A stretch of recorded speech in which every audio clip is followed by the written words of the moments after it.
Trading in the Zone audiobook. Forward. The great bull market in stocks has led to an equally great bull market in the number of books published on the subject of how to make money, trading the markets. Many ideas abound, some good, some not, some original, some just a repackaging of earlier works. Occasionally, though, a writer comes forward with something that really sets him or her apart from the pack, something special. One such writer is Mark Douglas. Mark Douglas, in Trading in the Zone, has written a book that is the accumulation of years of thought and research, the work of a lifetime, and for those of us who view trading as a profession, he has produced a gem. Trading in the Zone is an in-depth look at the challenges that we face when we take up the challenge of trading. To the novice, the only challenge appears to be to find a way to make money. Once the novice learns that tips, brokers' advice, and other ways to justify buying or selling do not work consistently, he discovers that he either needs to develop a reliable trading strategy or purchase one. After that, trading should be easy, right? All you have to do is follow the rules, and the money will fall into your lap. At this point, if not before, novices discover that trading can turn into one of the most frustrating experiences they will ever face. This experience leads to the oft-stated statistic that 95% of futures traders lose all of their money within the first year of trading.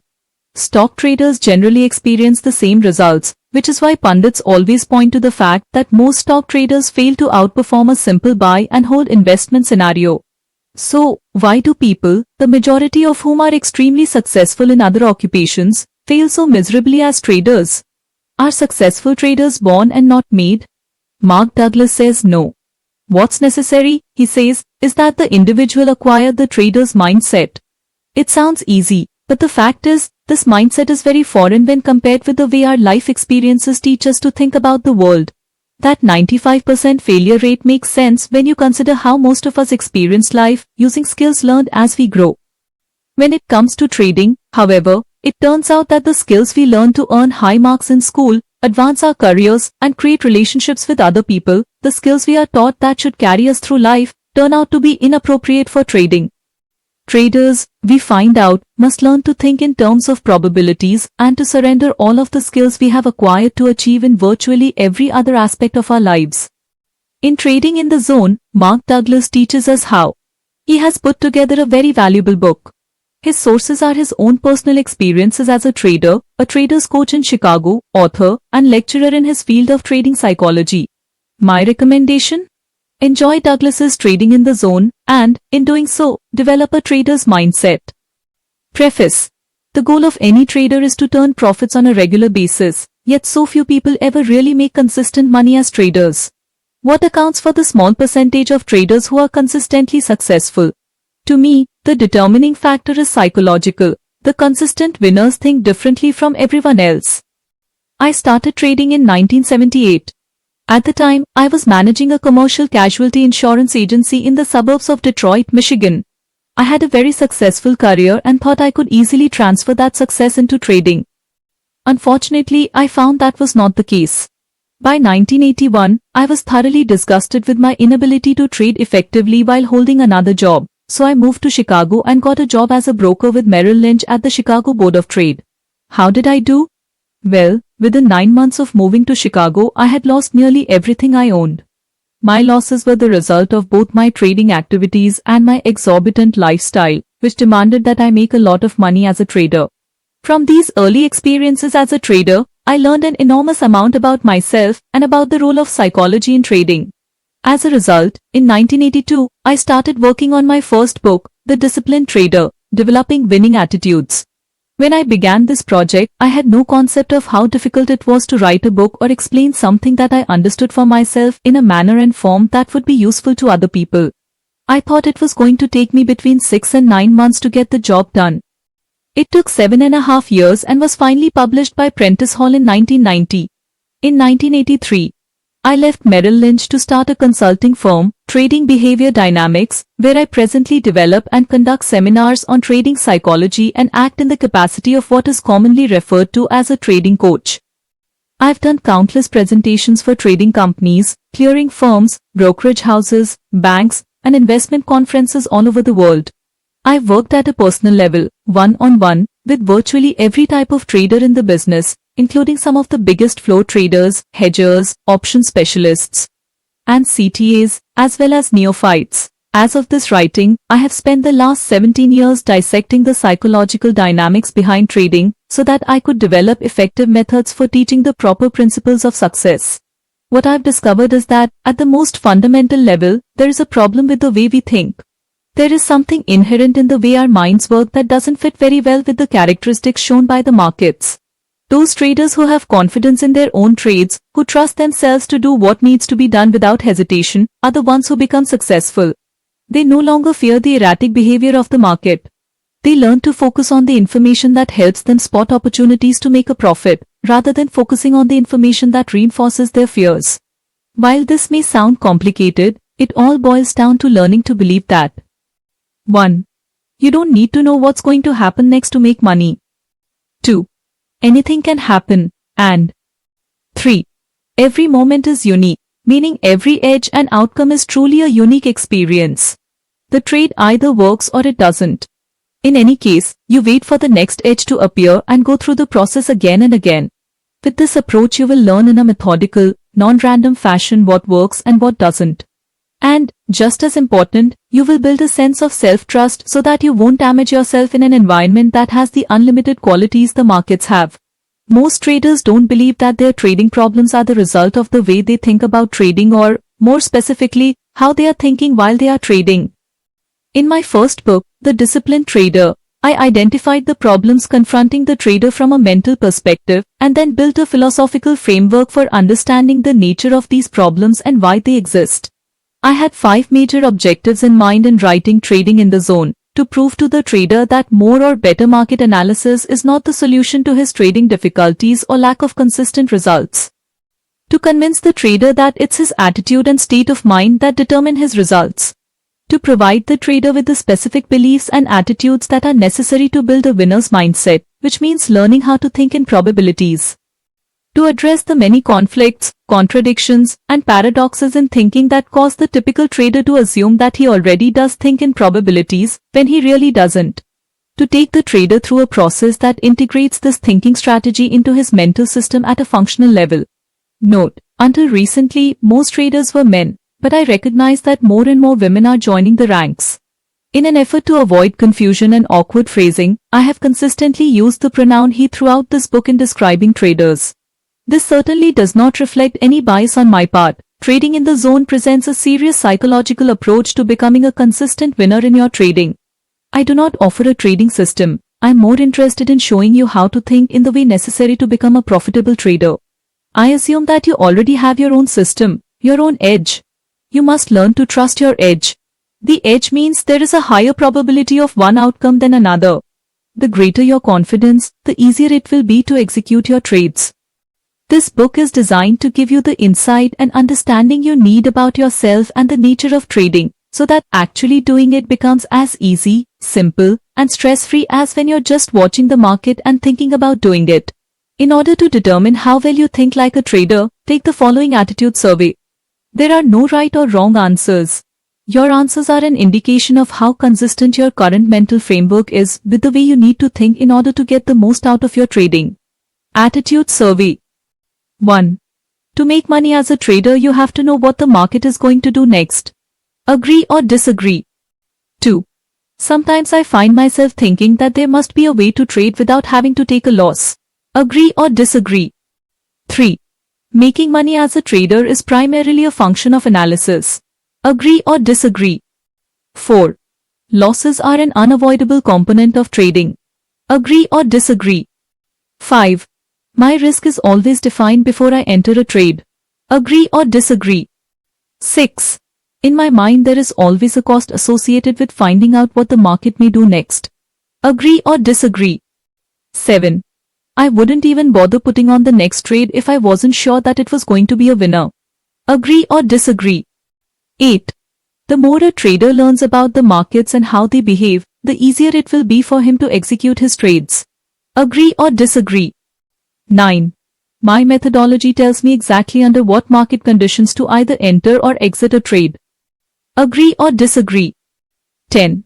Even when I have a clear signal to reverse my position, I find it extremely difficult to do. Agree or disagree? 11. I have sustained periods of consistent success, usually followed by some fairly drastic drawdowns in my equity. Agree or disagree? 12. When I first started trading, I would describe my trading methodology as haphazard, meaning some success in between a lot of pain. Agree or disagree? 13. I often find myself feeling that the markets are against me personally. Agree or disagree? 14. As much as I might try to let go, I find it very difficult to put past emotional wounds behind me. Agree or disagree? 15. I have a money management philosophy that is founded in the principle of always taking some money out of the market when the market makes it available. Agree or disagree? 16. A trader's job is to identify patterns in the market's behavior that represent an opportunity, and then to determine the risk of finding out if these patterns will play themselves out as they have in the past. Agree or disagree? 17. Sometimes I just can't help feeling that I am a victim of the market. Agree or disagree? 18. When I trade, I usually try to stay focused in one time frame. Agree or disagree? 19. Trading successfully requires a degree of mental flexibility far beyond the scope of most people. Agree or disagree? 20. There are times when I can definitely feel the flow of the market. However, I often have difficulty acting on these feelings. Agree or disagree? 21. There are many times when I am in a profitable trade and I know the move is basically over, but I still won't take my profits. Agree or disagree? 22. No matter how much money I make in a trade, I am rarely ever satisfied and feel that I could have made more. Agree or disagree? 23. When I put on a trade, I feel I have a positive attitude. I anticipate all of the money I could make from the trade in a positive way. Agree or disagree? 24. The most important component in a trader's ability to accumulate money over time is having a belief in his own consistency. Agree or disagree? 25. If you were granted a wish to be able to instantaneously acquire one trading skill, what skill would you choose? 26. I often spend sleepless nights worrying about the market. Agree or disagree? 27. Do you ever feel compelled to make a trade because you are afraid that you might miss out? Yes or no? 28. Although it doesn't happen very often, I really like my trades to be perfect. When I make a perfect call, it feels so good that it makes up for all of the times that I don't. Agree or disagree? 29. Do you ever find yourself planning trades you never execute and executing trades you never planned? Yes or no? 30. In a few sentences, explain why most traders either don't make money or aren't able to keep what they make. Set aside your answers as you read through this book. After you finish the last chapter thinking like a trader, take the attitude survey again. It is reprinted at the back of the book. You may be surprised to see how much your answers differ from the first time. Chapter 1. The Road to Success. Fundamental, Technical or Mental Analysis? In the beginning, fundamental analysis. Who remembers when fundamental analysis was considered the only real or proper way to make trading decisions? When I started trading in 1978, technical analysis was used by only a handful of traders who were considered by the rest of the market community to be at the very least crazy. As difficult as it is to believe now, it wasn't very long ago when Wall Street and most of the major funds and financial institutions thought that technical analysis was some form of mystical hocus pocus. Now, of course, just the opposite is true.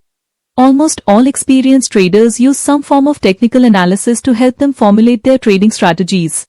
Except for some small, isolated pockets in the academic community, the purely fundamental analyst is virtually extinct. What caused this dramatic shift in perspective? I'm sure it's no surprise to anyone that the answer to this question is very simple: money. The problem with making trading decisions from a strictly fundamental perspective is the inherent difficulty of making money consistently using this approach.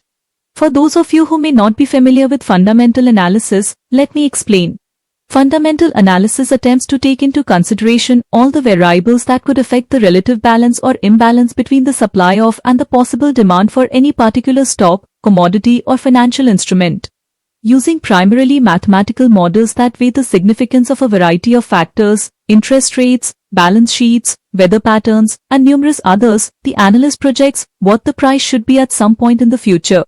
The problem with these models is that they rarely, if ever, factor in other traders as variables. People expressing their beliefs and expectations about the future make prices move, not models. The fact that a model makes a logical and reasonable projection based on all the relevant variables is not of much value if the traders who are responsible for most of the trading volume are not aware of the model or don't believe in it. As a matter of fact, many traders, especially those on the floors of the futures exchanges who have the ability to move prices very dramatically in one direction or the other, usually don't have the slightest concept of the fundamental supply and demand factors that are supposed to affect prices. Furthermore, at any given moment, much of their trading activity is prompted by a response to emotional factors that are completely outside the parameters of the fundamental model. In other words, the people who trade and consequently move prices don't always act in a rational manner. Ultimately, the fundamental analyst could find that a prediction about where prices should be at some point in the future is correct. But in the meantime, price movement could be so volatile that it would be very difficult, if not impossible, to stay in a trade in order to realize the objective. The shift to technical analysis. Technical analysis has been around for as long as there have been organized markets in the form of exchanges. But the trading community didn't accept technical analysis as a viable tool for making money until the late 1970s or early 1980s. Here's what the technical analyst knew that it took the mainstream market community generations to catch on to. A finite number of traders participate in the markets on any given day, week, or month. Many of these traders do the same lands of things over and over in their attempt to make money. In other words, individuals develop behavior patterns, and a group of individuals interacting with one another on a consistent basis form collective behavior patterns. These behavior patterns are observable and quantifiable, and they repeat themselves with statistical reliability. Technical analysis is a method that organizes this collective behavior into identifiable patterns that can give a clear indication of when there is a greater probability of one thing happening over another. In a sense, technical analysis allows you to get into the mind of the market to anticipate what's likely to happen next, based on the kind of patterns the market generated at some previous moment. As a method for projecting future price movement, technical analysis has turned out to be far superior to a purely fundamental approach. It keeps the trader focused on what the market is doing now in relation to what it has done in the past, instead of focusing on what the market should be doing based solely on what is logical and reasonable as determined by a mathematical model. On the other hand, fundamental analysis creates what I call a reality gap between what should be and what is. The reality gap makes it extremely difficult to make anything but very long-term predictions that can be difficult to exploit, even if they are correct. In contrast, technical analysis not only closes this reality gap, but also makes available to the trader a virtually unlimited number of possibilities to take advantage of. The technical approach opens up many more possibilities, because it identifies how the same repeatable behavior patterns occur in every time frame, moment to moment, daily, weekly, yearly, and every time span in between. In other words, technical analysis turns the market into an endless stream of opportunities to enrich oneself. Hey! If you're enjoying this audiobook, don't forget to leave a like or comment and subscribe to our channel for more similar videos. Also, be sure to check out our audiobooks playlist for even more great content. The shift to mental analysis. If technical analysis works so well, why would more and more of the trading community shift their focus from technical analysis of the market to mental analysis of themselves, meaning their own individual trading psychology? To answer this question, you probably don't have to do anything more than ask yourself why you bought this book. The most likely reason is that you're dissatisfied with the difference between what you perceive as the unlimited potential to make money and what you end up with on the bottom line. That's the problem with technical analysis, if you want to call it a problem. Once you learn to identify patterns and read the market, you find there are limitless opportunities to make money. But, as I'm sure you already know, there can also be a huge gap between what you understand about the markets and your ability to transform that knowledge into consistent profits or a steadily rising equity curve. Think about the number of times you've looked at a price chart and said to yourself, it looks like the market is going up or down, as the case may be, and what you thought was going to happen actually happened. But you did nothing except watch the market move while you anguished over all the money you could have made. There's a big difference between predicting that something will happen in the market and thinking about all the money you could have made and the reality of actually getting into and out of trades.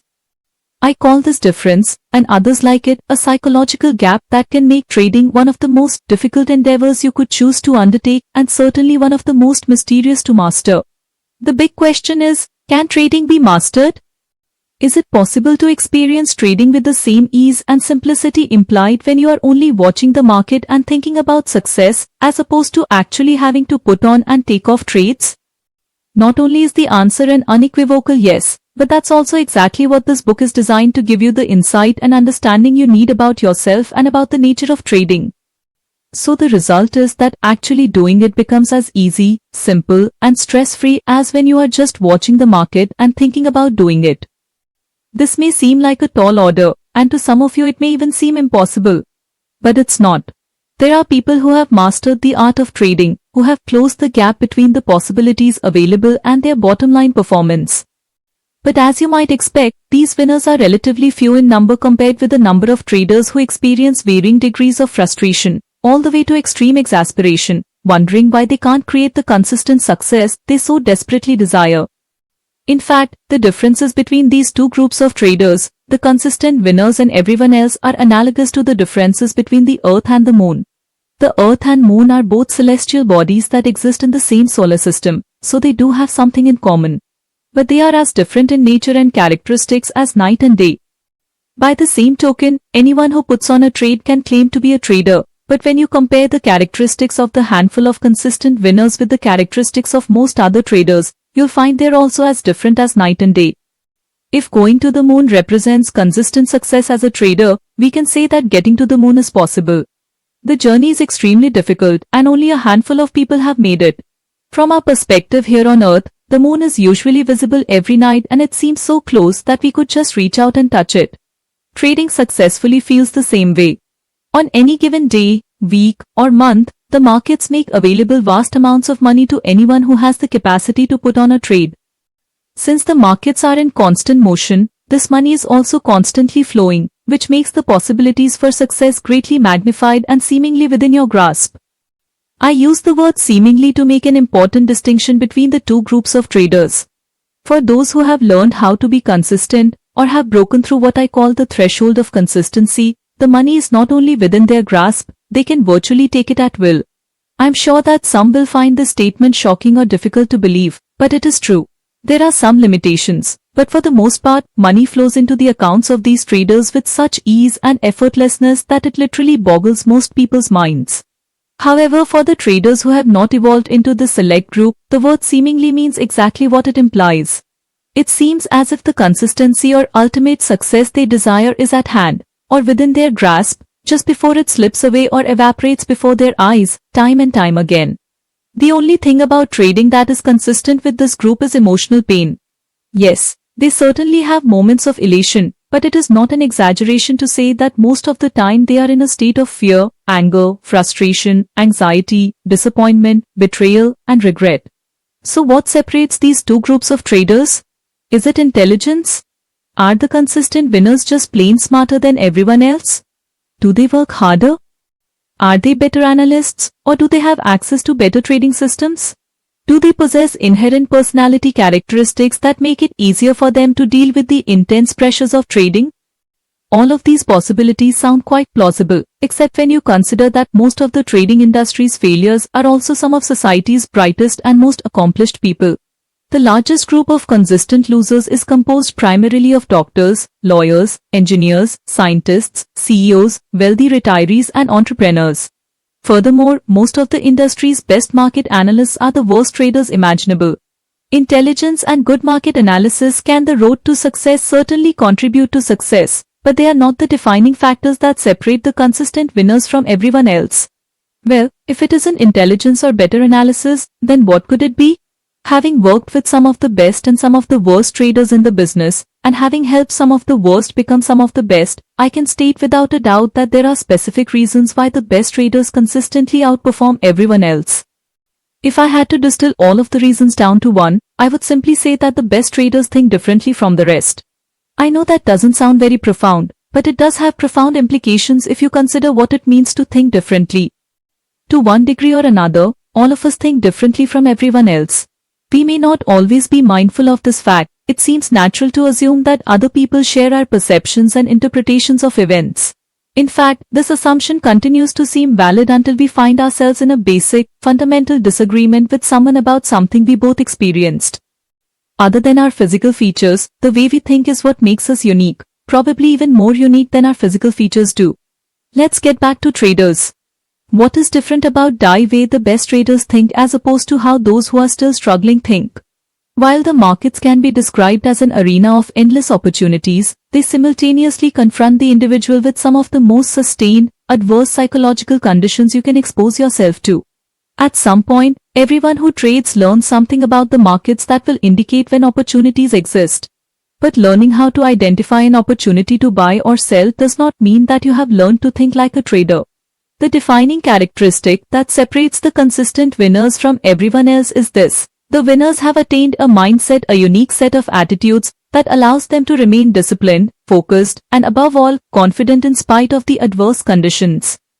As a result, they are no longer susceptible to the common fears and trading errors that plague everyone else. Everyone who trades ends up learning something about the markets. Very few people who trade ever learn the attitudes that are absolutely essential to becoming a consistent winner. Just as people can learn to perfect the proper technique for swinging a golf club or tennis racket, their consistency or lack of it will, without a doubt, come from their attitude. Traders who make it beyond the threshold of consistency usually experience a great deal of pain, both emotional and financial, before they acquire the land of attitude that allows them to function effectively in the market environment. The rare exceptions are usually those who were born into successful trading families, or who started their trading careers under the guidance of someone who understood the true nature of trading and, just as important, knew how to teach it. Why are emotional pain and financial disaster common among traders? The simple answer is that most of us weren't fortunate enough to start our trading careers with the proper guidance. However, the reasons go much deeper than this. I have spent the last 17 years dissecting the psychological dynamics behind trading so that I could develop effective methods for teaching the principles of success. What I've discovered is that trading is chock full of paradoxes and contradictions in thinking that make it extremely difficult to learn how to be successful. In fact, if I had to choose one word that encapsulates the nature of trading, it would be paradox. According to the dictionary, a paradox is something that seems to have contradictory qualities or that is contrary to common belief or what generally makes sense to people. Financial and emotional disaster are common among traders because many of the perspectives, attitudes, and principles that would otherwise make perfect sense and work quite well in our daily lives have the opposite effect in the trading environment. They just don't work. Not knowing this, most traders start their careers with a fundamental lack of understanding of what it means to be a trader, the skills that are involved, and the depth to which those skills need to be developed. Here is a prime example of what I'm talking about. Trading is inherently risky. To my knowledge, no trade has a guaranteed outcome. Therefore, the possibility of being wrong and losing money is always present. So when you put on a trade, can you consider yourself a risk taker? Even though this may sound like a trick question, it is not. The logical answer to the question is, unequivocally, yes. If I engage in an activity that is inherently risky, then I must be a risk taker. This is a perfectly reasonable assumption for any trader to make. In fact, not only do virtually all traders make this assumption, but most traders take pride in thinking of themselves as risk takers. The problem is that this assumption couldn't be further from the truth. Of course, any trader is taking a risk when you put on a trade, but that doesn't mean that you are correspondingly accepting that risk. In other words, all trades are risky because the outcomes are probable, not guaranteed. But do most traders really believe they are taking a risk when they put on a trade? Have they really accepted that the trade has a non-guaranteed, probable outcome? Furthermore, have they fully accepted the possible consequences? The answer is, unequivocally, no. Most traders have absolutely no concept of what it means to be a risk taker in the way a successful trader thinks about risk. The best traders not only take the risk, they have also learned to accept and embrace that risk. There is a huge psychological gap between assuming you are a risk taker because you put on trades and fully accepting the risks inherent in each trade. When you fully accept the risks, it will have profound implications on your bottom line performance. The best traders can put on a trade without the slightest bit of hesitation or conflict, and just as freely and without hesitation or conflict, admit it isn't working. They can get out of the trade even with a loss, and doing so doesn't resonate the slightest bit of emotional discomfort. In other words, the risks inherent in trading do not cause the best traders to lose their discipline, focus, or sense of confidence. If you are unable to trade without the slightest bit of emotional discomfort, specifically fear, then you have not learned how to accept the risks inherent in trading. This is a big problem, because to whatever degree you haven't accepted the risk is the same degree to which you will avoid the risk. Trying to avoid something that is unavoidable will have disastrous effects on your ability to trade successfully. Learning to truly accept the risks in any endeavor can be difficult, but it is extremely difficult for traders, especially considering what's at stake. What are we generally most afraid of, besides dying or public speaking? Certainly, losing money and being wrong both rank close to the top of the list. Admitting we are wrong and losing money to boot can be extremely painful, and certainly something to avoid. Yet as traders, we are confronted with these two possibilities virtually every moment we are in a trade. Now, you might be saying to yourself, apart from the fact that it hurts so much, it's natural to not want to be wrong and lose something. Therefore, it's appropriate for me to do whatever I can to avoid it. I agree with you. But it is also this natural tendency that makes trading, which looks like it should be easy, extremely difficult. Trading presents us with a fundamental paradox. How do we remain disciplined, focused, and confident in the face of constant uncertainty? When you have learned how to think like a trader, that's exactly what you'll be able to do. Learning how to redefine your trading activities in a way that allows you to completely accept the risk is the key to thinking like a successful trader. Learning to accept the risk is a trading skill, the most important skill you can learn. Yet it's rare that developing traders focus any attention or expend any effort to learn it. When you learn the trading skill of risk acceptance, the market will not be able to generate information that you define or interpret as painful. If the information the market generates doesn't have the potential to cause you emotional pain, there's nothing to avoid. It is just information, telling you what the possibilities are. This is called an objective perspective, one that is not skewed or distorted by what you are afraid is going to happen or not happen. I'm sure there isn't one trader reading this book who hasn't gotten into trades too soon before the market has actually generated a signal, or too late long after the market has generated a signal. What trader hasn't convinced himself not to take a loss and, as a result, had it turn into a bigger one, or got out of winning trades too soon, or found himself in winning trades but didn't take any profits at all, and then let the trades turn into losers, or moved stop losses closer to his entry point, only to get stopped out and have the market go back in his direction? These are but a few of the many errors traders perpetuate upon themselves time and time again. These are not market-generated errors. That is, these errors do not come from the market. The market is neutral, in the sense that it moves and generates information about itself. Movement and information provide each of us with the opportunity to do something, but that's all. The markets don't have any power over the unique way in which each of us perceives and interprets this information, or control of the decisions and actions we take as a result. The errors I already mentioned and many more are strictly the result of what I call faulty trading attitudes and perspectives. Faulty attitudes that foster fear instead of trust and confidence. I don't think I could put the difference between the consistent winners and everyone else more simply than this. The best traders aren't afraid. They aren't afraid because they have developed attitudes that give them the greatest degree of mental flexibility to flow in and out of trades based on what the market is telling them about the possibilities from its perspective. At the same time, the best traders have developed attitudes that prevent them from getting reckless. Everyone else is afraid, to some degree or another. When they're not afraid, they have the tendency to become reckless and to create the kind of experience for themselves that will cause them to be afraid from that point on. 95% of the trading errors you're likely to make, causing the money to just evaporate before your eyes, will stem from your attitudes about being wrong, losing money, missing out, and leaving money on the table. What I call the 4 primary trading fears. Now, you may be saying to yourself, I don't know about this. I've always thought traders should have a healthy fear of the markets. Again, this is a perfectly logical and reasonable assumption. But when it comes to trading, your fears will act against you in such a way that you will cause the very thing you are afraid of to actually happen.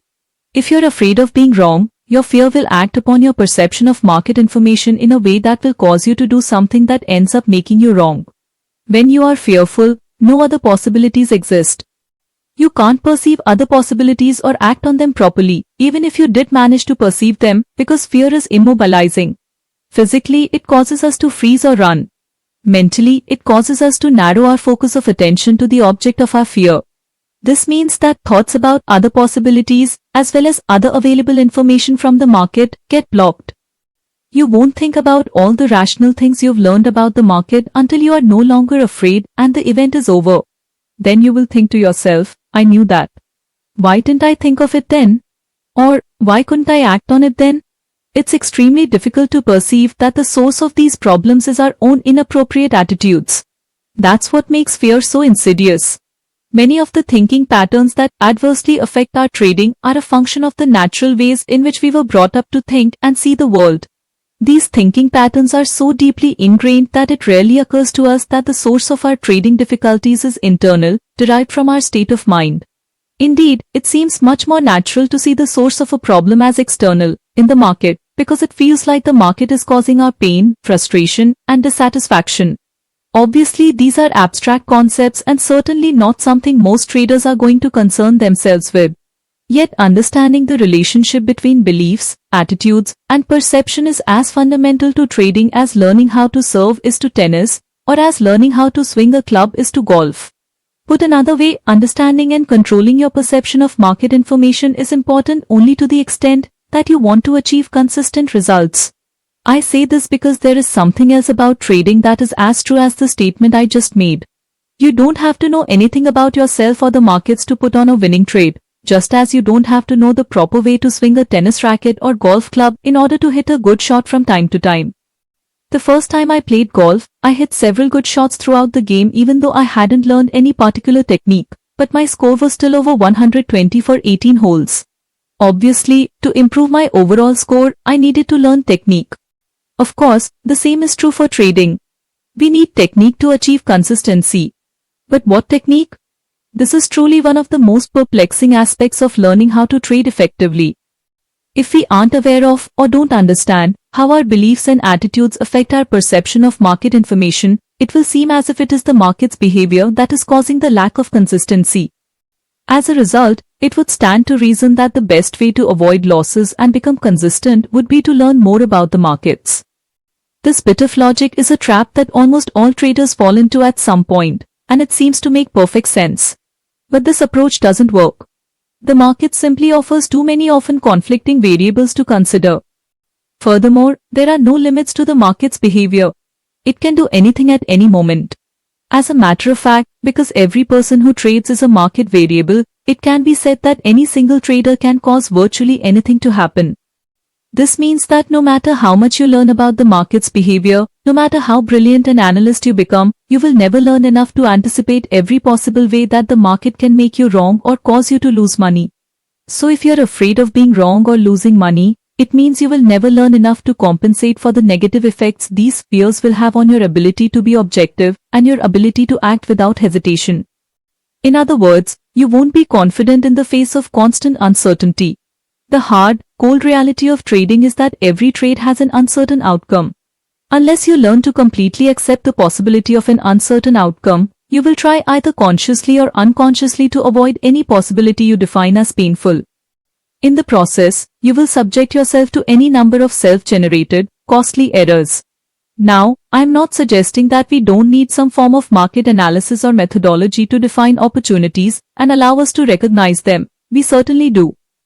However, market analysis is not the path to consistent results. It will not solve the trading problems created by lack of confidence, lack of discipline, or improper focus. When you operate from the assumption that more or better analysis will create consistency, you will be driven to gather as many market variables as possible into your arsenal of trading tools. But what happens then? You are still disappointed and betrayed by the markets, time and again, because of something you didn't see or give enough consideration to. It will feel like you can't trust the markets, but the reality is, you can't trust yourself. Confidence and fear are contradictory states of mind that both stem from our beliefs and attitudes. To be confident, functioning in an environment where you can easily lose more than you intend to risk, requires absolute trust in yourself. However, you won't be able to achieve that trust until you have trained your mind to override your natural inclination to think in ways that are counterproductive to being a consistently successful trader. Learning how to analyze the market's behavior is simply not the appropriate training. You have two choices. You can try to eliminate risk by learning about as many market variables as possible. Or you can learn how to redefine your trading activities in such a way that you truly accept the risk and you're no longer afraid. When you've achieved a state of mind where you truly accept the risk, you won't have the potential to define and interpret market information in painful ways. When you eliminate the potential to define market information in painful ways, you also eliminate the tendency to rationalize, hesitate, jump the gun, hope that the market will give you money, or hope that the market will save you from your inability to cut your losses. As long as you are susceptible to the lands of errors that are the result of rationalizing, justifying, hesitating, hoping, and jumping the gun, you will not be able to trust yourself. If you can't trust yourself to be objective and to always act in your own best interests, achieving consistent results will be next to impossible. Trying to do something that looks so simple may well be the most exasperating thing you will ever attempt to do. The irony is that, when you have the appropriate attitude, when you have acquired a trader's mindset and can remain confident in the face of constant uncertainty, trading will be as easy and simple as you probably thought it was when you first started out. So, what is the solution? You will need to learn how to adjust your attitudes and beliefs about trading in such a way that you can trade without the slightest bit of fear, but at the same time keep a framework in place that does not allow you to become reckless. That's exactly what this book is designed to teach you. As you move ahead, I would like you to keep something in mind. The successful trader that you want to become is a future projection of yourself that you have to grow into. Growth implies expansion, learning, and creating a new way of expressing yourself. This is true even if you're already a successful trader and are reading this book to become more successful.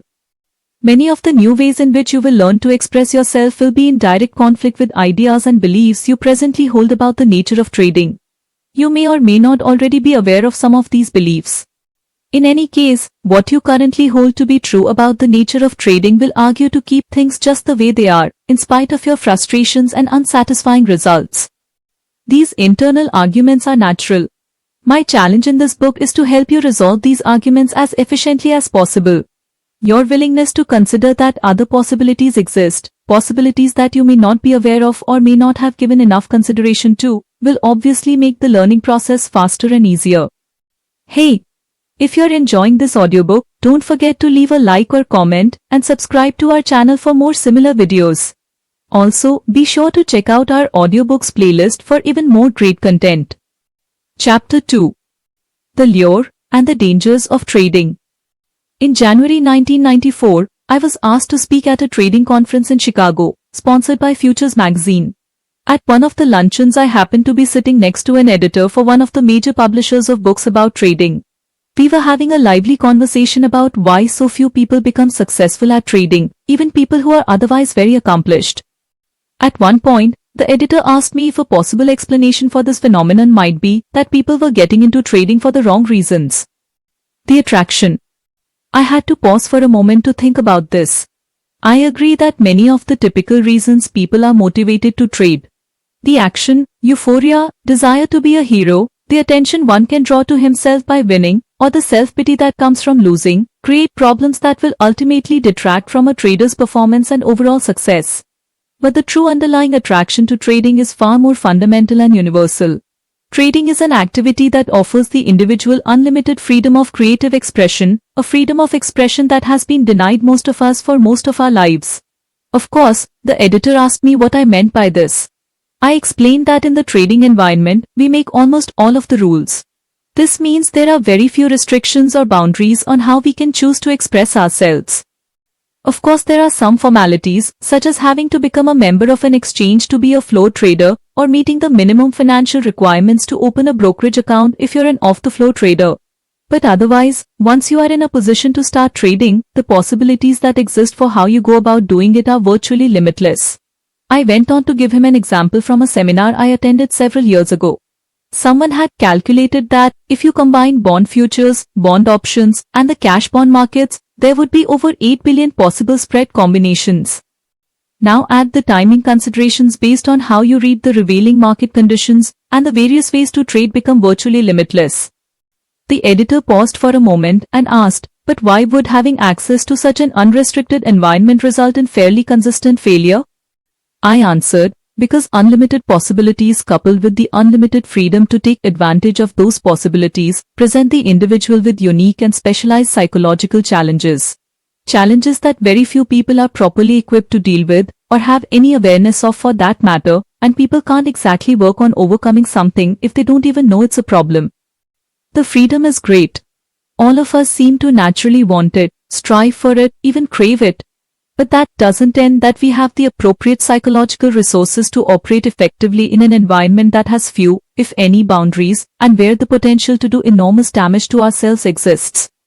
Almost everyone needs to make some mental adjustments, regardless of their educational background, intelligence, or how successful they've been in other endeavors. The kind of adjustments I'm talking about have to do with creating an internal mental structure that provides the trader with the greatest degree of balance between the freedom to do anything and the potential that exists to experience both the financial and psychological damage that can be a direct result of that freedom. Creating a mental structure can be difficult enough, especially if what you want to instill is in conflict with what you already believe. But for those of us who want to be traders, the difficulty of creating the appropriate structure is invariably compounded by a backlog of mental resistance that starts developing at the very earliest stages of our lives. All of us are born into some sort of social environment. A social environment or society, whether it's a family, city, state, or country, implies the existence of structure. Social structures consist of rules, restrictions, boundaries, and a set of beliefs that become a code of behavior that limits the ways in which individuals within that social structure can or cannot express themselves. Furthermore, most of the limitations of social structure were established before we are born. In other words, by the time any of us get here, most of the social structure governing our individual expression is in place and well entrenched. It's easy to see why a society's need for structure and the individual's need for self-expression can conflict. Every person who wants to master the art of trading faces just such a fundamental conflict. I'd like you to ask yourself what one characteristic, a form of personal expression, is common to every child born on this planet, regardless of the location, culture, or social situation the child is born into. The answer is curiosity. Every child is curious. Every child is eager to learn. They can be described as little learning machines. Consider the nature of curiosity. At its most fundamental level, it is a force. More specifically, it is an inner directed force, which means there's no necessity to motivate a child to learn something. Left on their own, children will naturally explore their surroundings. What is more, this inner directed force also seems to have its own agenda. In other words, even though all children are curious, not all children are naturally curious about the same things. There's something inside each of us that directs our awareness. Even infants seem to know what they want and don't want. When adults encounter this unique display of individuality expressed by an infant, they're usually surprised. They assume that infants have nothing inside of them that makes them uniquely who they are. How else would infants express their individuality than by what in their environment attracts or repels them? I call this inner directed guidance the force of natural attractions. Natural attractions are simply those things about which we feel a natural or passionate interest. Ours is a big and diverse world, and it offers each of us a great deal to learn about and experience. But that doesn't mean each of us has a natural or passionate interest in learning about or experiencing all there is. There's some internal mechanism that makes us naturally selective. If you think about it, I'm sure you could list many things to do or be that you have absolutely no interest in. I know I could. You could also make another list of the things you are only marginally interested in. Finally, you could list everything you have a passionate interest in. Of course, the lists get smaller as the interest levels rise. Where does passionate interest come from? My personal view is that it comes from the deepest level of our being, at the level of our true identity. It comes from the part of us that exists beyond the characteristics and personality traits we acquire as a result of our social upbringing. The dangers. It is at the deepest level of our being that the potential for conflict exists. The social structure that we are born into may or may not be sensitive to these inner directed needs and interests. For example, you may have been born into a family of extremely competitive athletes, but feel a passionate interest in classical music or art. You may even have natural athletic ability, but no real interest in participating in athletic events. Is there any potential for conflict here? In a typical family, most members would put a great deal of pressure on you to follow in the footsteps of your brothers, sisters, or parents. They do everything possible to teach you their ways and how to get the most out of your athletic ability.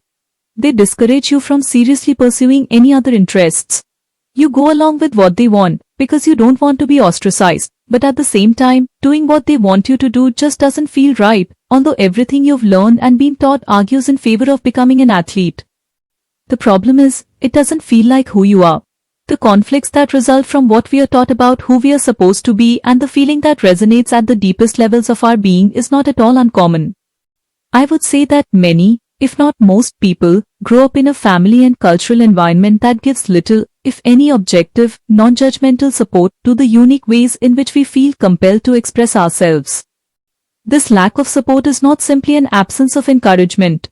It can be as deep as the outright denial of some particular way in which we want to express ourselves. For example, let's look at a common situation. A toddler, who for the first time in his life, notices this thing, which we call a vase, on the coffee table. He is curious, which means there's an inner force that's compelling him to experience this object. In a sense, it's as if this force creates a vacuum in his mind that has to be filled with the object of his interest. So, he focuses on the vase and, with deliberate intent, crawls across the vast expanse of the living room floor to the coffee table. When he gets there, he reaches up to the edge of the table to pull himself to his feet. With one hand firmly on the table to maintain his balance, his other hand reaches out to touch this thing he has never experienced. Just at that moment, he hears a scream from across the room. "No, don't touch that." Startled, the child falls back on his butt and begins to cry. Obviously, this is a very common occurrence and one that is completely unavoidable. Children have absolutely no concept of how they can injure themselves or how valuable something like a vase can be. In fact, learning what is safe and what isn't and the value of things are important lessons the child must learn. However, there are some extremely important psychological dynamics at work here that have a direct effect on our ability to create the kind of discipline and focus necessary to trade effectively later in life. What happens when we are denied the opportunity to express ourselves in the way we want to, or we are forced to express ourselves in a way that doesn't correspond with the natural selection process? The experience creates an upset. Being upset implies an imbalance. But what exactly is out of balance? For something to be out of balance, there has to be something that's in balance or in equal proportion in the first place. That something is the relative degree of correspondence that exists between our inner, mental environment and the exterior environment where we experience our lives. In other words, our needs and desires are generated in our mental environment, and they are fulfilled in the exterior environment. If these two environments are in correspondence with one another, we are in a state of inner balance and we feel a sense of satisfaction or happiness. If these environments are not in correspondence, we experience dissatisfaction, anger, and frustration, or what is commonly referred to as emotional pain. Now, why would not getting what we want or being denied the freedom to express ourselves in some particular way cause us to experience emotional pain? My personal theory is that needs and desires create mental vacuums. The universe in which we live has a natural tendency to not tolerate a vacuum and moves to fill it, whenever one exists. The philosopher Spinoza observed centuries ago that nature abhors a vacuum. Suck the air out of a bottle and your tongue and lips will stick to the mouth of the bottle because you have created an imbalance, a vacuum, which now must be filled. What are the dynamics behind the expression necessity is the mother of all invention? The recognition that a need creates a mental vacuum that the universe will fill with inspiring thoughts if your mind is receptive. The thoughts, in turn, can inspire movement and expression that result in the fulfillment of that need. In this respect, I think our mental environment works like the universe at large. Once we recognize a need or desire, we move to fill the vacuum with an experience in the exterior environment. If we are denied the opportunity to pursue the object of this need or desire, it literally feels as if we are not whole, or that something is missing, which puts us into a state of imbalance or emotional pain. Do our minds also abhor a vacuum once one has been created? Take a toy away from a child who is not finished playing with it, regardless of how good your reasons may be for doing so, and the universal response will be emotional pain. By the time we are 18 years old, we've been on Earth approximately 6,570 days. On average, how many times per day does the typical child hear statements like, "No, no, you can't do that. You can't do it that way. You have to do it this way. Not now, let me think about it. I'll let you know. It can't be done. What makes you think you can do it? You have to do it." You have no choice. These are just a few of the relatively nice ways in which all of us are denied individual expression as we grow up. Even if we only heard such statements once or twice a day, that still adds up to several thousand denials by the time we reach adulthood. I call these lands of experiences denied impulses to learn impulses that are based on an inner need, originating from the deeper part of our identity, from the natural selection process. What happens to all of these impulses that have been denied and left unfulfilled? Do they just go away? They can, if they are reconciled in some way, if we do something or someone else does something to put our mental environment back into balance. What can put our mental environment back into balance? There are a number of techniques. The most natural one, especially for a child, is simply to cry. Crying is a natural mechanism, nature's way, for reconciling these denied, unfulfilled impulses. Scientific researchers have found tears to be composed of negatively charged ions. If allowed to take its natural course, crying will expel the negatively charged energy in our minds and bring us back to a state of balance, even though the original impulse was never fulfilled. The problem is that, most of the time, events are not allowed to take their natural course and the denied impulses are never reconciled, at least, not while we are still children. There are many reasons why adults don't like it when their children, especially boys, cry and do everything they can to discourage this behavior. There are just as many reasons why adults will not bother to explain to children why they are being forced to do something they don't want to do. Even if adults do try, there are no assurances that they will be effective enough to reconcile the imbalance. What happens if these impulses aren't reconciled? They accumulate and usually end up manifesting themselves in any number of addictive and compulsive behavior patterns. A very loose rule of thumb is, whatever we believe we were deprived of as children can easily become addictions in adulthood. For example, many people are addicted to attention. I am referring to people who will do most anything to draw attention to themselves. The most common reason for this is that they believe they either didn't get enough attention when they were young or didn't get it when it was important to them. In any case, the deprivation becomes unresolved emotional energy that compels them to behave in ways that will satisfy the addiction. What's important for us to understand about these unreconciled, denied impulses that exist in all of us is how they affect our ability to stay focused and take a disciplined, consistent approach to our trading. The safeguards. To operate effectively in the trading environment, we need rules and boundaries to guide our behavior. It is a simple fact of trading that the potential exists to do enormous damage to ourselves, damage that can be way out of proportion to what we may think is possible. There are many kinds of trades in which the risk of loss is unlimited. To prevent the possibility of exposing ourselves to damage, we need to create an internal structure in the form of specialized mental discipline and a perspective that guides our behavior so that we always act in our own best interests. This structure has to exist within each of us, because unlike society, the market doesn't provide it.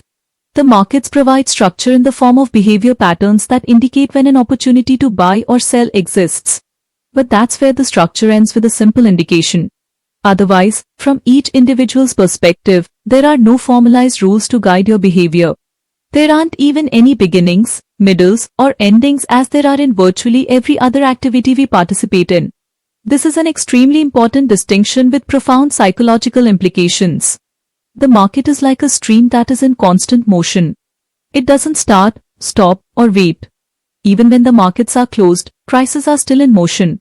There is no rule that the opening price on any day must be the same as the closing price the day before. Nothing we do in society properly prepares us to function effectively in such a boundaryless environment. Even gambling games have built-in structures that make them much different from trading, and a lot less dangerous. For example, if we decide to play blackjack, the first thing we have to do is decide how much we are going to wager or risk. This is a choice we are forced to make by the rules of the game. If we don't make the choice, we don't get to play. In trading, no one, except yourself, is going to force you to decide in advance what your risk is. In fact, what we have is a limitless environment, where virtually anything can happen at any moment, and only the consistent winners define their risk in advance of putting on a trade. For everyone else, defining the risk in advance would force you to confront the reality that each trade has a probable outcome, meaning that it could be a loser. Consistent losers do almost anything to avoid accepting the reality that, no matter how good a trade looks, it could lose. Without the presence of an external structure forcing the typical trader to think otherwise. He is susceptible to any number of justifications, rationalizations, and the kind of distorted logic that will allow him to get into a trade believing that it can't lose, which makes determining the risk in advance irrelevant. All gambling games have specified beginnings, middles, and endings based on a sequence of events that determine the outcome of the game. Once you decide you're going to participate, you can't change your mind. You're in for the duration. That's not true of trading. In trading, prices are in constant motion. Nothing begins until you decide it should. It lasts as long as you want, and it doesn't end until you want it to be over.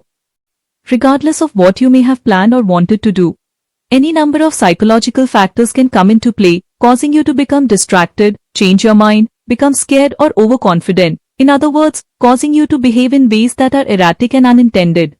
Because gambling games have a formal ending, they force the participant to be an active loser. If you're on a losing streak, you can't keep on losing without making a conscious decision to do so. The end of each game causes the beginning of a new game, and you have to actively subject more of your assets to further risk by reaching into your wallet or pushing some chips to the center of the table. Trading has no formal ending. The market will not take you out of a trade. Unless you have the appropriate mental structure to end a trade in a manner that is always in your best interest, you can become a passive loser. This means that, once you're in a losing trade, you don't have to do anything to keep on losing. You don't even have to watch. You can just ignore the situation, and the market will take everything you own and more. One of the many contradictions of trading is that it offers a gift and a curse at the same time. The gift is that, perhaps for the first time in our lives, we are in complete control of everything we do. The curse is that there are no external rules or boundaries to guide or structure our behavior. The unlimited characteristics of the trading environment require that we act with some degree of restraint and self-control, at least if we want to create some measure of consistent success. The structure we need to guide our behavior has to originate in your mind, as a conscious act of free will. This is where the many problems begin. Problem: the willingness to create rules. I have not yet encountered a person interested in trading who didn't resist the notion of creating a set of rules. The resistance isn't always overt. Quite the contrary, it's usually very subtle. We agree on the one hand that rules make sense, but we really have no intention of doing whatever is being suggested. This resistance can be intense, and it has a logical source. Most of the structure in our minds was given to us as a result of our social upbringing and based on choices made by other people. In other words, it was instilled in our minds, but did not originate in our minds. This is a very important distinction. In the process of instilling structure, many of our natural impulses to move, express, and learn about the nature of our existence through our own direct experience were denied. Many of these denied impulses were never reconciled and still exist inside of us as frustration, anger, disappointment, guilt, or even hatred. The accumulation of these negative feelings acts as a force inside our mental environment, causing us to resist anything that denies us the freedom to do and be whatever we want, when we want. In other words, the very reason we are attracted to trading in the first place, the unlimited freedom of creative expression, is the same reason we feel a natural resistance to creating the kinds of rules and boundaries that can appropriately guide our behavior. It's as if we have found a utopia in which there is complete freedom, and then someone taps us on the shoulder and says, "Hey, you have to create rules, and not only that, you also have to have the discipline to abide by them." The need for rules may make perfect sense, but it can be difficult to generate the motivation to create these rules when we've been trying to break free of them most of our lives. It usually takes a great deal of pain and suffering to break down the source of our resistance to establishing and abiding by a trading regime that is organized, consistent, and reflects prudent money management guidelines. Now, I'm not implying that you have to reconcile all of your past frustrations and disappointments to become a successful trader, because that's not the case. And you certainly don't have to suffer. I've worked with many traders who have achieved their objectives of consistency and haven't done anything to reconcile their backlog of denied impulses. However, I'm implying that you can't take for granted how much effort and focus you may have to put into building the kind of mental structure that compensates for the negative effect denied impulses can have on your ability to establish the skills that will assure your success as a trader. Problem: failure to take responsibility. Trading can be characterized as a pure, unencumbered personal choice with an immediate outcome. Remember, nothing happens until we decide to start. It lasts as long as we want, and it doesn't end until we decide to stop. All of these beginnings, middles, and endings are the result of our interpretation of the information available and how we choose to act on our interpretation. Now, we may want the freedom to make choices, but that doesn't mean we are ready and willing to accept the responsibility for the outcomes. Traders who are not ready to accept responsibility for the outcomes of their interpretations and actions will find themselves in a dilemma. How does one participate in an activity that allows complete freedom of choice and at the same time avoid taking responsibility if the outcome of one's choices are unexpected and not to one's liking? The hard reality of trading is that, if you want to create consistency, you have to start from the premise that no matter what the outcome, you are completely responsible. This is a level of responsibility few people have aspired to before they decide to become traders. The way to avoid responsibility is to adopt a trading style that is, to all intents and purposes, random. I define random trading as poorly planned trades or trades that are not planned at all. It is an unorganized approach that takes into consideration an unlimited set of market variables, which do not allow you to find out what works on a consistent basis and what does not. Randomness is unstructured freedom without responsibility. When we trade without well-defined plans and with an unlimited set of variables, it's very easy to take credit for the trades that turn out to our liking, because there was some method present. At the same time, it's very easy to avoid taking responsibility for the trades that didn't turn out the way we wanted, because there's always some variable we didn't know about and therefore couldn't take into consideration beforehand. If the market's behavior were truly random, then it would be difficult if not impossible to create consistency. If it's impossible to be consistent, then we really don't have to take responsibility. The problem with this logic is that our direct experience of the markets tells us something different. The same behavior patterns present themselves over and over again. Even though the outcome of each individual pattern is random, the outcome of a series of patterns is consistent, statistically reliable. This is a paradox, but one that is easily resolved with a disciplined, organized, and consistent approach. I've worked with countless traders who would spend hours doing market analysis and planning trades for the next day. Then, instead of putting on the trades they planned, they did something else. The trades they did put on were usually ideas from friends or tips from brokers. I probably don't have to tell you that the trades they originally planned, but didn't act on, were usually the big winners of the day. This is a classic example of how we become susceptible to unstructured, random trading because we want to avoid responsibility.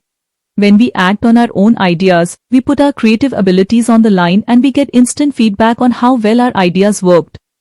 It's very difficult to rationalize away any unsatisfactory results.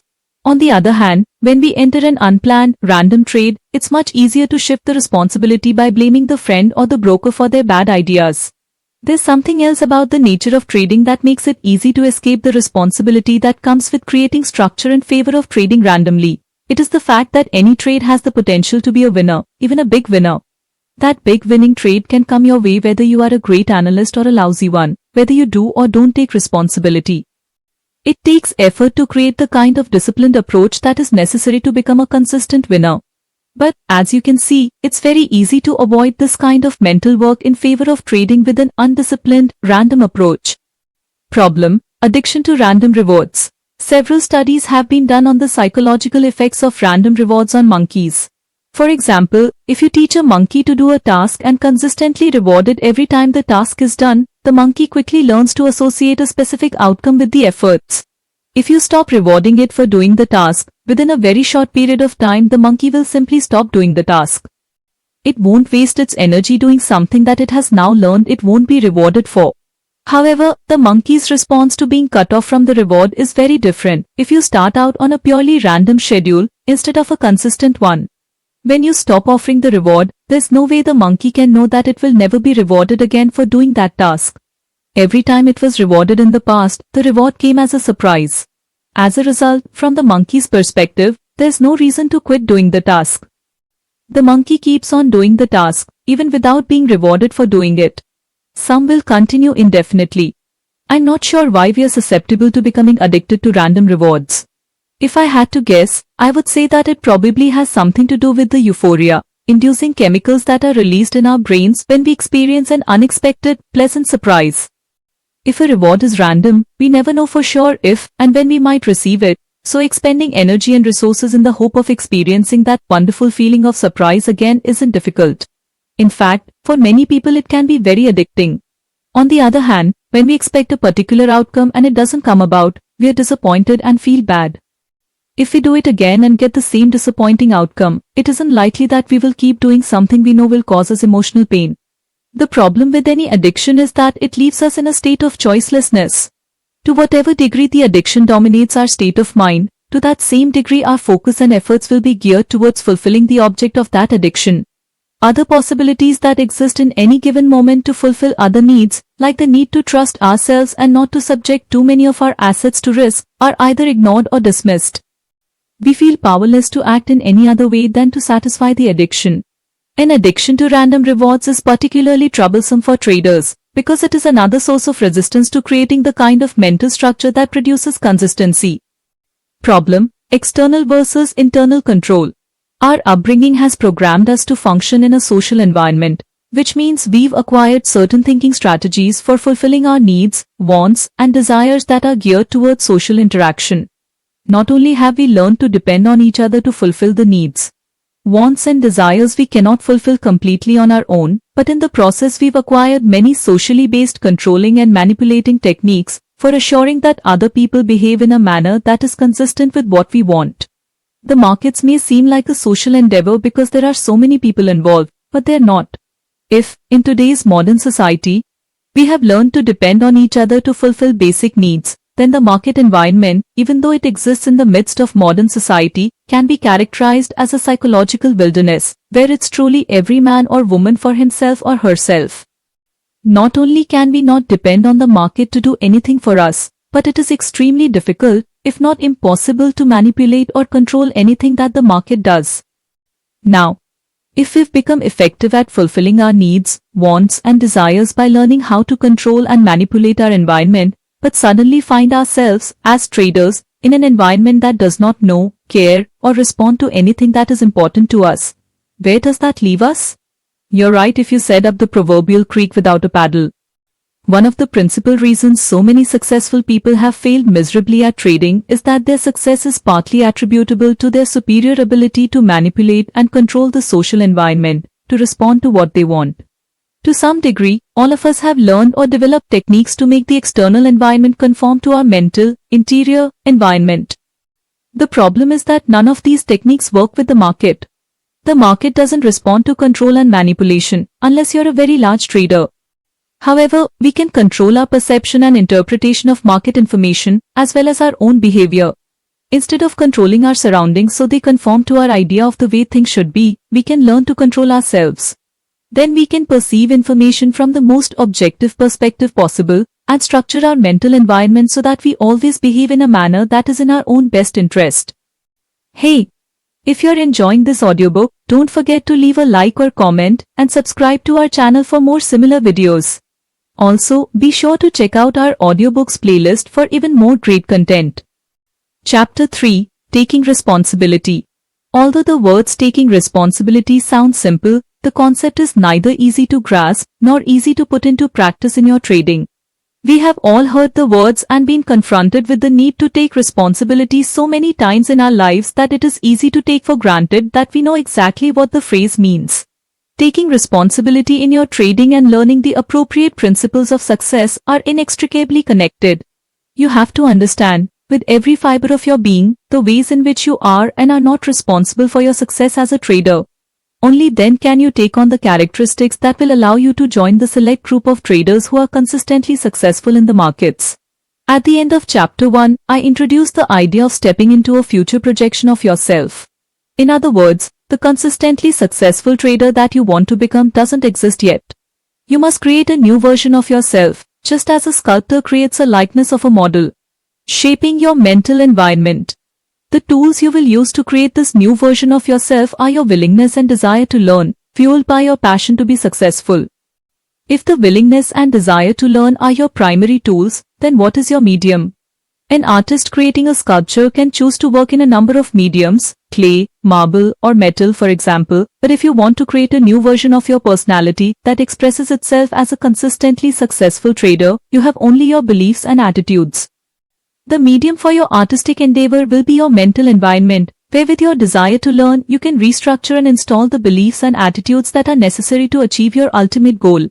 I'm assuming your ultimate goal is consistency. If you're like most traders, you don't realize the fullest potential of the opportunities available to you.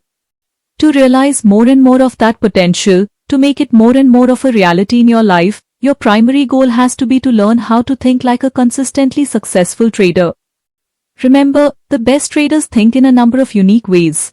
They have acquired a mental structure that allows them to trade without fear and, at the same time, keeps them from becoming reckless and committing fear-based errors. This mindset has a number of components, but the bottom line is that successful traders have virtually eliminated the effects of fear and recklessness from their trading. These two fundamental characteristics allow them to achieve consistent results. When you acquire this mindset, you, too, will be able to trade without fear. You will no longer be susceptible to the multitude of fear-based errors that come from rationalizing, subconsciously distorting information, hesitating, jumping the gun, or hoping.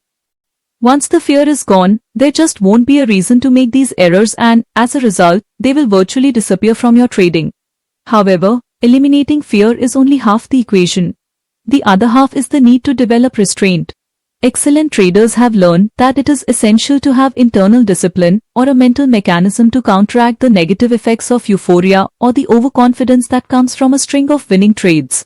For a trader, winning is extremely dangerous if you haven't learned how to monitor and control yourself. If we start from the premise that to create consistency traders must focus their efforts on developing a trader's mindset, then it is easy to see why so many traders don't succeed. Instead of learning to think like traders, they think about how they can make more money by learning about the markets.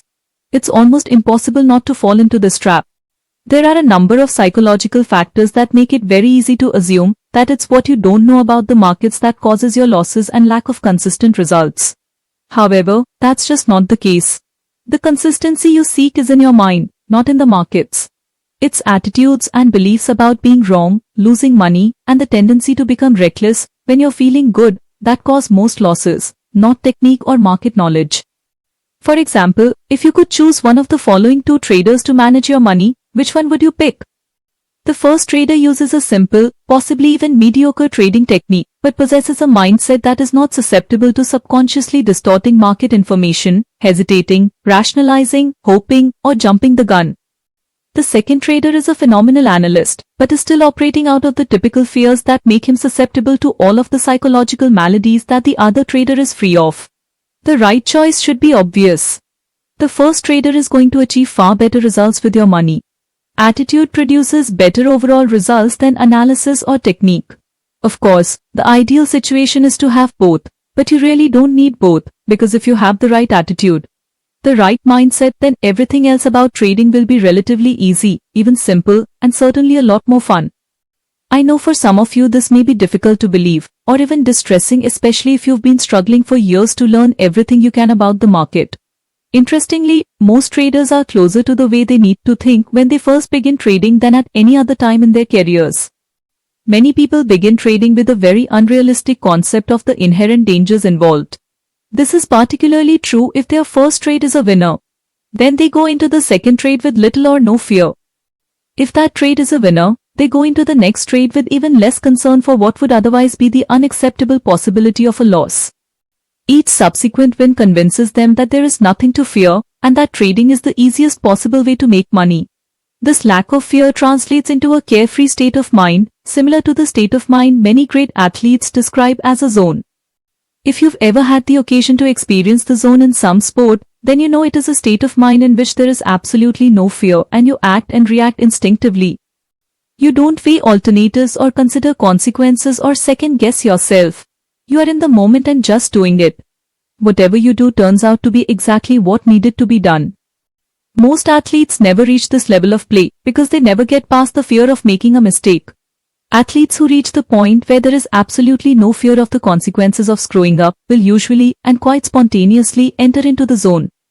By the way, a psychological zone is not a condition you can will yourself into, the way you can will yourself into a feat of endurance. It is a state of mind you find yourself in that is inherently creative, and usually if you start thinking about your actions at a rational or conscious level, you pop right out of it.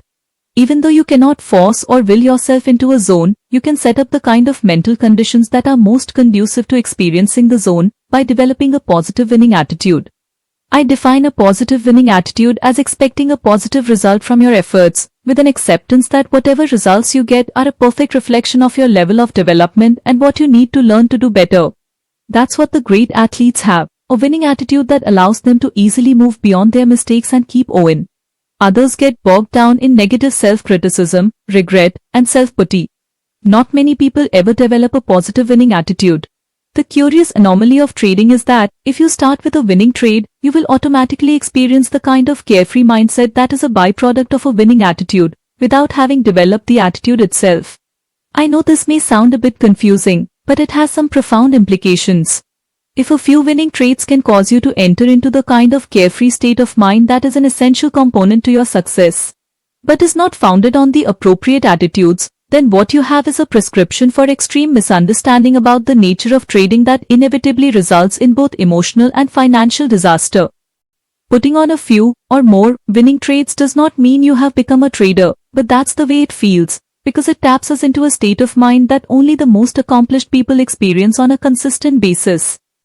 The fact is, you don't need the slightest bit of skill to put on a winning trade, and if it's possible to put on one winning trade without the slightest bit of skill, it is certainly possible to put on another and another. I know of several people who started their trading careers with fairly substantial strings of winning trades. When you're feeling confident and unencumbered by fears and worries, it isn't difficult to put on a string of winning trades because it's easy to get into a flow, a kind of natural rhythm, where what you need to do seems obvious or self-evident. It's almost as if the market screams at you when to buy and when to sell, and you need very little in the way of analytical sophistication. And, of course, because you have no fear, you can execute your trades with no internal argument or conflict. The point I am making is that winning in any endeavor is mostly a function of attitude. Many people are certainly aware of this, but at the same time, most people don't understand the significant part attitude plays in their results. In most sports or other competitive activities, participants must develop physical skills as well as mental skills in the form of strategies. If opponents are not evenly matched in the skills department, the one with superior skills usually, but not always, wins. When an underdog beats a superior opponent, what's the determining factor? When two opponents are evenly matched, what's the factor that tips the balance one way or the other? In both cases, the answer is attitude. What makes trading so fascinating and, at the same time, difficult to learn is that you really don't need lots of skills, you just need a genuine winning attitude. Experiencing a few or more winning trades can make you feel like a winner, and that feeling is what sustains the winning streak. This is why it is possible for a novice trader to put on a string of winning trades, when many of the industry's best market analysts would give their right arms for a string of winning trades. The analysts have the skills, but they don't have the winning attitude. They're operating out of fear. The novice trader experiences the feeling of a winning attitude because he's not afraid. But that doesn't mean he has a winning attitude. It only means he hasn't experienced any pain from his trading activities to make him afraid. Eventually, our novice trader will experience a loss and being wrong, regardless of how positive he's feeling. Losing and being wrong are inevitable realities of trading. The most positive attitude imaginable coupled with the best analytical skills can't prevent a trader from eventually experiencing a losing trade. The markets are just too erratic, and there are too many variables to consider for any trader to be right every time. What happens when the novice trader finally does lose? What effect will it have on his carefree state of mind? The answers will depend on his expectations going into the trade and how he interprets the experience. And how he interprets the experience is a function of his beliefs and attitudes. What if he is operating out of a belief that there's no possible way to avoid a loss, because losing is a natural consequence of trading, no different from, let's say, a restaurant owner incurring the expense of having to buy food? Furthermore, suppose that he has completely accepted the risk, meaning that he has considered and accounted for all of what would otherwise be the unacceptable possibilities in the market's behavior, both financially and emotionally. With these beliefs and expectations, it is unlikely that he would experience a deterioration of his attitude, and would simply go on to the next trade. By the way, this is an example of an ideal set of trading beliefs and attitudes. Now suppose that he hasn't completely accepted the risk. What if his expectations didn't take into account any market behavior other than what he wanted? From this mental perspective, if the market doesn't do what he wants, he is going to feel pain, emotional pain. Expectations are our mental representations of how some future moment in the environment is going to look, sound, feel, smell, or taste. Depending upon how much energy is behind the expectation, it can hurt a lot when it isn't fulfilled. Of the two different perspectives I just described, which one is likely to be held by our novice trader? The latter, of course. Only the very best traders have acquired the perspective described in the first scenario. And, as I indicated in Chapter 1, unless these very best traders grew up in successful trading families or had super traders for mentors, where appropriate attitudes about risk and loss were instilled in them from the very beginning of their careers, virtually every one of them had the common experience of losing one or more fortunes before they realized how they needed to think in order to be consistently successful. It's a fundamental shift in attitude that accounts for their success, not some brilliant realization about the market, as most people erroneously assume. This erroneous assumption is prevalent among traders simply because very few of them really understand, at the deepest levels, just how critical a component attitude is in determining one's success. We can safely assume that after a loss, our novice trader will be in a state of emotional pain. As a result, his trading will take on a whole new quality. He'll definitely lose that carefree state of mind, but more important, he will feel that the market did this to him. The market caused him to feel the pain he's experiencing. The market took away his winning feeling by subjecting him to a loss. Notice how our trader is blaming the markets for losing or what he didn't get. Notice, too, how natural it is to feel the way he does. Think about how many times in our lives, especially as children, we were doing something we really enjoyed, like playing with a toy or with our friends, and someone with more power and authority forced us to stop what we were doing and do something we didn't want to do. All of us have lost things, had things taken away from us, been denied things we wanted or believed we deserved, been prevented from continuing an activity we were in the middle of, or been blocked from pursuing an idea we were passionate about. The point is that in many of these situations, we did not need to take personal responsibility for what happened to us or for the pain we experienced, because we were powerless to do anything about it. We didn't choose to be forced out of a state of joy and happiness, into a state of emotional pain. The decision was out of our hands, against our will, and usually quite abrupt. Even though we may have been told we were responsible for what was happening to us, we may not have believed it or understood what it meant. What's tangible, and what we can most easily relate to, is that we were having fun, and someone or something took us out of that fun and into pain. It wasn't our choice. The cause of our pain came to us from the outside, therefore, whatever force acted upon us in that moment was to blame. We learned not only that feeling good can instantly be replaced with feeling bad through no fault of our own, we also learned about betrayal. We felt betrayed because many of these situations were completely unexpected or unanticipated, meaning, we were unprepared for how some people in our lives had the potential to behave. If their behavior caused us to flip into a state of emotional pain, then we quite naturally would have felt betrayed. As a side note, I feel it is important to say that many of our past, emotionally painful experiences were the result of well-meaning parents, teachers and friends. Pyamritle is a child playing with a toy that is inherently dangerous. Take the toy away, and the child will cry to express the emotional pain he is experiencing, and, if we are dealing with a very young or immature child, in all likelihood he will not listen to anything reasonable that we say about why he cannot play with that toy. But, at the same time, many people are born to immature and unreasonable parents, or encounter emotionally disturbed teachers, coaches, and employees who subconsciously or intentionally inflict their personal problems on anyone they perceive as having less power. What's even worse is many of the people who have a tendency toward victimizing others are also clever enough to do it in a way that makes their victims believe they caused their own pain. In any case, whether our painful experiences are the result of an act of love or intentionally inflicted is something each of us will have to determine for ourselves.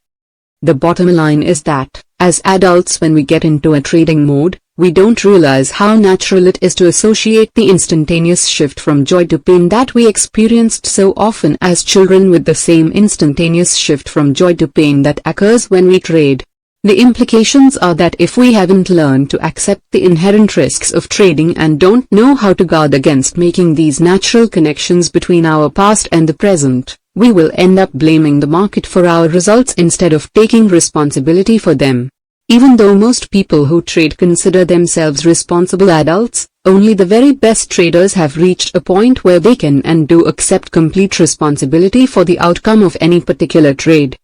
Everyone else to one degree or another assumes they are taking responsibility, but the reality is that they want the market to do it for them. The typical trader wants the market to fulfill his expectations, his hopes, and dreams. Society may work this way, but the markets certainly don't.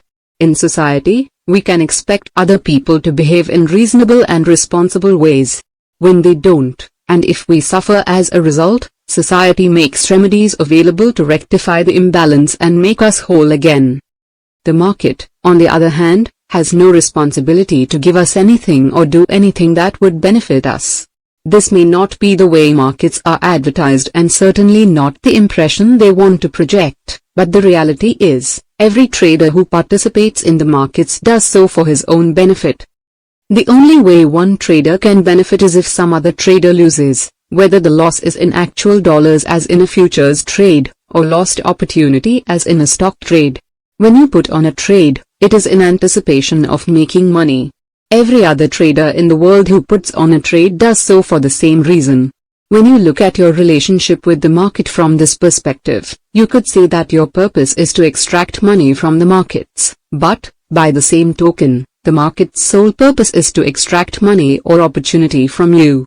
If the market is a group of people interacting to extract money from one another, then what is the market's responsibility to the individual trader? It has no responsibility other than to follow the rules it has established to facilitate this activity. The point is, if you have ever found yourself blaming the market or feeling betrayed, then you have not given enough consideration to the implications of what it means to play a zero-sum game. Any degree of blaming means you have not accepted the reality that the market owes you nothing, regardless of what you want or think or how much effort you put into your trading. In the market, typical social values of exchange do not come into play. If you don't understand this and find a way to reconcile the differences between the social norms you grew up with and the way the market works, you will continue to project your hopes, dreams, and desires onto the market believing it's going to do something for you. When it doesn't, you'll feel angry, frustrated, emotionally distraught, and betrayed. Taking responsibility means acknowledging and accepting, at the deepest part of your identity, that you, not the market, are completely responsible for your success or failure as a trader. Granted, the market's purpose is to separate you from your money, but in the process of doing so, it also provides you with an endless stream of opportunities for you to take money from it. When prices move, that movement represents the collective actions of everyone not associating at that moment. The market also generates information about itself, and makes it extremely easy to enter and exit trades, depending, of course, on the number of people participating. From the individual's perspective, price movement, information, and the ability to enter and exit trades represent opportunities to see something and to act on what you perceive. During each moment the markets are open, you have an opportunity to enter a position, lighten up a position, add to a position, or exit a position. These are all opportunities to enrich yourself by taking profits or, at least, cutting your losses. Let me pose a question. Do you feel responsible for fulfilling some other trader's expectations, hopes, dreams, and desires? Of course you don't. It sounds absurd to even ask. However, if you ever find yourself blaming the market and feeling betrayed, that is essentially what you are doing. You are expecting the collective actions of everyone participating in the market to make the market act in a way that gives you what you want. You have to learn for yourself how to get what you want out of the markets. The first major step in this learning process is taking complete and absolute responsibility. Taking responsibility means believing that all of your outcomes are self-generated, that your results are based on your interpretations of market information, the decisions you make and the actions you take as a result. Taking anything less than complete responsibility sets up two major psychological obstacles that will block your success. First, you will establish an adversarial relationship with the market that takes you out of the constant flow of opportunities. Second, you will mislead yourself into believing that your trading problems and lack of success can be rectified through market analysis. Let's consider the first obstacle. When you project any degree of responsibility onto the market for giving you money or cutting your losses, the market can all too easily take on the quality of an adversary or enemy. Losing, when you expected the market to do something different from what it did, will tap you into the same childlike feelings of pain, anger, resentment, and powerlessness that all of us felt when someone took something away from us, didn't give us what we wanted, or wouldn't let us do what we wanted. No one likes to feel denied, especially if we believe that getting what we want will make us happy. In each of these situations, something or someone outside of us prevented us from expressing ourselves in some particular way. In other words, some outside force was acting against the inner force of our desires and expectations. As a result, it feels natural to assign the market the power of an outside force that either gives or takes away. But consider the fact that the market presents its information from a neutral perspective. That means the market doesn't know what you want or expect, nor does it care, unless, of course, you trade the kind of position that can have a major impact on prices. Otherwise, each moment, each bid, and each offer gives you the opportunity to do something. You can put on a trade, take profits, or take off a loser. This is also true for those of you who are floor traders and are personally known to other floor traders, who may also know your position and, to your detriment, purposely take advantage of that knowledge.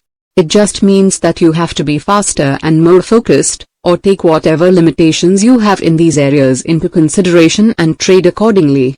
From the market's perspective, each moment is neutral. To you, the observer, every moment and price change can have meaning. But where do these meanings exist? The meanings are based on what you've learned, and exist inside your mind, not in the market. The market doesn't attach meanings or interpret the information it generates about itself, although there are always individuals who will offer an interpretation if you're willing to listen. Furthermore, the market doesn't know how you define an opportunity or a loss. The market doesn't know whether you perceive it as an endless stream of opportunities to enter and exit trades for both profits and losses at each and every moment, or whether you perceive it as a greedy monster ready and willing in any given moment to devour your money. If you perceive the endless stream of opportunities to enter and exit trades without self-criticism and regret, then you will be in the best frame of mind to act in your own best interest and learn from your experiences. On the other hand, if what you perceive in market information is painful in some way, then you will naturally try to avoid that pain by either consciously or subconsciously blocking that information from your awareness. In the process of blocking that information, you'll systematically cut yourself off from any number of opportunities to enrich yourself. In other words, you cut yourself off from the opportunity flow. Furthermore, it will feel like the market is against you, but only if you expect it to do something for you, or if you believe that it owes you something. If someone or something is against you and causes you pain, how are you likely to respond? You'll feel compelled to fight, but what exactly are you fighting? The market is certainly not fighting you. Yes, the market wants your money, but it also provides you with the opportunity to take as much as you can. Although it may feel as if you are fighting the market, or it is fighting you, the reality is you are simply fighting the negative consequences of not fully accepting that the market owes you nothing, and that you need to take advantage of the opportunities it presents by yourself, 100% and not 1 degree less. The way to take maximum advantage of a situation where you are being offered unlimited opportunities to do something for yourself is to get into the flow. The market does have a flow. It is often erratic, especially in the shorter time frames, but it does display symmetrical patterns that repeat themselves over and over again. Obviously, it's a contradiction to flow with something you are against. If you want to start sensing the flow of the market, your mind has to be relatively free of fear, anger, regret, betrayal, despair, and disappointment. You won't have a reason to experience these negative emotions when you assume absolute responsibility.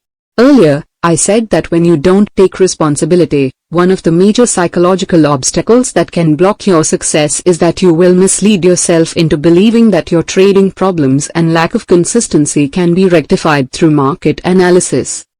To illustrate this point, let's go back to our novice trader who started out with a carefree state of mind until he experienced his first loss.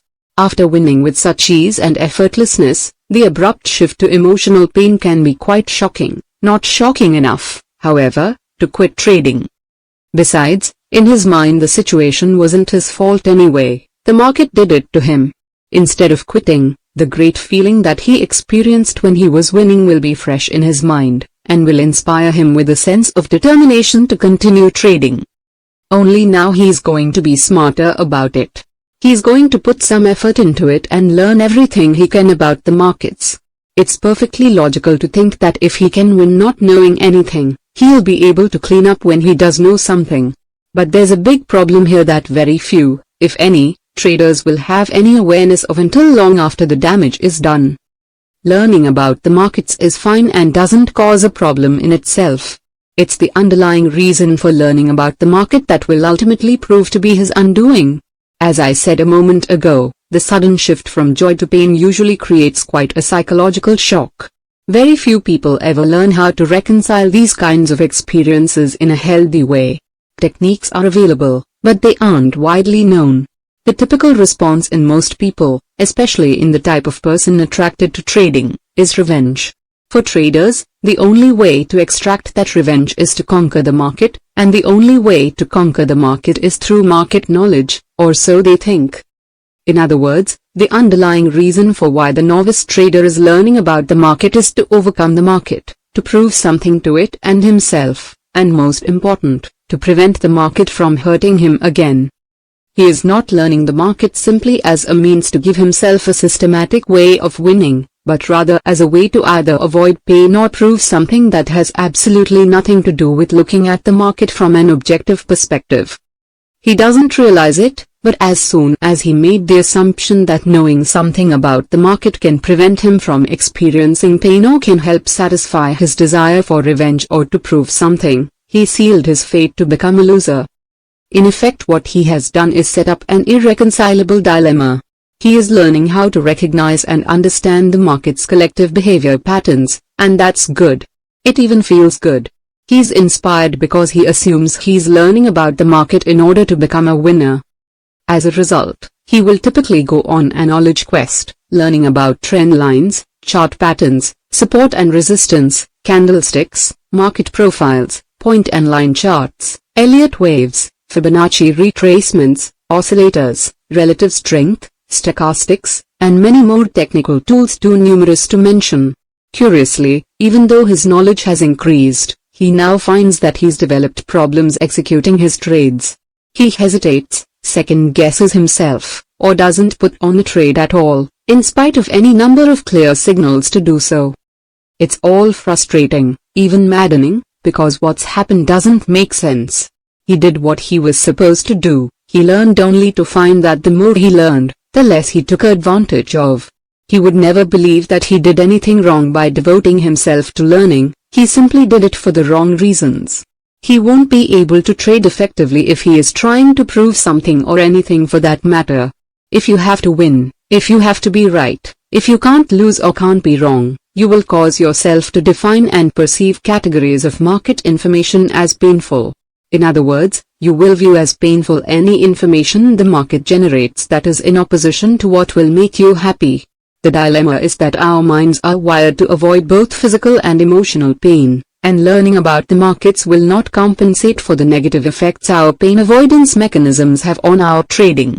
Everybody understands the nature of avoiding physical pain. Accidentally set your hand on a hot burner, and your hand moves away from the heat automatically. It's an instinctive reaction. However, when it comes to avoiding emotional pain and the negative consequences it creates, especially for traders, very few people understand the dynamics.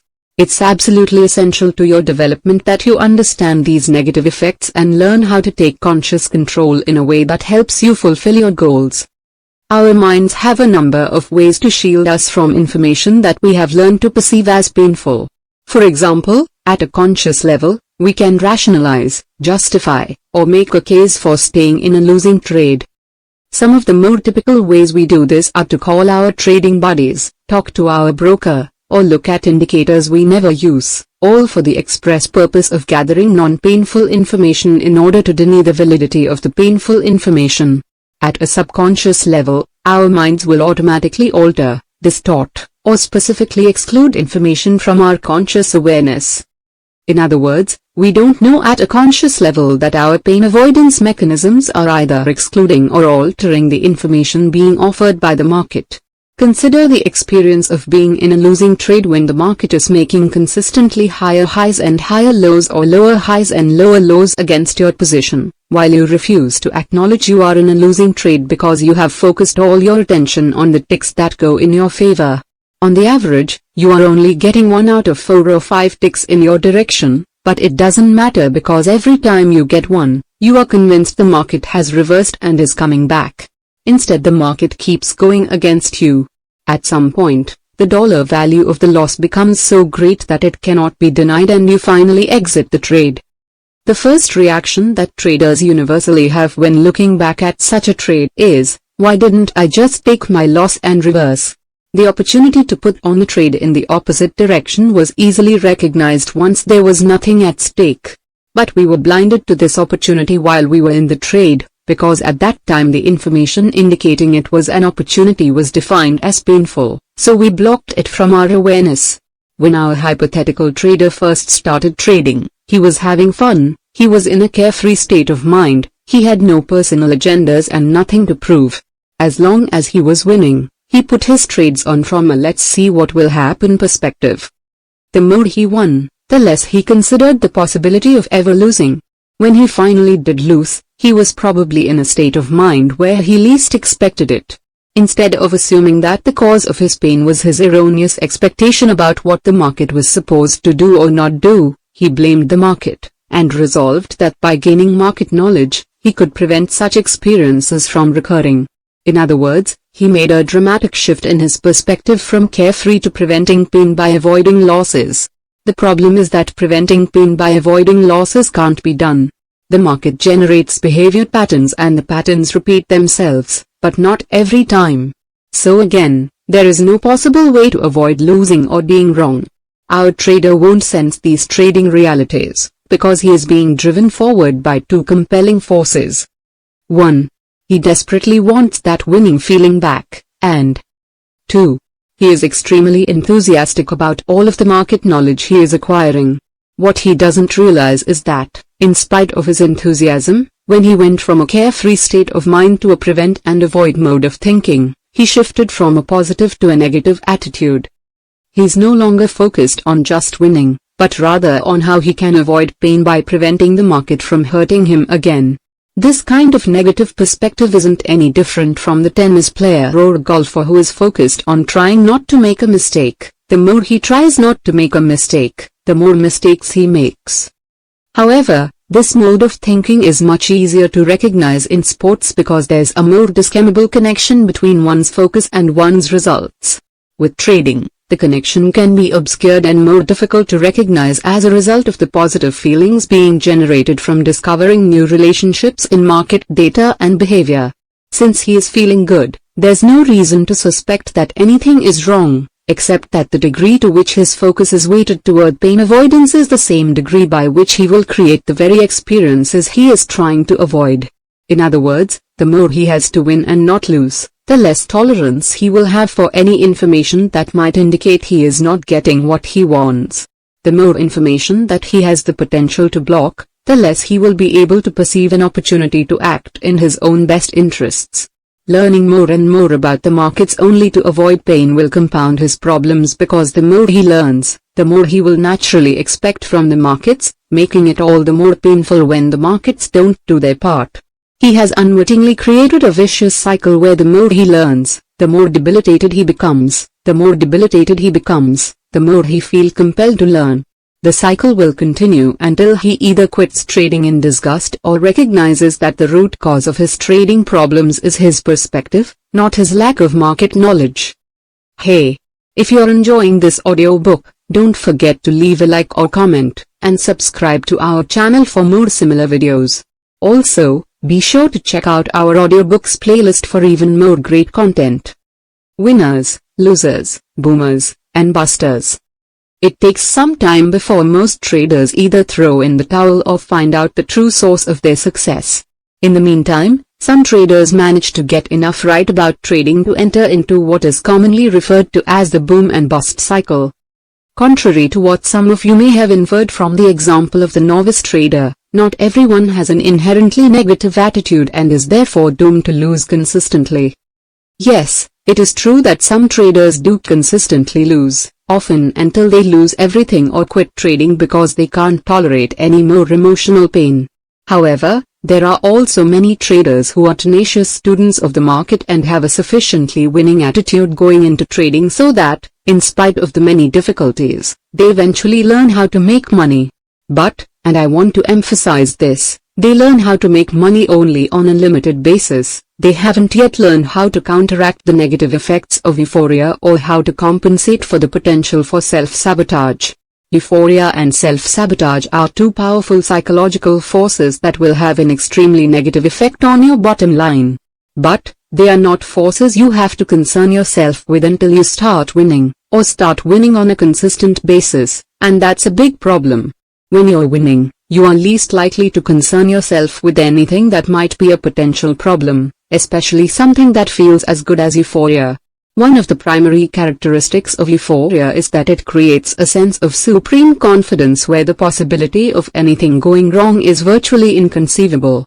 Conversely, errors that result from self-sabotage have their root in any number of conflicts that traders have about deserving the money or deserving to win.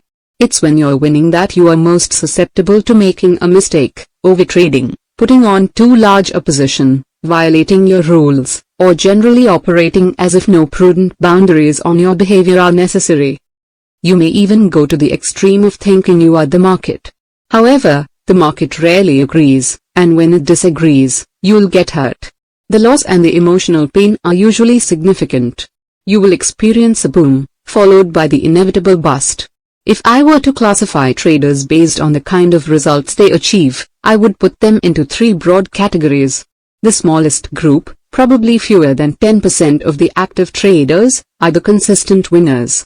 They have a steadily rising equity curve with relatively minor drawdowns. The drawdowns they do experience are the type of normal losses that any trading methodology or system incurs. Not only have they learned how to make money, but they are no longer susceptible to the psychological forces that cause the boom and bust cycle. The next group, which consists of between 30 and 40% of the active traders, are consistent losers. Their equity curves are mirror images of the consistent winners' curves, but in the opposite direction, many losing trades with an occasional winner. Regardless of how long they have been trading, there's much about it that they haven't learned. They either have illusions about the nature of trading or are addicted to it in ways that make it virtually impossible for them to be winners. The largest group, the remaining 40 to 50% of the active traders, are the boom and busters. They have learned how to make money, but they haven't learned there is a whole body of trading skills that have to be mastered in order to keep the money they make. As a result, their equity curves typically look like roller coaster rides, with a nice, steady ascent into a steep drop-off, then another nice, steady ascent into another steep drop-off. The roller coaster cycle continues on and on. I have worked with many experienced traders who have put together incredible winning streaks, sometimes going months without a losing day. Having 15 or 20 winning trades in a row is not unusual for them. But for the boom and busters, these streaks always end the same way in huge losses that are the result of either euphoria or self-sabotage. If the losses are the result of euphoria, it really doesn't matter what form the streak takes: a number of wins in a row, a steadily rising equity curve, or even one winning trade. Everyone seems to have a different threshold for when overconfidence or euphoria starts to take hold of the thinking process. However, the moment euphoria takes hold, the trader is in deep trouble. In a state of overconfidence or euphoria, you can't perceive any risk because euphoria makes you believe that absolutely nothing can go wrong. If nothing can go wrong, there's no need for rules or boundaries to govern your behavior. So putting on a larger than usual position is not only appealing, it's compelling. However, as soon as you put on the larger than usual position, you're in danger. The larger the position, the greater the financial impact small fluctuations in price will have on your equity. Combine the larger than normal impact of a move against your position with a resolute belief that the market will do exactly as you expect, and you have a situation in which one tick in the opposition direction of your trade can cause you to go into a state of mind freeze and become immobilized. When you finally do pull yourself out of it, you'll be dazed, disillusioned, and betrayed, and you'll wonder how something like that could have happened. In fact, you were betrayed by your own emotions. However, if you're not aware of or don't understand the underlying dynamics I just described, you'll have no other choice but to blame the market. If you believe the market did this to you, then you'll feel compelled to learn more about the market in order to protect yourself. The more you learn, the more confident you will naturally become in your ability to win. As your confidence grows, the more likely that at some point you will cross the threshold into euphoria and start the cycle all over again. Losses that result from self-sabotage can be just as damaging, but they're usually more subtle in nature. Making errors like putting in a sell for a buy or vice versa, or indulging yourself in some distracting activity at the most inopportune time are typical examples of how traders make sure they don't win. Why wouldn't someone want to win? It's really not a question of what someone wants, because I believe that all traders want to win. Yet, there are often conflicts about winning. Sometimes these conflicts are so powerful that we find our behavior is in direct conflict with what we want. These conflicts could stem from religious upbringing, work ethic, or certain types of childhood trauma. If these conflicts exist, it means that your mental environment is not completely aligned with your goals. In other words, not all parts of you would argue for the same outcome. Therefore, you can't assume that you have the capacity to give yourself an unlimited amount of money just because you have learned how to trade and the money is there for the taking.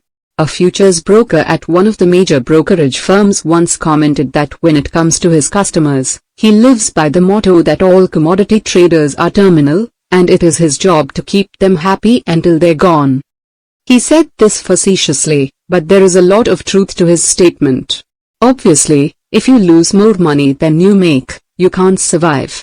What's less obvious, and one of the mysteries of being successful, is that if you win, you may still be terminal. That is, if you win and you haven't learned how to create a healthy balance between confidence and restraint, or you haven't learned how to recognize and compensate for any potential you have to self-destruct, you will sooner or later lose.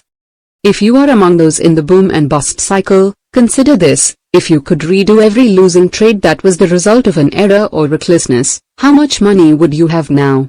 Based on these recalculated results, what would your equity curve look like? I'm sure many of you would fall into the category of consistent winners. Now think about how you responded to your losses when they occurred. Did you assume complete responsibility for them?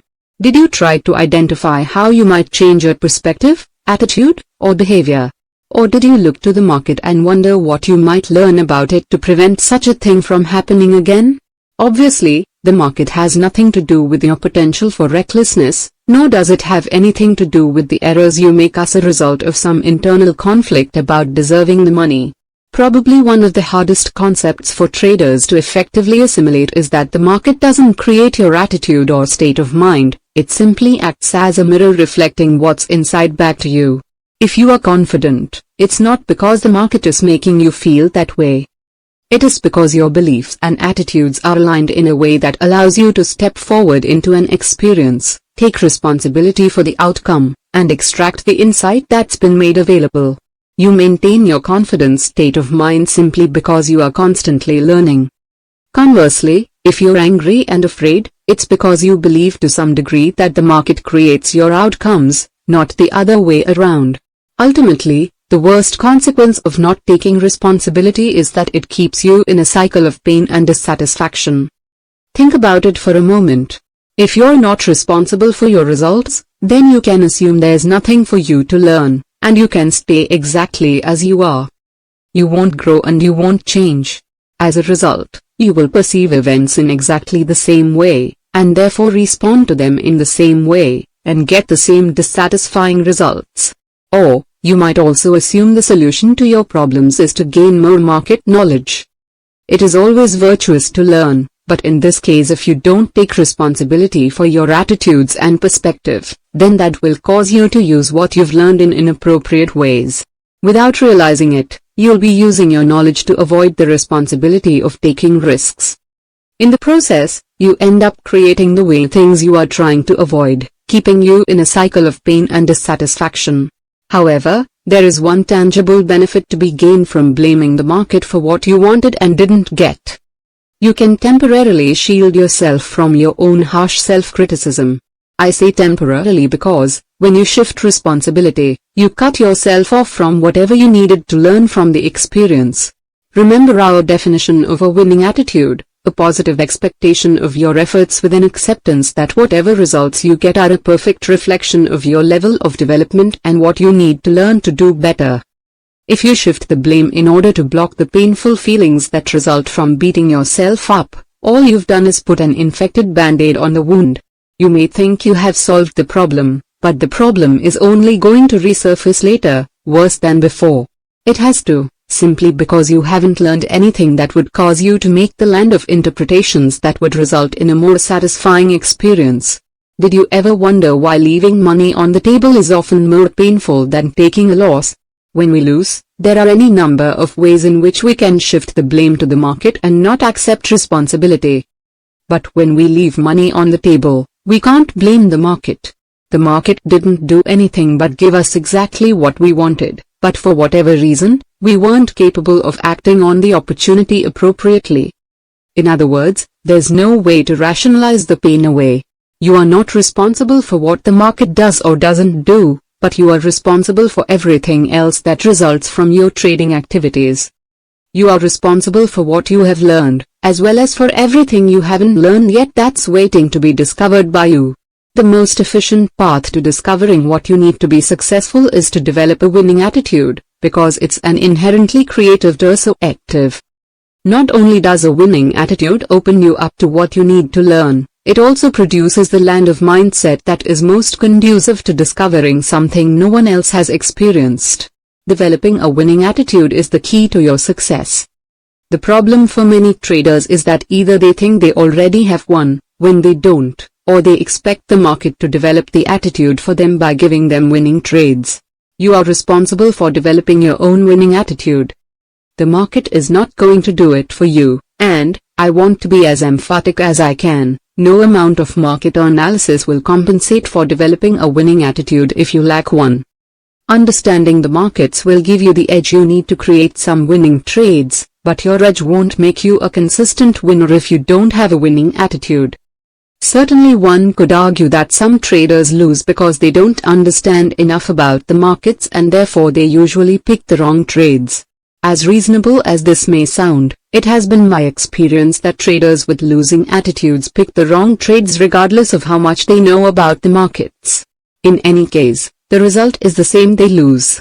On the other hand, traders with winning attitudes who know virtually nothing about the markets can pick winners, and if they know a lot about the markets, they can pick even more winners. If you want to change your experience of the markets from fearful to confident, if you want to change your results from an erratic equity curve to a steadily rising one, the first step is to embrace the responsibility and stop expecting the market to give you anything or do anything for you. If you resolve from this point forward to do it all yourself, the market can no longer be your opponent. If you stop fighting the market, which in effect means you stop fighting yourself, you'll be amazed at how quickly you will recognize exactly what you need to learn, and how quickly you will learn it. Taking responsibility is the cornerstone of a winning attitude. Chapter 4: Consistency, a State of Mind. I hope that after reading the first 3 chapters you are getting the idea that just because you are acting in the capacity of a trader, doesn't mean that you've learned the appropriate ways to think about what you do. As I have already stressed several times, what separates the best traders from everyone else is not what they do or when they do it, but rather how they think about what they do and how they're thinking when they do it. If your goal is to trade like a professional and be a consistent winner, then you must start from the premise that the solutions are in your mind and not in the market. Consistency is a state of mind that has at its core certain fundamental thinking strategies that are unique to trading. Experiencing a few or more winning trades can convince almost anyone that trading is easy. Recall your own experiences. Think back to those trades that brought a stream of money flowing into your account when all you had done was make a simple decision to buy or sell. Now, combine the extremely positive feeling you get from winning and getting money with no effort, and it's almost impossible not to conclude that making money as a trader is easy. But if that's the case, if trading is so easy, then why is it so difficult to master? Why are so many traders at their wits' end, grappling with the obvious contradiction? If it is true that trading is easy and traders know it is because they've had the direct experience of how easy and effortless it is, then how can it also be possible that they can't make what they've learned about the markets work for them over and over again? In other words, how do we account for the contradiction between what we believe about trading and our actual trading results over time? Thinking about trading. The answers are all in the way you think about it. The irony is that trading can be as much fun and as effortless as your experience of it has been on occasion, but experiencing these qualities consistently is a function of your perspective, your beliefs, your attitudes, or your mindset. Choose the term you are most comfortable with. They all refer to the same thing. Winning and consistency are states of mind in the same way that happiness, having fun, and satisfaction are states of mind. Your state of mind is a byproduct of your beliefs and attitudes. You can try to create consistency without having the appropriate beliefs and attitudes, but your results won't be any different than if you try to be happy when you're not having fun. When you're not having fun, it can be very difficult to change your perspective to one where you, all of a sudden, start enjoying yourself. Of course, the circumstances of your situation could suddenly shift in a way that causes you to experience joy. But then your state of mind would be the result of an external shift in conditions, not a result of an internal shift in your attitude. If you depend on outside conditions and circumstances to make you happy, so that you always are enjoying yourself, then it is extremely unlikely that you will experience happiness on a consistent basis. However, you can greatly increase the possibility of your being happy by developing fun-type attitudes and, more specifically, by working on neutralizing the beliefs and attitudes that prevent you from having fun or enjoying yourself. Creating consistent success as a trader works the same way. You can't rely on the market to make you consistently successful, any more than you can rely on the outside world to make you consistently happy. People who are truly happy don't have to do anything in order to be happy. They are happy people who do things. Traders who are consistently successful are consistent as a natural expression of who they are. They don't have to try to be consistent, they are consistent. This may seem like an abstract distinction, but it is vitally important that you understand the difference. Being consistent is not something you can try to be, because the very act of trying will negate your intent by mentally taking you out of the opportunity flow, making it less likely that you will win and more likely you will lose. Your way best trades were easy and effortless. You didn't have to try to make them easy, they were easy.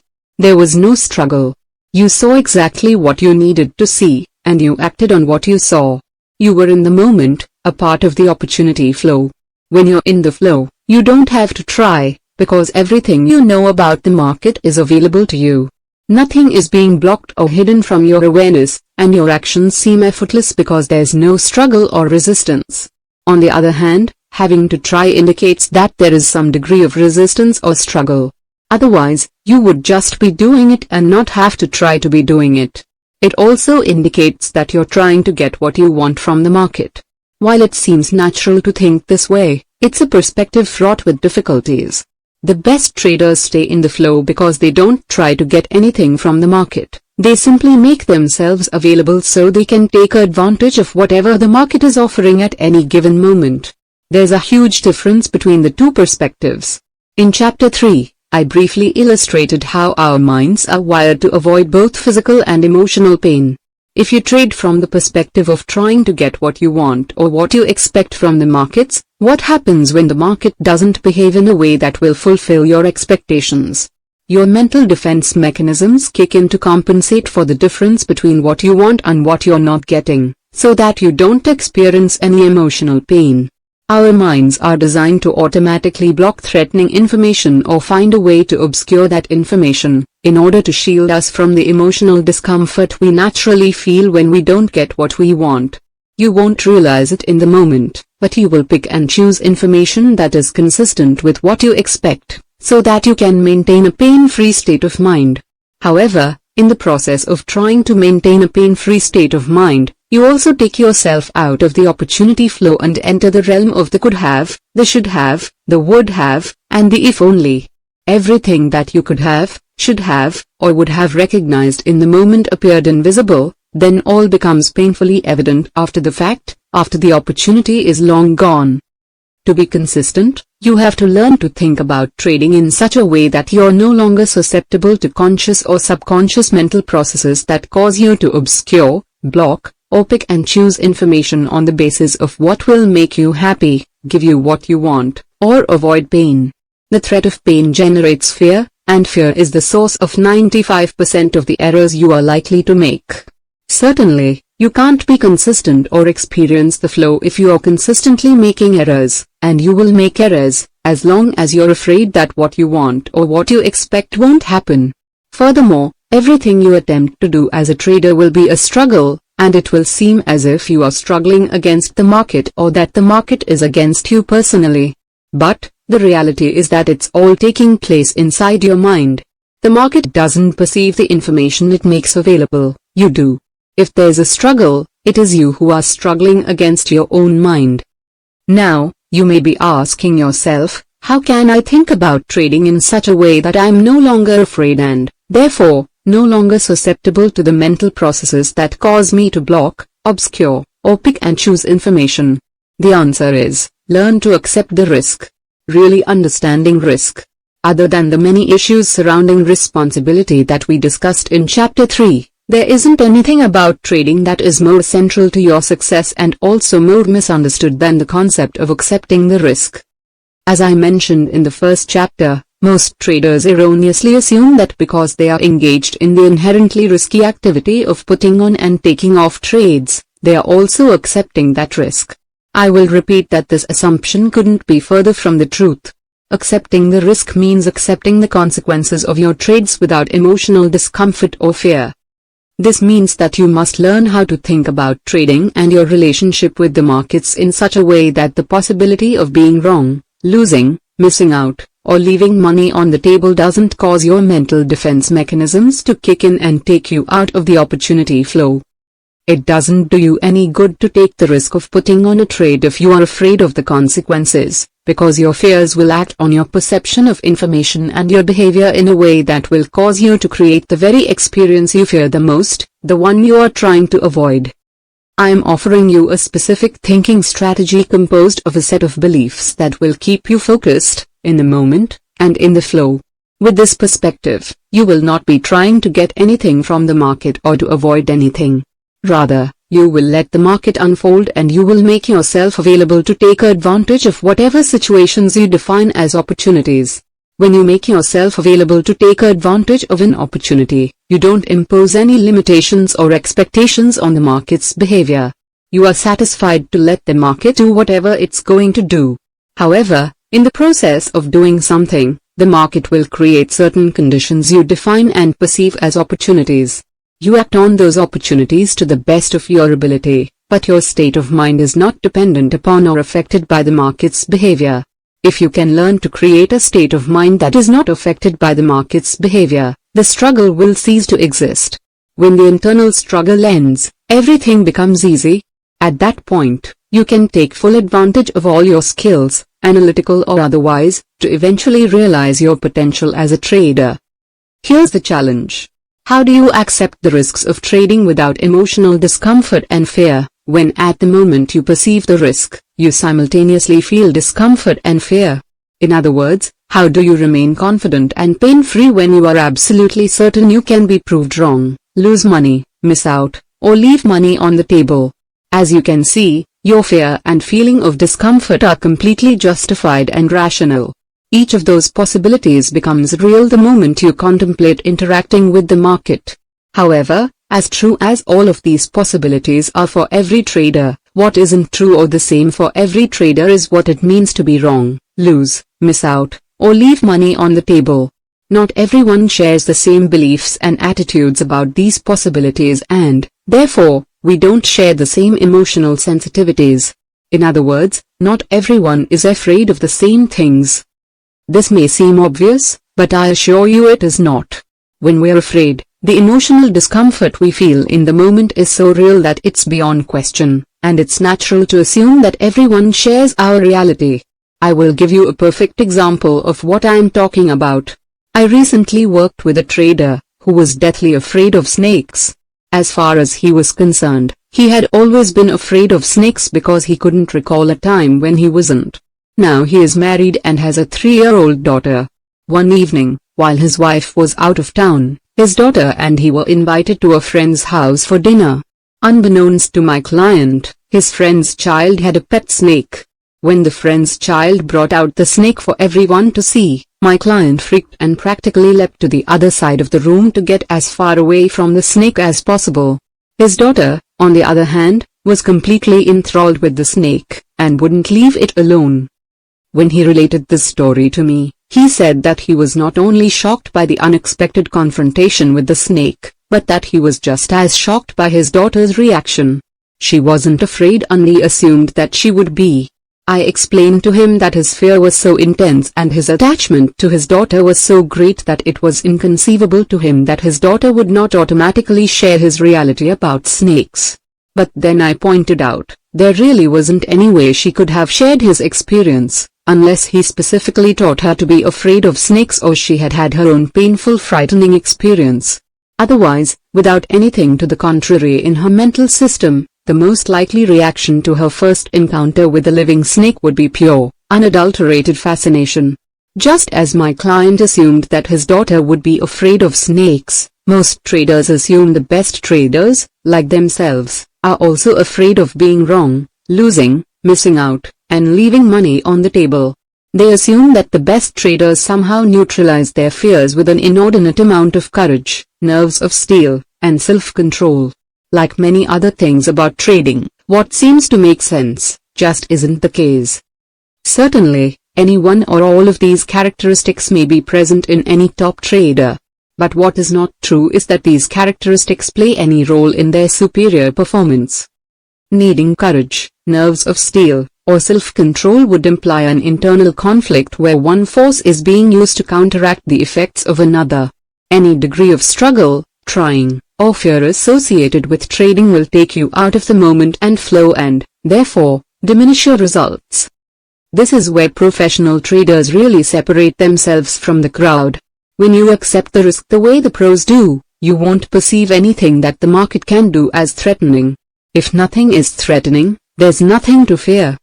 If you're not afraid, you don't need courage. If you're not stressed, why would you need nerves of steel?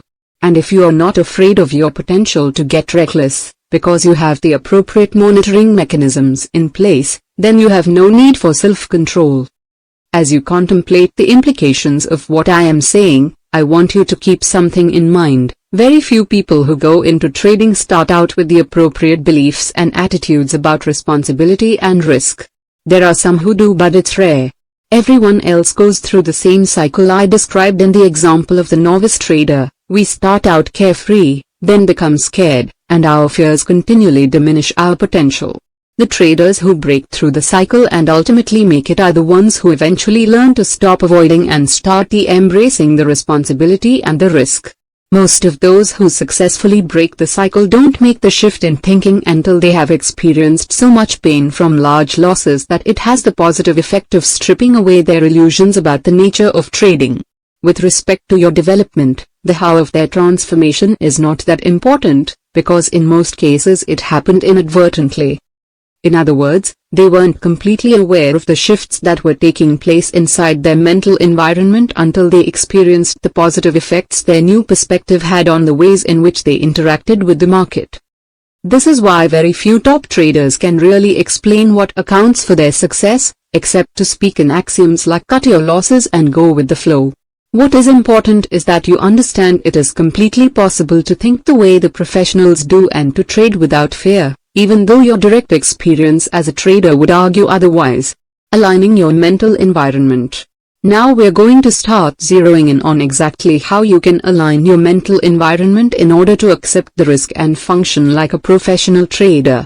Most of what I've discussed up to this point was designed to get you ready to do the real work. I'm going to teach you a thinking strategy that has, at its core, a firm belief in probabilities and edges. With this new thinking strategy, you'll learn how to create a new relationship with the market, one that disassociates your trading from what it typically means to be wrong or to lose, and that precludes you from perceiving anything about the market as threatening. When the threat of pain is gone, the fear will correspondingly disappear, as will the fear-based errors you are susceptible to.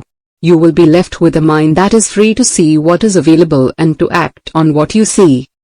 Getting to this carefree, fearless state of mind, in spite of being burned over and over again, will take some work, but it's not going to be so difficult as you may think.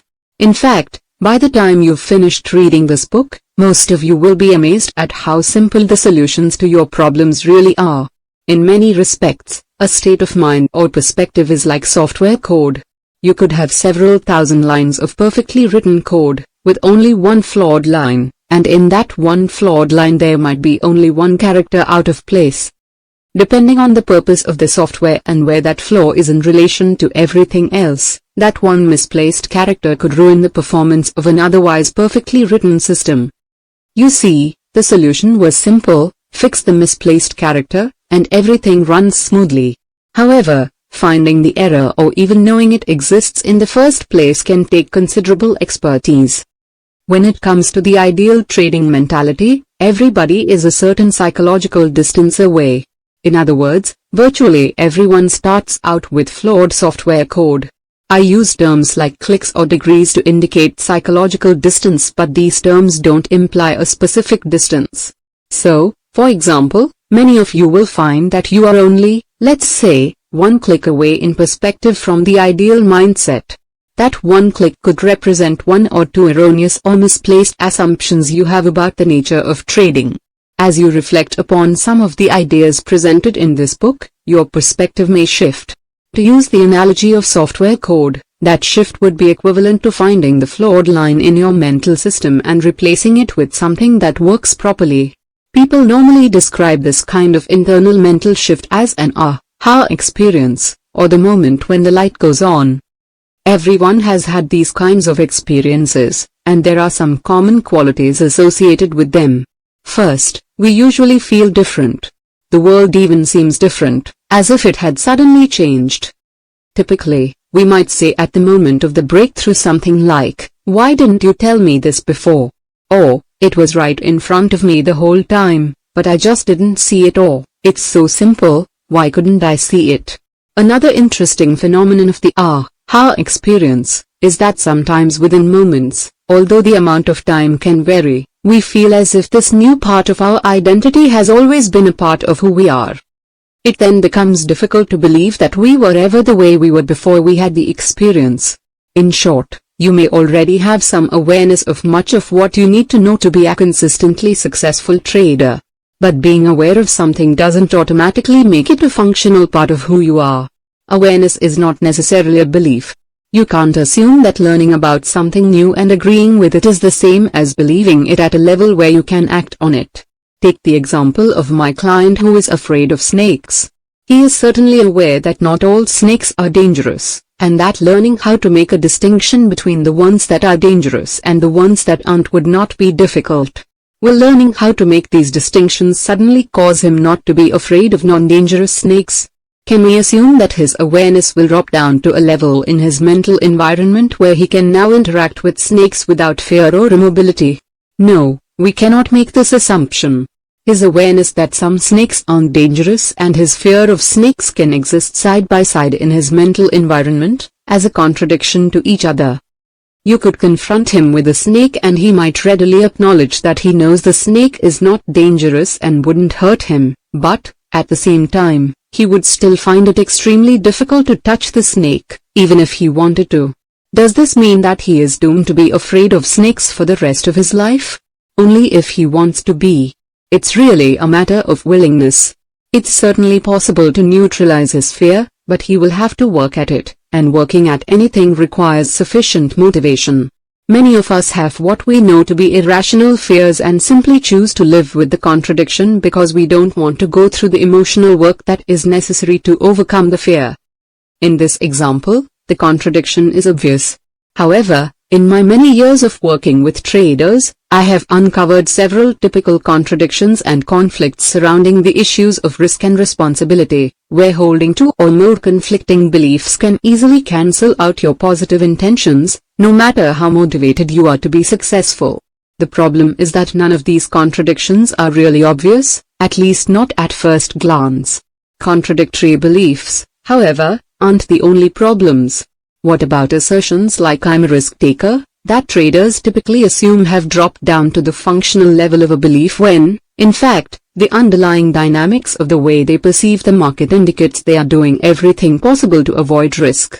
Contradictory beliefs and non-functional awareness represent flawed mental software code that destroys your ability to stay focused and accomplish your goals, code that makes it seem as if you simultaneously have one foot on the accelerator and the other on the brake, code that gives learning how to trade a mysterious quality that will be challenging in a fun way at first, but usually turns into pure, unadulterated exasperation.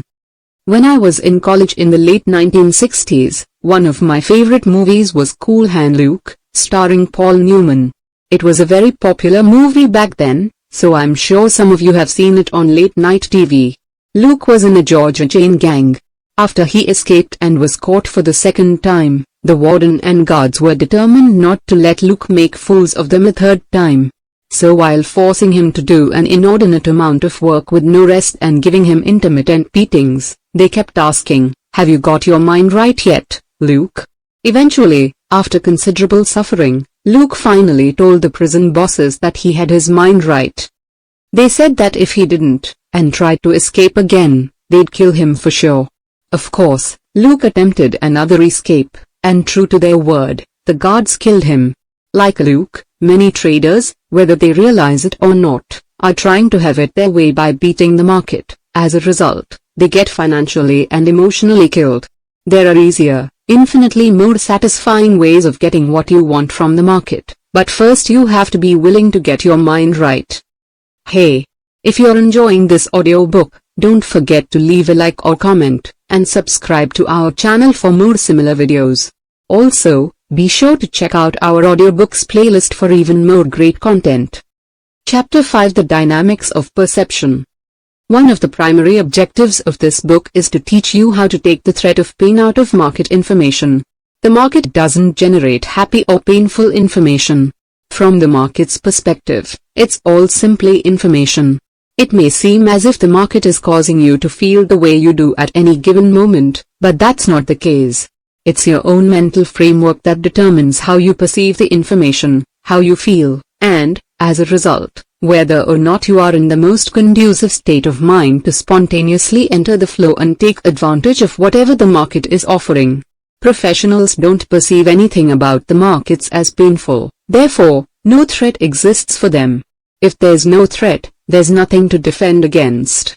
As a result, there isn't any reason for their conscious or subconscious defense mechanisms to kick in. That's why professionals can see and do things that mystify everyone else.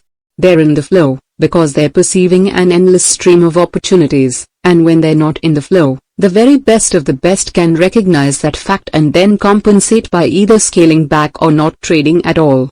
If your goal is to be able to trade like the professionals, you must be able to see the market from an objective perspective, without distortion. You must be able to act without resistance or hesitation, but with the appropriate amount of positive restraint to counteract the negative effects of overconfidence or euphoria. In essence, your objective is to be able to create a unique state of mind, a trader's mentality. When you've accomplished this, everything else about your success as a trader will fall into place. To help you achieve that objective, I'm going to give you a way to redefine your relationship to market information so that there will be little or no potential to perceive any of it as threatening. By redefine, I mean to change your perspective and operate out of a mental framework that keeps you focused on the opportunities available instead of tapping you into emotional pain. debugging your mental software. In other words, we want to get the bugs out of our mental software code and get our minds right. Doing this effectively will require an understanding of the nature of mental energy and how you can use that energy to change a perspective that is generating an unwanted, negative, emotional response to market information. There's much to learn, but I think you will be amazed at how some simple changes can make a huge difference in your trading results. The process of trading starts with perceiving an opportunity. Without the perception of an opportunity, we wouldn't have a reason to trade.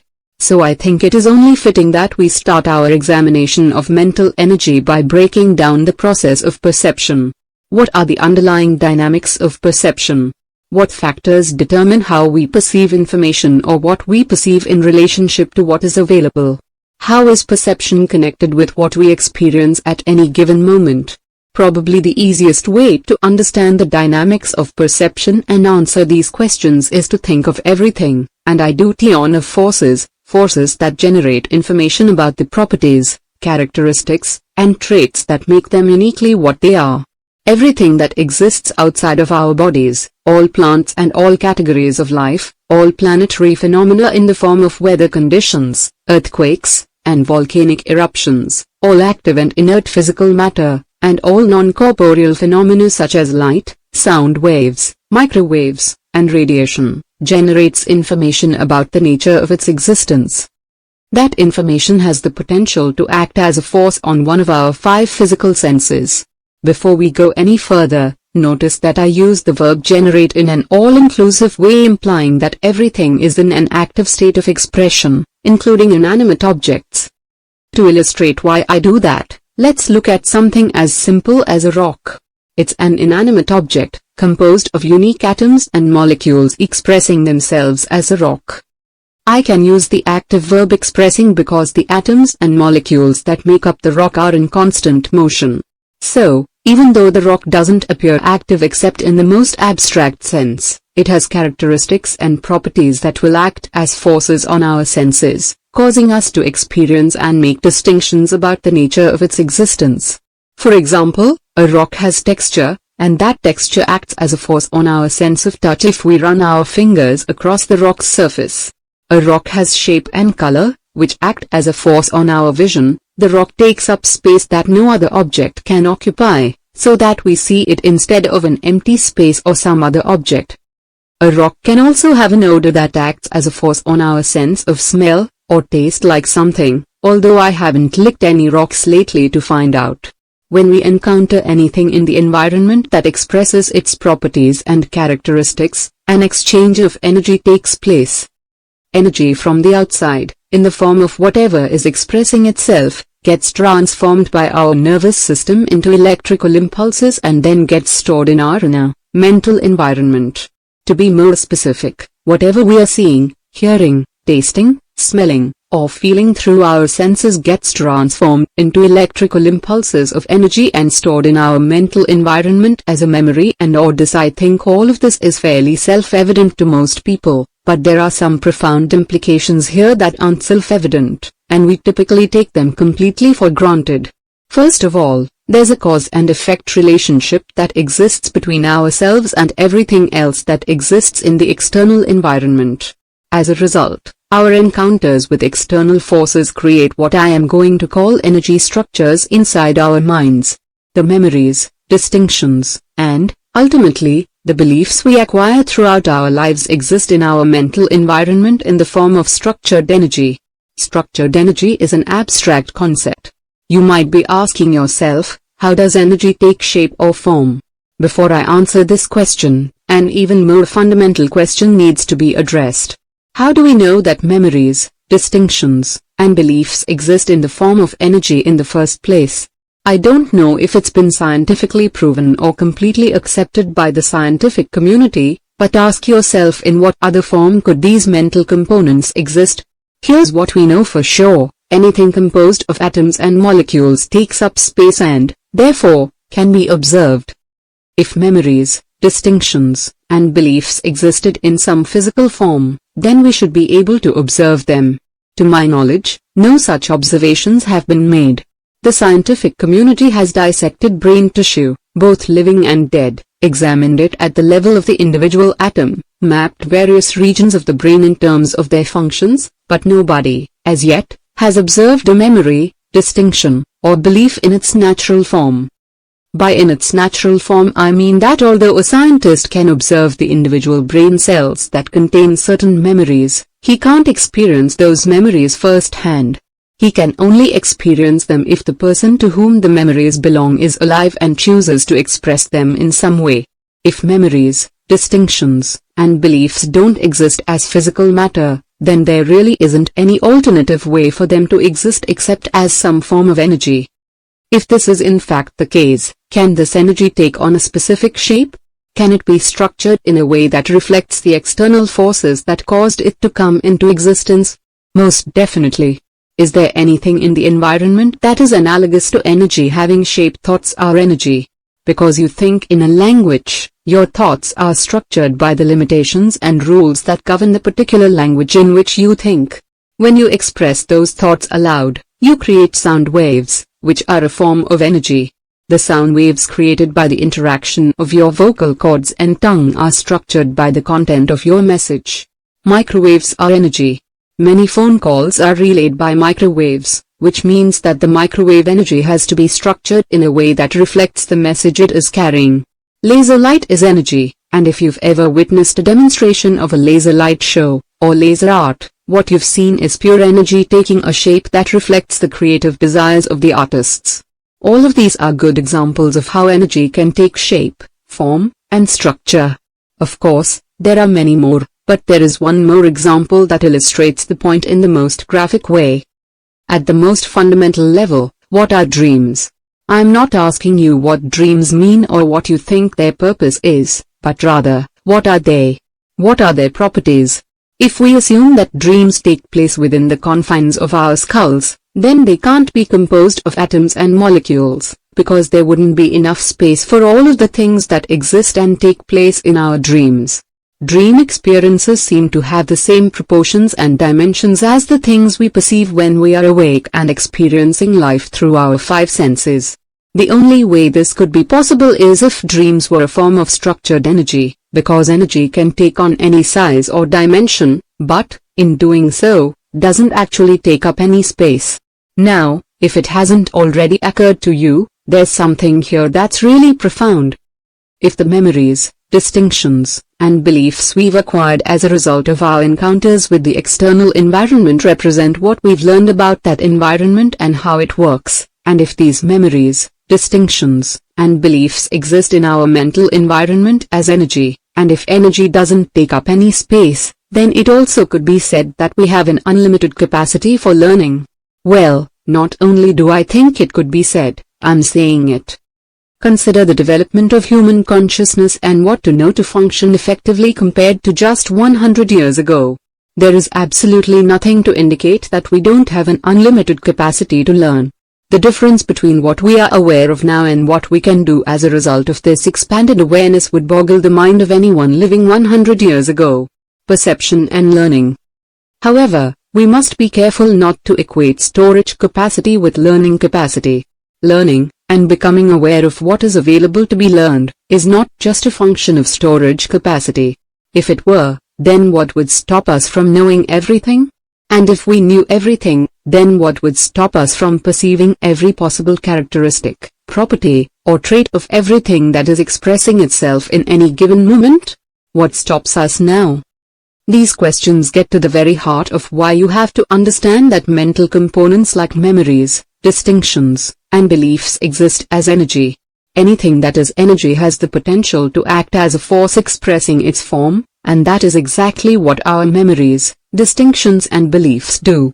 They act as a force on our senses from the inside, expressing their form and content, and, in the process of doing so, they have a profoundly limiting effect on the information we perceive in any given moment, making much of the information that is available from the environment's perspective, and the possibilities inherent within that information, literally invisible. I am saying here that, in any given moment the environment is generating an enormous amount of information about its properties, characteristics, and traits. Some of that information is beyond the physiological range of our senses. For example, our eyes can't see every wavelength of light, nor can our ears hear every frequency of sound the environment produces, so there's definitely a range of information that is beyond the physiological capabilities of our senses. What about the rest of the information the environment is generating about itself? Do we see, hear, taste, smell, or feel through our senses every possible distinction, trait, and characteristic being senses? Absolutely not. The energy that's inside of us will categorically limit and block our awareness of much of this information by working through the same sensory mechanisms the external environment works through. Now, if you take a moment and think about it, some of what I just said should be self-evident. For example, there are many ways in which the external environment can express itself that we don't perceive simply because we haven't learned about them yet. This is easy to illustrate. Think back to the first time you ever looked at a price chart. What did you see? Exactly what did you perceive? With no previous exposure, I'm sure, like everyone else, you saw a bunch of lines that had no meaning. Now if you're like most traders, when you look at a price chart you see characteristics, traits, and behavior patterns that represent the collective actions of all the traders who participated in those particular trades. Initially, the chart represented undifferentiated information. Undifferentiated information usually creates a state of confusion, and that's probably what you experienced when you first encountered a chart.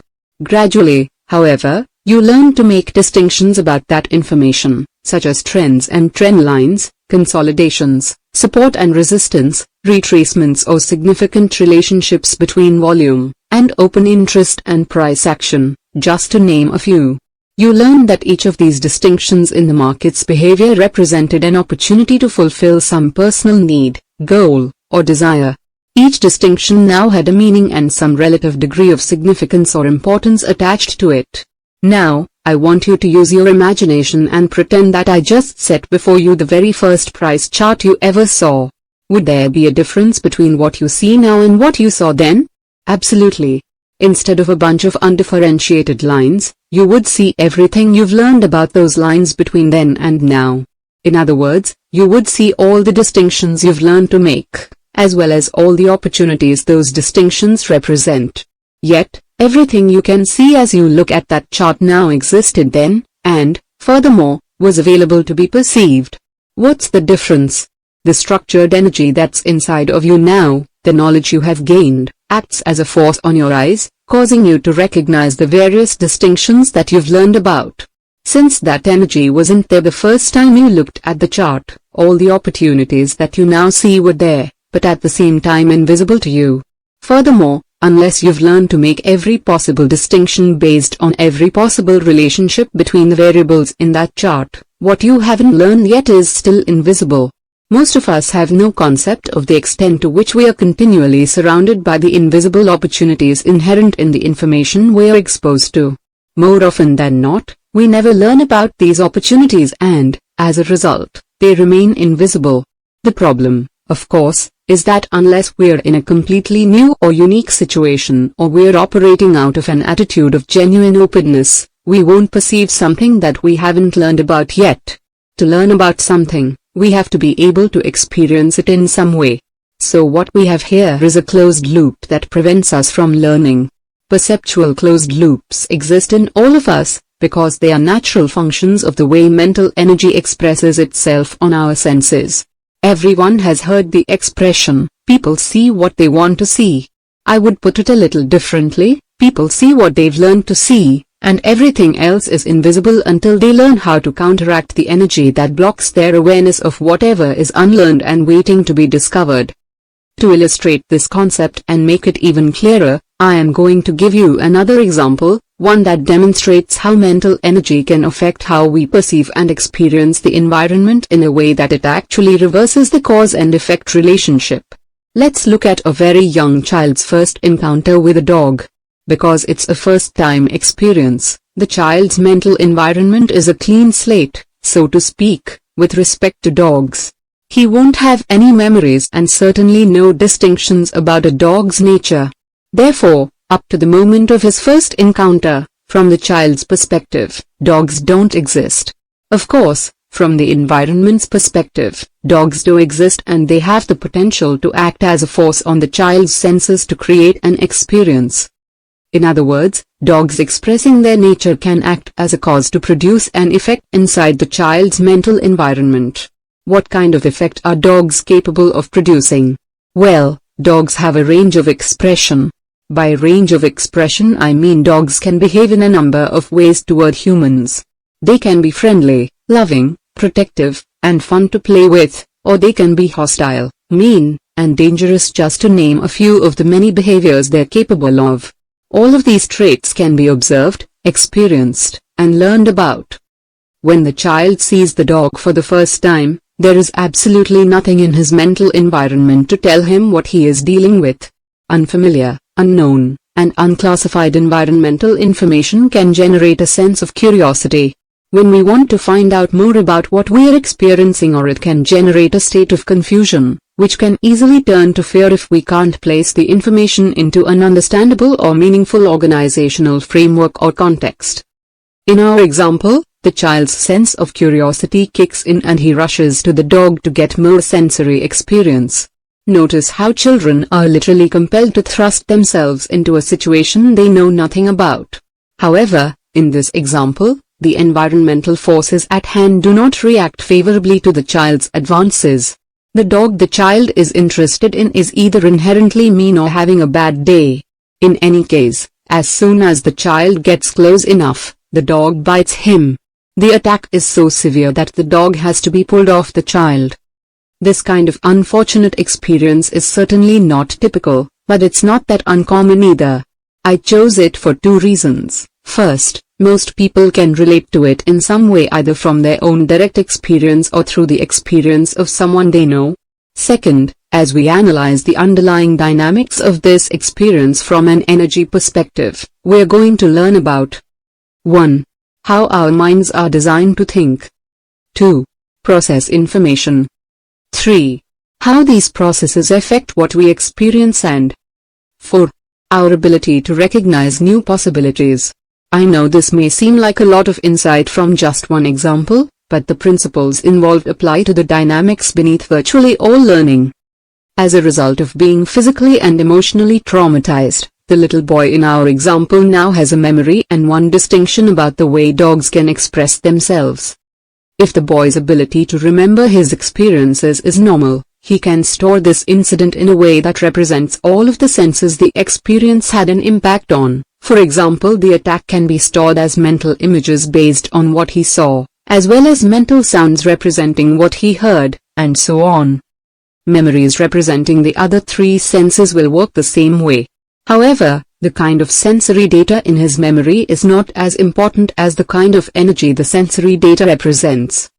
We basically have two kinds of mental energy: positively charged energy, which we call love, confidence, happiness, joy, satisfaction, excitement, and enthusiasm, to name a few of the pleasant ways we can feel, and negatively charged energy, representing fear, terror, dissatisfaction, betrayal, regret, anger, confusion, anxiety, stress, and frustration, all representing what is commonly referred to as emotional pain. Because the boy's first experience with a dog was intensely painful, we can assume that regardless of what senses were affected, all of his memories of this experience will be in painful, unpleasant feeling, negative energy. Now, what effect will this negatively charged mental energy have on his perception and behavior if and when he encounters another dog? The answer is so obvious that it may seem ridiculous even to ask, but the underlying implications are not obvious, so bear with me. Clearly, the moment he comes into contact with another dog, he will experience fear. Notice that I used the word another to describe the next dog he has any contact with. What I want to point out is that any dog can cause the boy to feel fear, not just the one that actually attacked him. It won't make a bit of difference if the next dog he comes into contact with is the friendliest dog in the world, one whose nature is only to express playfulness and love. The child will still be afraid, and furthermore, his fear could quickly turn to unrestrained terror, especially if the second dog, seeing a child and wanting to play, attempts to approach him. Each of us has at one time or another witnessed a situation in which someone was experiencing fear, when from our perspective there wasn't the least bit of danger or threat. Although we may not have said it, we probably thought to ourselves that this person was being irrational. Perception and risk. If we tried to point out why there was no need to be afraid, we probably found that our words had little, if any, impact. We could easily think the same thing about the boy in our example, that he is just being irrational, because it's clear from our perspective that other possibilities exist than the one his mind has focused on. But is his fear any less irrational than, let's say, your fear, or hesitation, about putting on the next trade, when your last trade was a loser? Using the same logic, a top trader would say that your fear is irrational because this now moment opportunity has absolutely nothing to do with your last trade. Each trade is simply an edge with a probable outcome, and statistically independent of every other trade. If you believe otherwise, then I can see why you're afraid, but I can assure you that your fears are completely unfounded. As you can see, one person's perception of risk can easily be perceived as irrational thinking by another. Risk is relative, but to the person who perceives it in the moment, it seems absolute and beyond question. When the child encountered his first dog, he was bubbling with excitement and curiosity.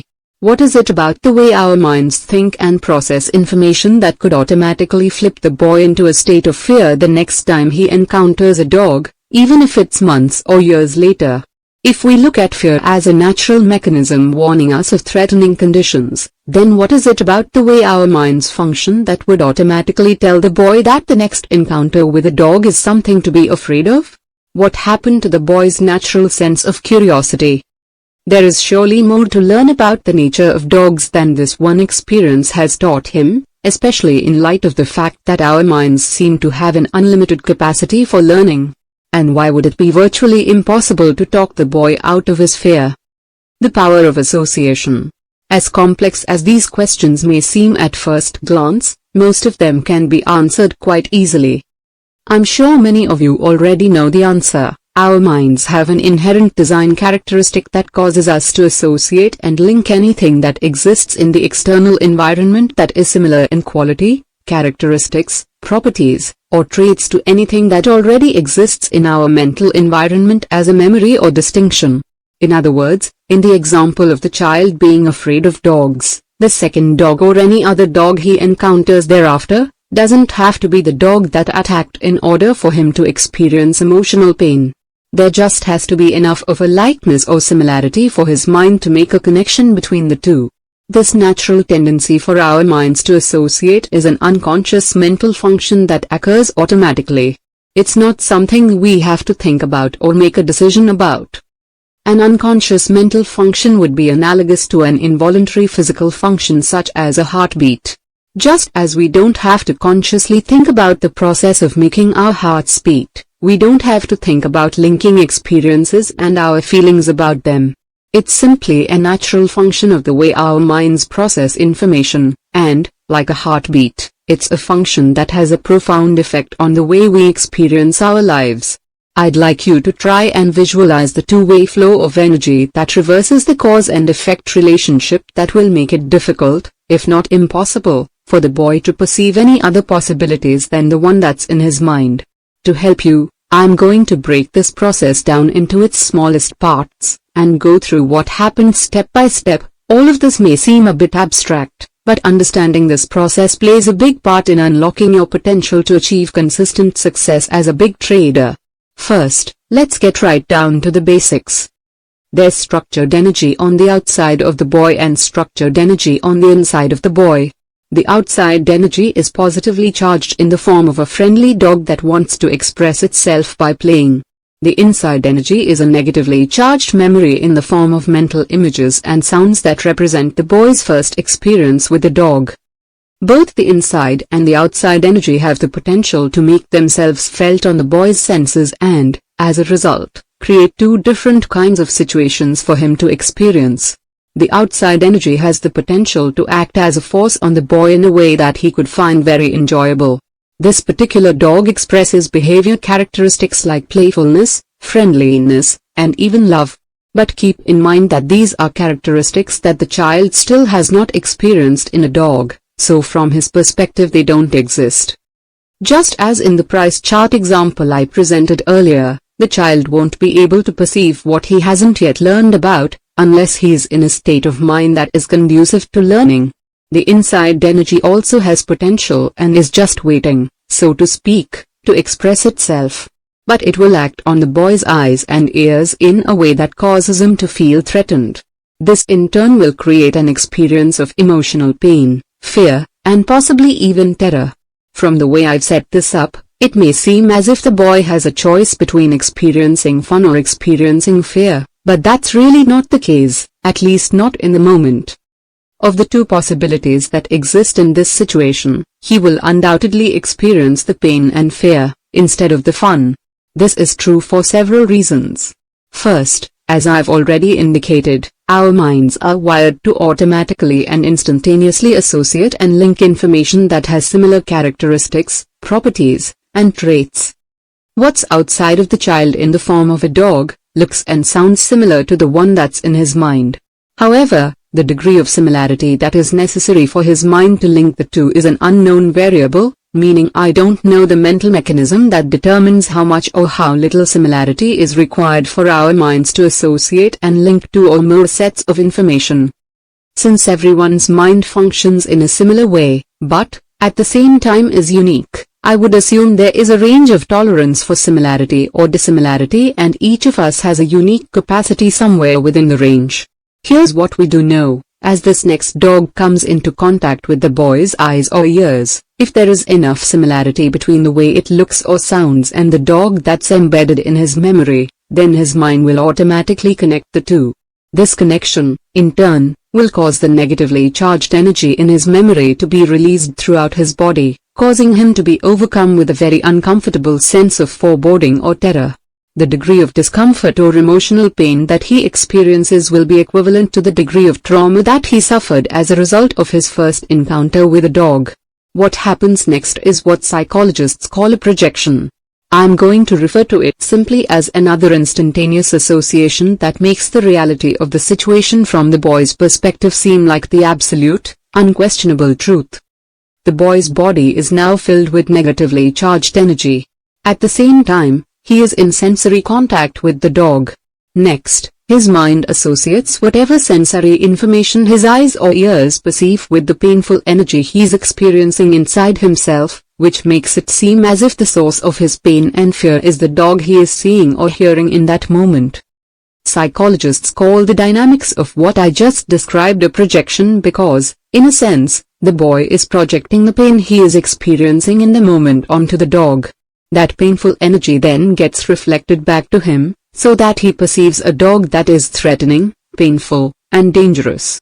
This process makes the second dog identical in character, properties, and traits to the one that is in the boy's memory bank, even though the information the second dog is generating about its behavior is not identical, or even similar, to the behavior of the dog that actually attacked the boy.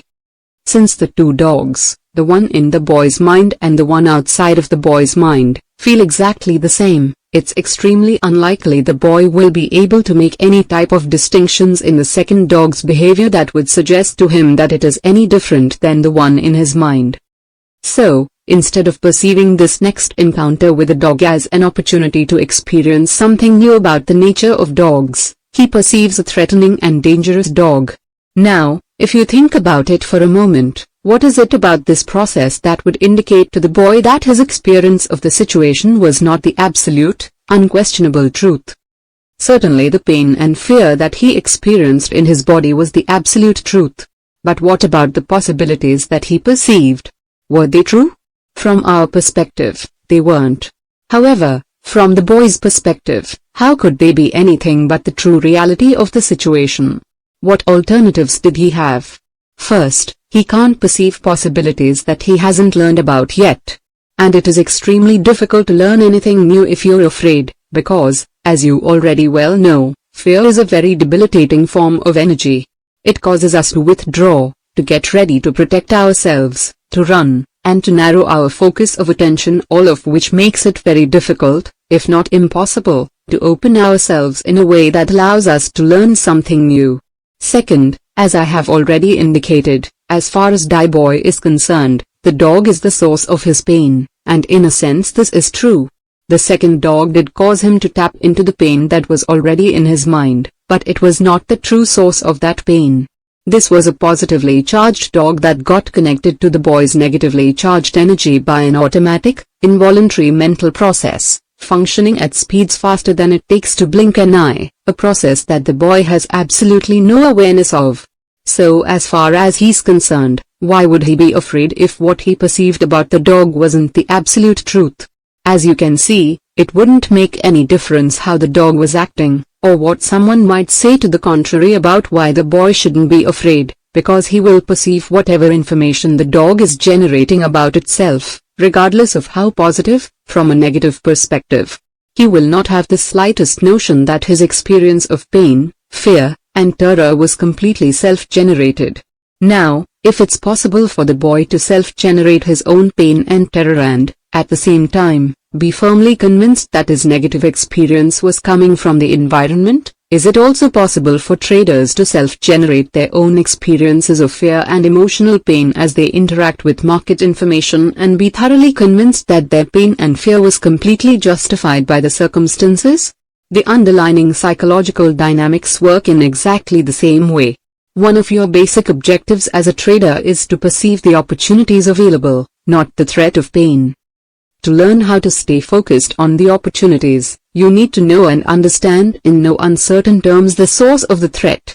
It's not the market. The market generates information about its potential to move from a neutral perspective. At the same time, it provides you, the observer, with an unending stream of opportunities to do something on your own behalf. If what you perceive at any given moment causes you to feel fear, ask yourself this question: is the information inherently threatening, or are you simply experiencing the effect of your own state of mind reflected back to you, as in the above illustration? I know this is a difficult concept to accept, so I'll give you another example to illustrate the point. Let's set up a scenario where your last 2 or 3 trades were losers. You are watching the market, and the variables you use to indicate that an opportunity exists are now present. Instead of immediately executing the trade, you hesitate. The trade feels very risky, so risky, in fact, that you start questioning whether this is really a signal. As a result, you start gathering information to support why this trade probably won't work. This is information you normally wouldn't consider or pay attention to, and it's certainly not information that is part of your trading methodology. In the meantime, the market is moving. Unfortunately, it is moving away from your original entry point, the point at which you would have gotten into the trade if you hadn't hesitated. Now you are conflicted, because you still want to get in. The thought of missing a winning trade is painful. At the same time, as the market moves away from your entry point, the dollar value of the risk to participate increases. The tug-of-war inside your mind intensifies. You don't want to miss out, but you don't want to get whipsawed either. In the end, you do nothing, because you are paralyzed by the conflict. You justify your state of immobility by telling yourself that it's just too risky to chase the market, while you agonize over every tick the market moves in the direction of what would have been a nice winning trade. If this scenario sounds familiar, I want you to ask yourself whether, at the moment you hesitated, were you perceiving what the market was making available, or perceiving what was in your mind reflected back to you? The market gave you a signal, but you didn't perceive the signal from an objective or positive perspective. You didn't see it as an opportunity to experience the positive feeling you would get from winning or making money, but that's exactly what the market was making available to you. Think about this for a moment. If I change the scenario so that your last 2 or 3 trades were winners instead of losers, would you have perceived the signal any differently? Would you have perceived it more as an opportunity to win than you did in the first scenario? If you were coming off 3 winners in a row, would you have hesitated to put that trade on? Very unlikely. In fact, if you are like most traders, you probably would have been giving very strong consideration to loading up, putting on a position much larger than your normal size. In each situation, the market generated the same signal. But your state of mind was negative and fear-based in the first scenario, and that caused you to focus on the possibility of failure, which in turn caused you to hesitate. In the second scenario, you hardly perceived any risk at all. You may even have thought the market was making a dream come true. That, in turn, would make it easy, if not compelling, to financially overcommit yourself. If you can accept the fact that the market doesn't generate positively or negatively charged information as an inherent characteristic of the way it expresses itself, then the only other way information can take on a positive or negative charge is in your mind, and that is a function of the way the information is processed. In other words, the market doesn't cause you to focus on failure and pain, or on winning and pleasure. What causes the information to take on a positive or negative quality is the same unconscious mental process that caused the boy to perceive the second dog as threatening and dangerous, when all the dog was offering was playfulness and friendship. Our minds constantly associate what's outside of us, information, with something that's already in our mind, what we know, making it seem as if the outside circumstances and the memory, distinction, or belief these circumstances are associated with are exactly the same. As a result, in the first scenario, if you were coming off 2 or 3 losing trades, the next signal the market gives you that an opportunity was present will feel overly risky. Your mind is automatically and unconsciously linking the now moment with your most recent trading experiences. The link taps you into the pain of losing, creating a fearful state of mind and causing you to perceive the information you're exposed to in that moment from a negative perspective. It seems as if the market is expressing threatening information, so, of course, your hesitation is justified. In the second scenario, the same process causes you to perceive the situation from an overly positive perspective, because you are coming off 3 winners in a row. The association between the now moment and the elation of the last 3 trades creates an overly positive or euphoric state of mind, making it seem as if the market is offering you a riskless opportunity. Of course, this justifies overcommitting yourself. In Chapter 1, I said that many of the mental patterns that cause traders to lose and make errors are so self-evident and deeply ingrained that it would never occur to us that the reason we aren't consistently successful is because of the way we think. Understanding, becoming consciously aware of, and then learning how to circumvent the mind's natural propensity to associate is a big part of achieving that consistency. Developing and maintaining a state of mind that perceives the opportunity flow of the market, without the threat of pain or the problems caused by overconfidence, will require that you take conscious control of the association process. Chapter 6: The Market's Perspective. For the most part, a typical trader's perception of the risk in any given trading situation is a function of the outcome of his most recent 2 or 3 trades, depending on the individual. The best traders, on the other hand, are not impacted, either negatively or too positively, by the outcomes of their last or even their last several trades.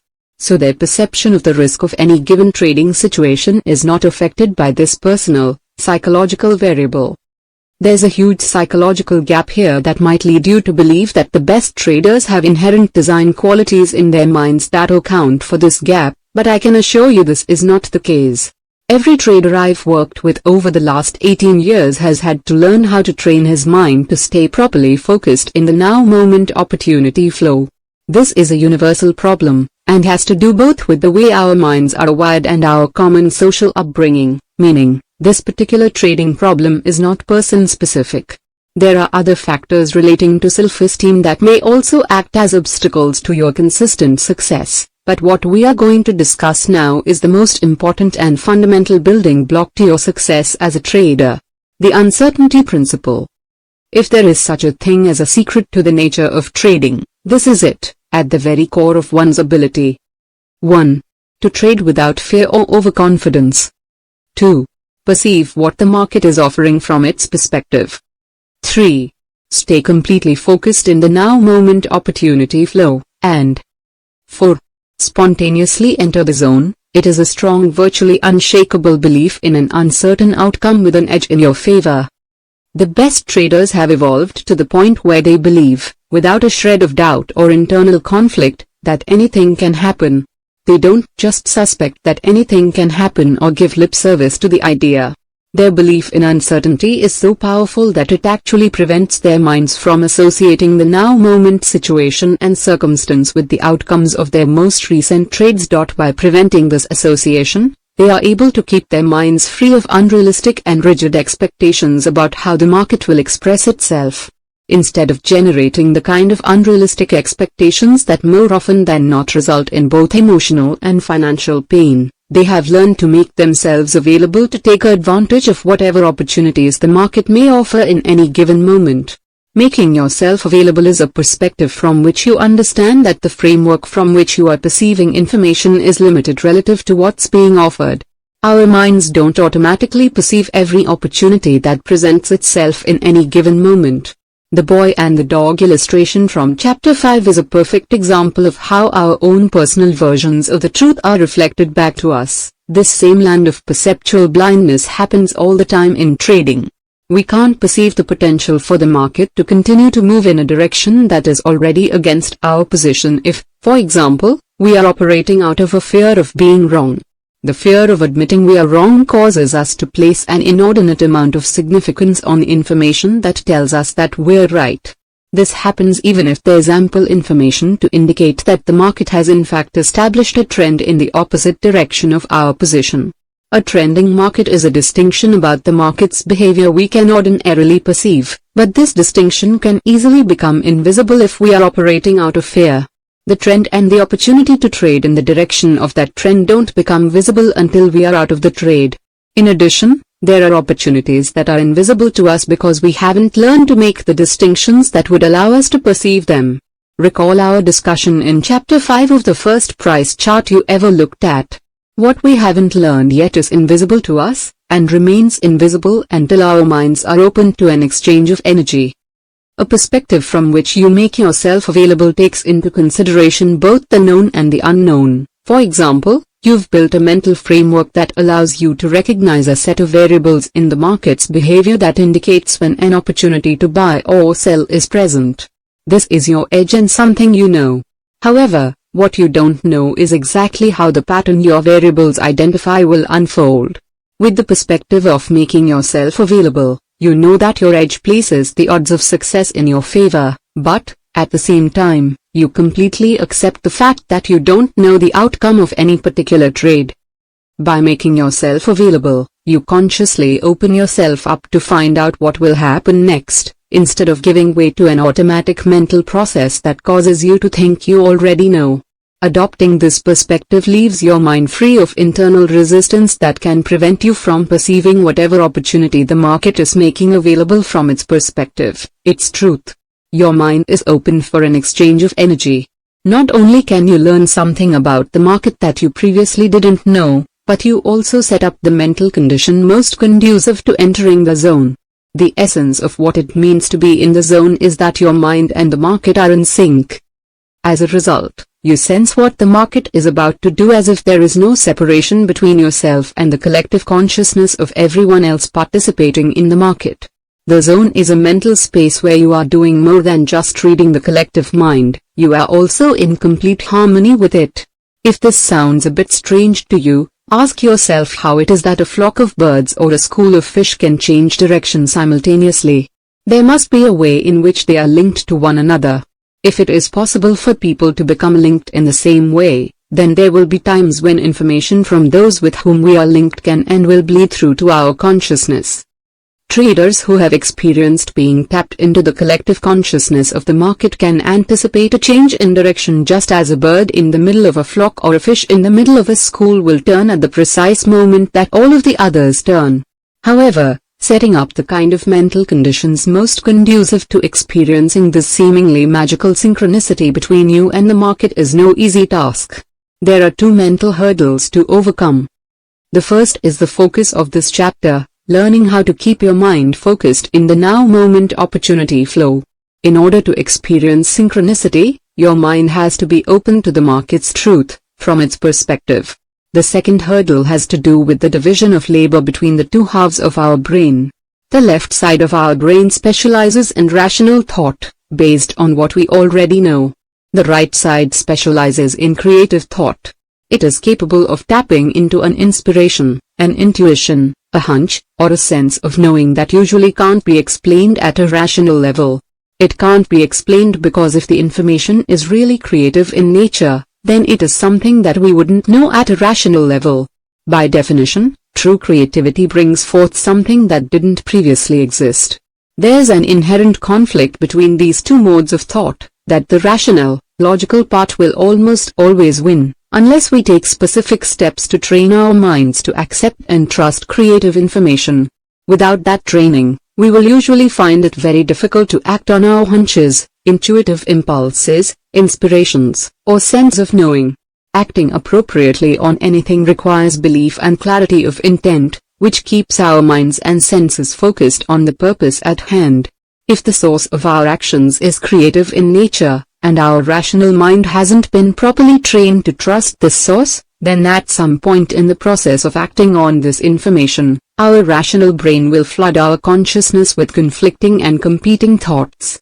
Of course, all of these thoughts will be sound and reasonable in nature, because they will be coming from what we already know at a rational level, but they will have the effect of flipping us out of the zone or any other creative state of mind. There are few things in life more frustrating than recognizing the possibilities evident from a hunch, intuition, or uninspired idea, and not taking advantage of that potential because we talked ourselves out of it. I realize that what I've just said is still much too abstract to implement on a practical basis. So, I'm going to take you step by step through what it means to be completely focused in the now moment opportunity flow. My objective is that by the time you've read this chapter and chapter 7, you will understand without a shred of doubt why your ultimate success as a trader cannot be realized until you develop a resolute, unshakable belief in uncertainty. The first step on the road toward getting your mind and the market in sync is to understand and completely accept the psychological realities of trading. This step is where most of the frustrations, disappointments, and mysteriousness associated with trading begin. Very few people who decide to trade ever take the time or expend the effort to think about what it means to be a trader. Most people who go into trading think that being a trader is synonymous with being a good market analyst. As I have mentioned, this couldn't be further from the truth. Good market analysis can certainly contribute to and play a supporting role in one's success, but it doesn't deserve the attention and importance most traders mistakenly attach to it. Beneath the market behavior patterns that are so easy to become fixated on are some very unique psychological characteristics. It's the nature of these psychological characteristics that determines how one needs to be in order to operate effectively in the market environment. Operating effectively in an environment that has qualities, traits, or characteristics that are different from what we're used to requires making some adjustments or changes in the way we normally think about things. For example, if you were to travel to an exotic place with certain objectives or goals to accomplish, the first thing you would do is familiarize yourself with the local traditions and customs. By doing so, you would learn about the various ways in which you would have to adapt in order to function successfully in that environment. Traders frequently ignore the fact that they may have to adapt in order to become consistently successful traders. There are two reasons for this. The first is that you need absolutely no skill of any kind to put on a winning trade. For most traders it usually takes years of pain and suffering before they figure out or finally admit to themselves that there's more to being consistent than the ability to pick an occasional winner. The second reason is that you don't have to travel anywhere to trade. All you need is access to a phone. You don't even have to roll out of bed in the morning. Even traders who normally trade from an office don't have to be in the office to put on or take off their trades. Because we can access and interact with the market from personal environments that we are intimately familiar with, it seems as if trading won't require any special adaptations in the way we think. To some degree, you are probably already aware of many of the fundamental truths, psychological characteristics, about the nature of trading. But having an awareness or an understanding of some principle, insight, or concept doesn't necessarily equate to acceptance and belief. When something has been truly accepted, it isn't in conflict with any outer component of our mental environment. When we believe in something, we operate out of that belief as a natural function of who we are, without struggle or extra effort. To whatever degree there is a conflict with any other component of our mental environment, to the same degree there is a lack of acceptance. It isn't difficult, therefore, to understand why so few people make it as traders. They simply don't do the mental work necessary to reconcile the many conflicts that exist between what they've already learned and believe, and how that learning contradicts and acts as a source of resistance to implementing the various principles of successful trading. Getting into and taking advantage of the kind of free-flowing states of mind that are ideal for trading requires that those conflicts be thoroughly resolved. Market's most fundamental characteristic. IT can express itself in an almost infinite combination of ways. The market can do virtually anything at any time. This seems obvious enough, especially for anybody who has experienced a market that has displayed erratic and volatile price swings. The problem is that all of us have the tendency to take this characteristic for granted, in ways that cause us to make the most fundamental trading errors over and over again.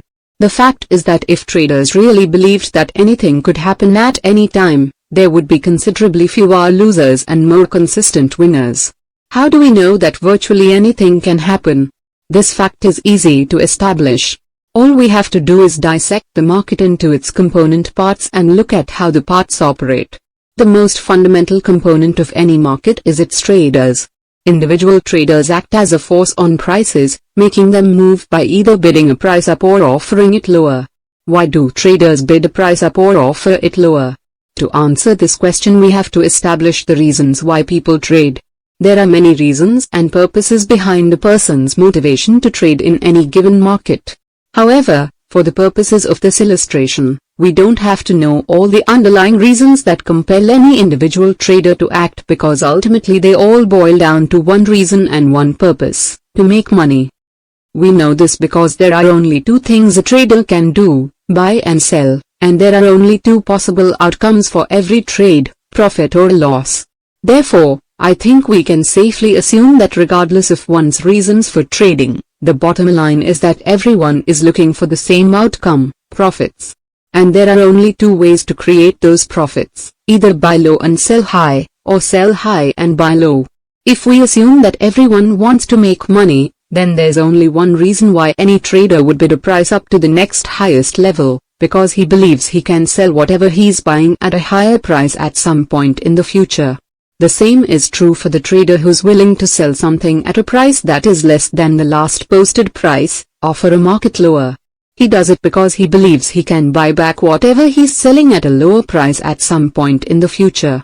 If we look at the market's behavior as a function of price movement, and if price movement is a function of traders who are willing to bid prices up or offer them lower, then we can say that all price movement, market behavior, is a function of what traders believe about the future. To be more specific, all price movement is a function of what individual traders believe about what is high and what is low. The underlying dynamics of market behavior are quite simple. Only three primary forces exist in any market: traders who believe the price is low, traders who believe the price is high, and traders who are watching and waiting to make up their minds about whether the price is low or high. Technically, the third group constitutes a potential force. The reasons that support any given trader's belief that something is high or low are usually irrelevant, because most people who trade act in an undisciplined, unorganized, haphazard, and random manner. So, their reasons wouldn't necessarily help anyone gain a better understanding of what is going on. But, understanding what's going on isn't that difficult, if you remember that all price movement or lack of movement is a function of the relative balance or imbalance between two primary forces: traders who believe the price is going up, and traders who believe the price is going down. If there's balance between the two groups, prices will stagnate, because each side will absorb the force of the other side's actions. If there is an imbalance, prices will move in the direction of the greater force, or the traders who have the stronger convictions in their beliefs about in what direction the price is going. Now, I want you to ask yourself, what's going to stop virtually anything from happening at any time, other than exchange-imposed limits on price movement? There's nothing to stop the price of an issue from going as high or low as whatever some trader in the world believes is possible. If, of course, the trader is willing to act on that belief. So the range of the market's behavior in its collective form is limited only by the most extreme beliefs about what is high and what is low held by any given individual participating in that market.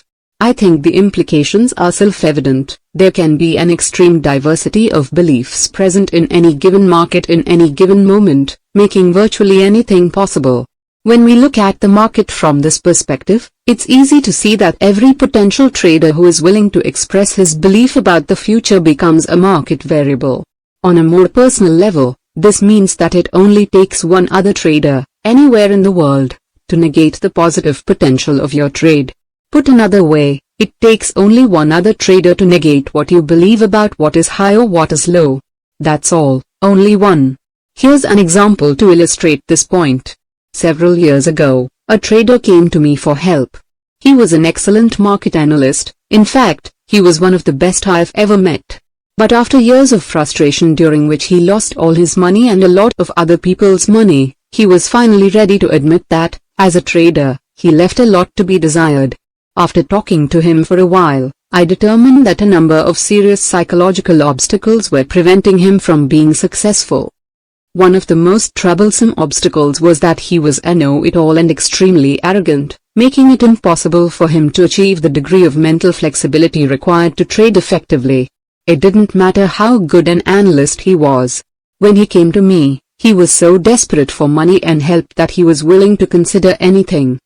The first suggestion I made was that instead of looking for another investor to back what ultimately would be another failed attempt at trading, he would be better off taking a job, doing something he was truly good at. He could be paid a steady income while working through his problems, and at the same time provide someone with a worthwhile service. He took my advice and quickly found a position as a technical analyst with a fairly substantial brokerage house and clearing firm in Chicago. The semi-retired chairman of the board of the brokerage firm was a long-time trader with nearly 40 years of experience in the grain pits at the Chicago Board of Trade. He didn't know much about technical analysis, because he never needed it to make money on the floor. But he no longer traded on the floor and found the transition to trading from a screen difficult and somewhat mysterious. So he asked the firm's newly acquired star technical analyst to sit with him during the trading day and teach him technical trading. The new hire jumped at the opportunity to show off his abilities to such an experienced and successful trader. The analyst was using a method called point and line, developed by Charlie Drummond.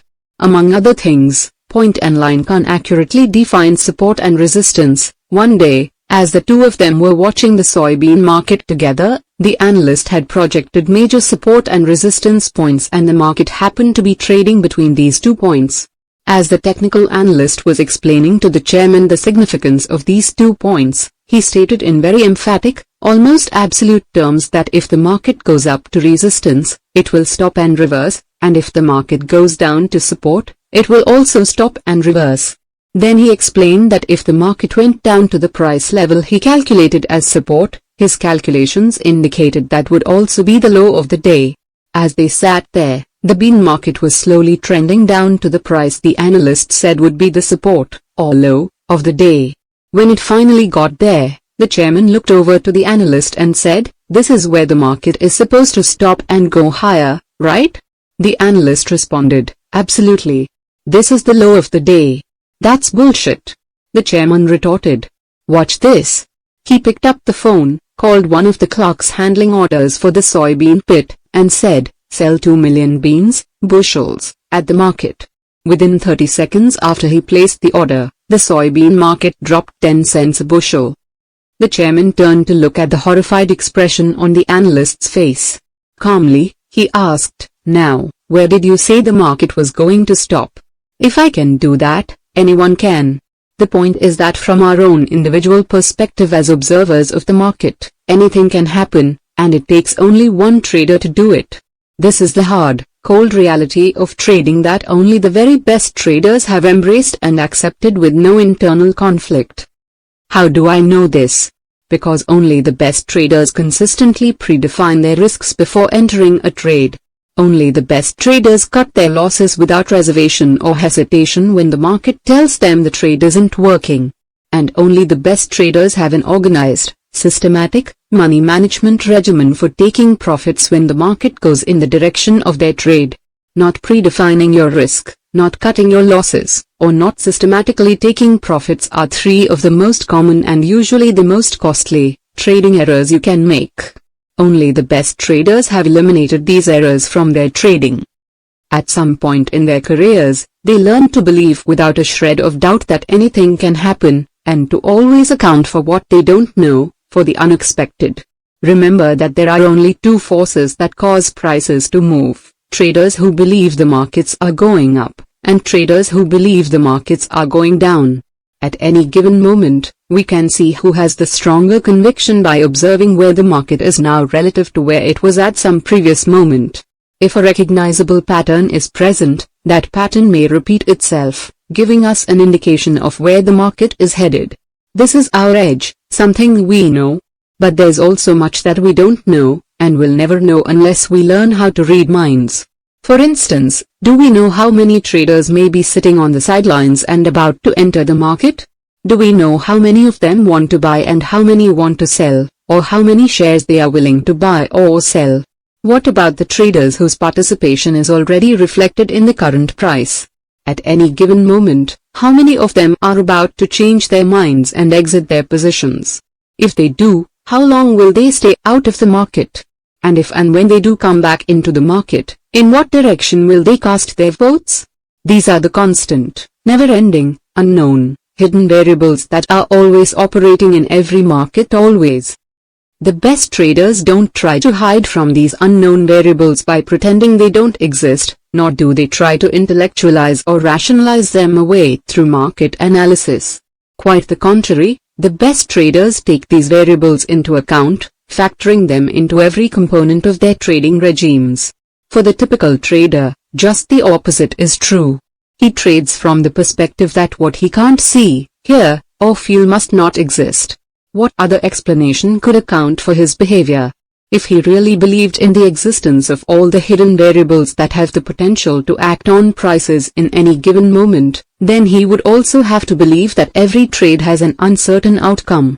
And if every trade truly has an uncertain outcome, then how could he ever justify or talk himself into not predefining his risk, cutting his losses, or having some systematic way to take profits? Given the circumstances, not adhering to these three fundamental principles is the equivalent of committing financial and emotional suicide. Since most traders don't adhere to these principles, are we to assume that their true underlying motivation for trading is to destroy themselves? It's certainly possible, but I think the percentage of traders who either consciously or subconsciously want to rid themselves of their money or hurt themselves in some way is extremely small. So, if financial suicide is not the predominant reason, then what could keep someone from doing something that would otherwise make absolute, perfect sense? The answer is quite simple. The typical trader doesn't predefine his risk, cut his losses, or systematically take profits because the typical trader doesn't believe it's necessary. The only reason why he would believe it isn't necessary is that he believes he already knows what's going to happen next, based on what he perceives is happening in any given now moment. If he already knows, then there's really no reason to adhere to these principles.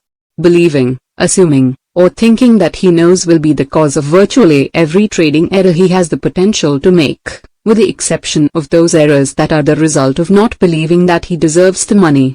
Our beliefs about what is true and real are very powerful inner forces. They control every aspect of how we interact with the markets, from our perceptions, interpretations, decisions, actions, and expectations, to our feelings about the results. It's extremely difficult to act in a way that contradicts what we believe to be true. In some cases, depending on the strength of the belief, it can be next to impossible to do anything that violates the integrity of a belief. What the typical trader doesn't realize is that he needs an inner mechanism, in the form of some powerful beliefs, that virtually compels him to perceive the market from a perspective that is always expanding with greater and greater degrees of clarity, and also compels him always act appropriately, given the psychological conditions and the nature of price movement. The most effective and functional trading belief that he can acquire is anything can happen. Aside from the fact that it is the truth, It will act as a solid foundation for building every other belief and attitude that he needs to be a successful trader. Without that belief, his mind will automatically, and usually without his conscious awareness, cause him to avoid, block, or rationalize away any information that indicates the market may do something he hasn't accepted as possible.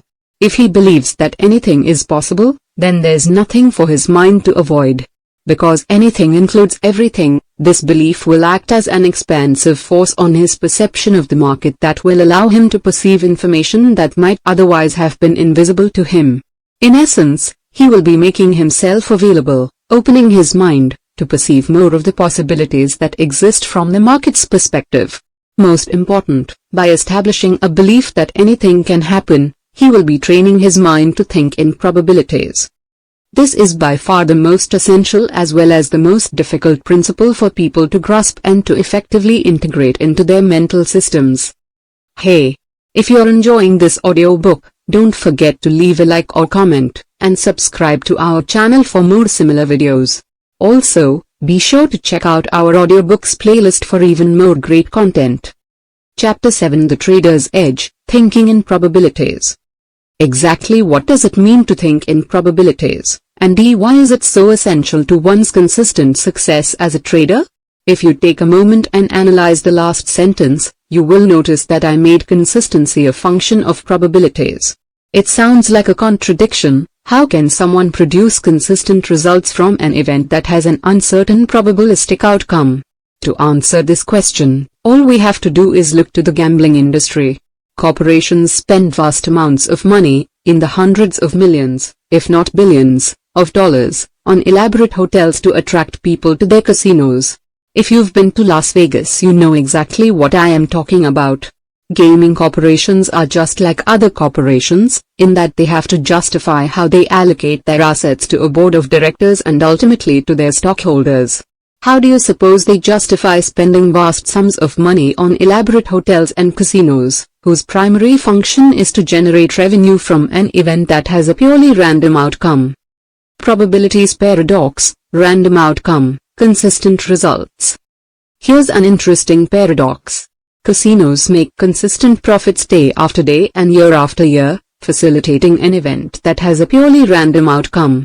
At the same time, most traders believe that the outcome of the market's behavior is not random, yet can't seem to produce consistent profits. Shouldn't a consistent, non-random outcome produce consistent results, and a random outcome produce random, inconsistent results? What casino owners, experienced gamblers, and the best traders understand that the typical trader finds difficult to grasp is, even that have probable outcomes can produce consistent results, if you can get the odds in your favor and there is a large enough sample size. The best traders treat trading like a numbers game, similar to the way in which casinos and professional gamblers approach gambling. To illustrate, let's look at the game of blackjack. In blackjack, the casinos have approximately a 4.5% edge over the player, based on the rules they require players to adhere to. This means that, over a large enough sample size, number of hands played, the casino will generate net profits of 4.5 cents on every dollar wagered on the game. This average of 4.5 cents takes into account all the players who walked away big winners, including all winning streaks, all the players who walked away big losers, and everybody in between. At the end of the day, week, month, or year, the casino always ends up with approximately 4.5% of the total amount wagered. That 4.5% might not sound like a lot, but let's put it in perspective. Suppose a total of $100 million is wagered collectively at all of a casino's blackjack tables over the course of a year. The casino will net $4.5 million. What casino owners and professional gamblers understand about the nature of probabilities is that each individual hand played is statistically independent of every other hand. This means that each individual hand is a unique event, where the outcome is random relative to the last hand played or the next hand played. If you focus on each hand individually, there will be a random, unpredictable distribution between winning and losing hands. But on a collective basis, just the opposite is true. If a large enough number of hands is played, patterns will emerge that produce a consistent, predictable, and statistically reliable outcome. Here's what makes thinking in probabilities so difficult. It requires two layers of beliefs that on the surface seem to contradict each other. We'll call the first layer the micro level. At this level, you have to believe in the uncertainty and unpredictability of each individual hand. You know the truth of this uncertainty, because there are always a number of unknown variables affecting the consistency of the deck that each new hand is drawn from. For example, you can't know in advance how any of the other participants will decide to play their hands, since they can either take or decline additional cards. Any variables acting on the consistency of the deck that can't be controlled or known in advance will make the outcome of any particular hand both uncertain and random, statistically independent, in relationship to any other hand. The second layer is the macro level. At this level, you have to believe that the outcome over a series of hands played is relatively certain and predictable. The degree of certainty is based on the fixed or constant variables that are known in advance and specifically designed to give an advantage, edge, to one side or the other. The constant variables I am referring to are the rules of the game. So, even though you don't or couldn't know in advance, unless you are psychic, the sequence of wins to losses, you can be relatively certain that if enough hands are played, whoever has the edge will end up with more wins than losses. The degree of certainty is a function of how good the edge is. It's the ability to believe in the unpredictability of the game at the micro level and simultaneously believe in the predictability of the game at the macro level that makes the casino and the professional gambler effective and successful at what they do. Their belief in the uniqueness of each hand prevents them from engaging in the pointless endeavor of trying to predict the outcome of each individual hand. They have learned and completely accepted the fact that they don't know what's going to happen next.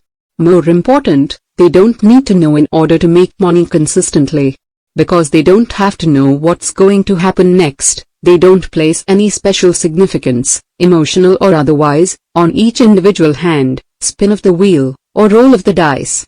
In other words, they're not encumbered by unrealistic expectations about what is going to happen, nor are their egos involved in a way that makes them have to be right.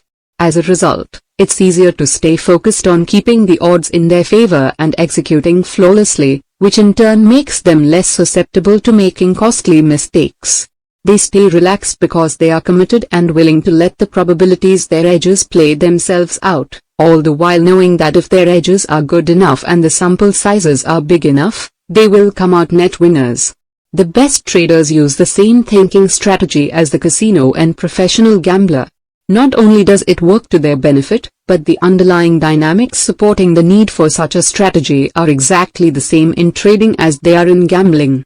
A simple comparison between the two will demonstrate this quite clearly. First, the trader, the gambler, and the casino are all dealing with both known and unknown variables that affect the outcome of each trade or gambling event. In gambling, the known variables are the rules of the game. In trading, the known variables, from each individual trader's perspective, are the results of their market analysis. Market analysis finds behavior patterns in the collective actions of everyone participating in a market. We know that individuals will act the same way under similar situations and circumstances, over and over again, producing observable patterns of behavior. By the same token, groups of individuals interacting with one another, day after day, week after week, also produce behavior patterns that repeat themselves. These collective behavior patterns can be discovered and identified by using analytical tools such as trend lines, moving averages, oscillators, or retracements, just to name a few of the thousands that are available to any trader.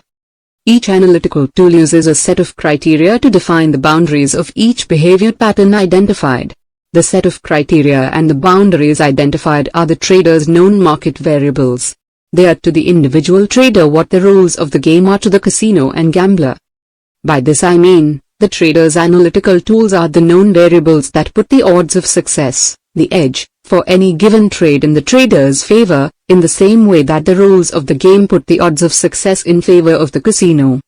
Second, we know that in gambling a number of unknown variables act on the outcome of each game. In blackjack, the unknowns are the shuffling of the deck and how the players choose to play their hands. In craps, it's how the dice are thrown. And in roulette, It's the amount of force applied to spin the wheel. All these unknown variables act as forces on the outcome of each individual event, in a way that causes each event to be statistically independent of any other individual event, thereby creating a random distribution between wins and losses. Trading also involves a number of unknown variables that act on the outcome of any particular behavior pattern a trader may identify and use as his edge. In trading, the unknown variables are all other traders who have the potential to come into the market to put on or take off a trade. Each trade contributes to the market's position at any given moment, which means that each trader, acting on a belief about what is high and what is low, contributes to the collective behavior pattern that is displayed at that moment. If there is a recognizable pattern, and if the variables used to define that pattern conform to a particular trader's definition of an edge, then we can say that the market is offering the trader an opportunity to buy low or sell high, based on the trader's definition. Suppose the trader seizes the opportunity to take advantage of his edge and puts on a trade. What factors will determine whether the market unfolds in the direction of his edge or against it? The answer is the behavior of other traders. At the moment he puts a trade on, and for as long as he chooses to stay in that trade, other traders will be participating in that market. They will be acting on their beliefs about what is high and what is low. At any given moment, some percentage of other traders will contribute to an outcome favorable to our trader's edge, and the participation of some percentage of traders will negate his edge. There's no way to know in advance how everyone else is going to behave and how their behavior will affect his trade, so the outcome of the trade is uncertain. The fact is, the outcome of every legal trade that anyone decides to make is affected in some way by the subsequent behavior of other traders participating in that market, making the outcome of all trades uncertain. Since all trades have an uncertain outcome, then like gambling, each trade has to be statistically independent of the next trade, the last trade, or any trades in the future, even though the trader may use the same set of known variables to identify his edge for each trade. Furthermore, if the outcome of each individual trade is statistically independent of every other trade, there must also be a random distribution between wins and losses in any given string or set of trades, even though the odds of success for each individual trade may be in the trader's favor. Third, casino owners don't try to predict or know in advance the outcome of each individual event. Aside from the fact that it would be extremely difficult, given all the unknown variables operating in each game, it isn't necessary to create consistent results. Casino operators have learned that all they have to do is keep the odds in their favor and have a large enough sample size of events so that their edges have ample opportunity to work.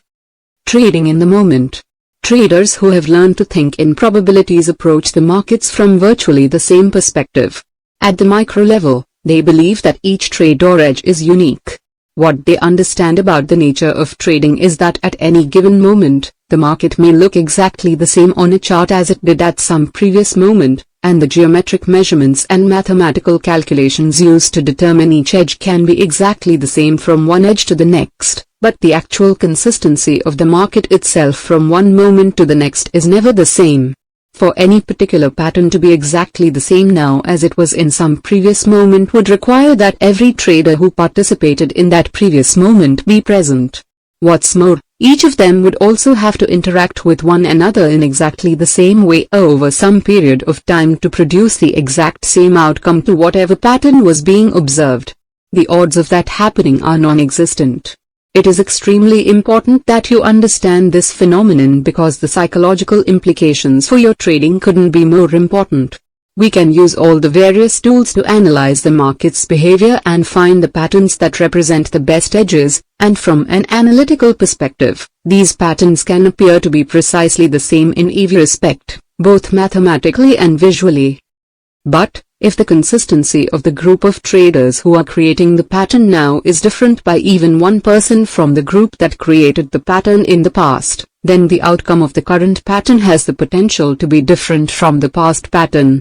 The example of the analyst and chairman illustrates this point quite well. It takes only one trader, somewhere in the world, with a different belief about the future to change the outcome of any particular market pattern and negate the edge that pattern represents. The most fundamental characteristic of the market's behavior is that each now-moment market situation, each now-moment behavior pattern, and each now-moment edge is always a unique occurrence with its own outcome, independent of all others.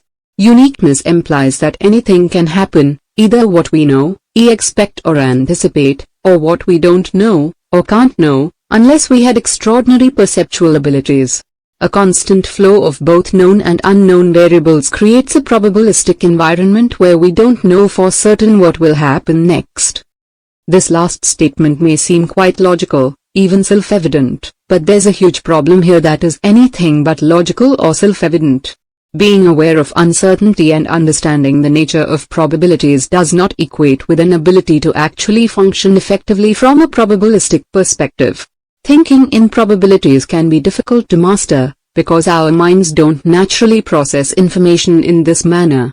Quite the contrary, our minds cause us to perceive what we know, and what we know is part of our past, whereas, in the market, every moment is new and unique, even though there may be similarities to something that occurred in the past. This means that unless we train our minds to perceive the uniqueness of each moment, that uniqueness will automatically be filtered out of our perception.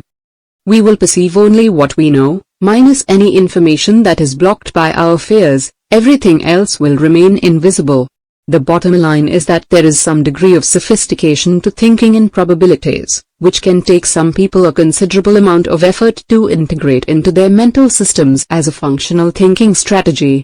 Most traders don't fully understand this. As a result, they mistakenly assume they are thinking in probabilities, because they have some degree of understanding of the concepts.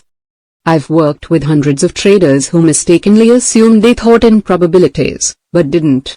Here's an example of a trader I worked with whom I'll call Bob. Bob is a certified trading advisor (CTA), who manages approximately $50 million in investments. He's been in the business for almost 30 years. He came to one of my workshops because he was never able to produce more than a 12 to 18% annual return on the accounts he managed. This was an adequate return, but Bob was extremely dissatisfied because his analytical abilities suggested that he should be achieving an annual return of 150 to 200%. I would describe Bob as being well versed in the natures of probabilities. In other words, he understood the concepts, but he didn't function from a probabilistic perspective. Shortly after attending the workshop, he called to ask me for some advice. Here is the entry from my journal written immediately after that phone conversation. The 28th of September 1995, Bob called with a problem.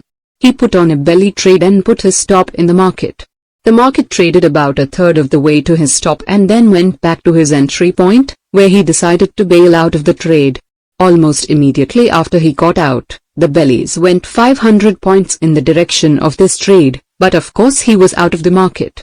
He didn't understand what was going on. First, I asked him what was at risk.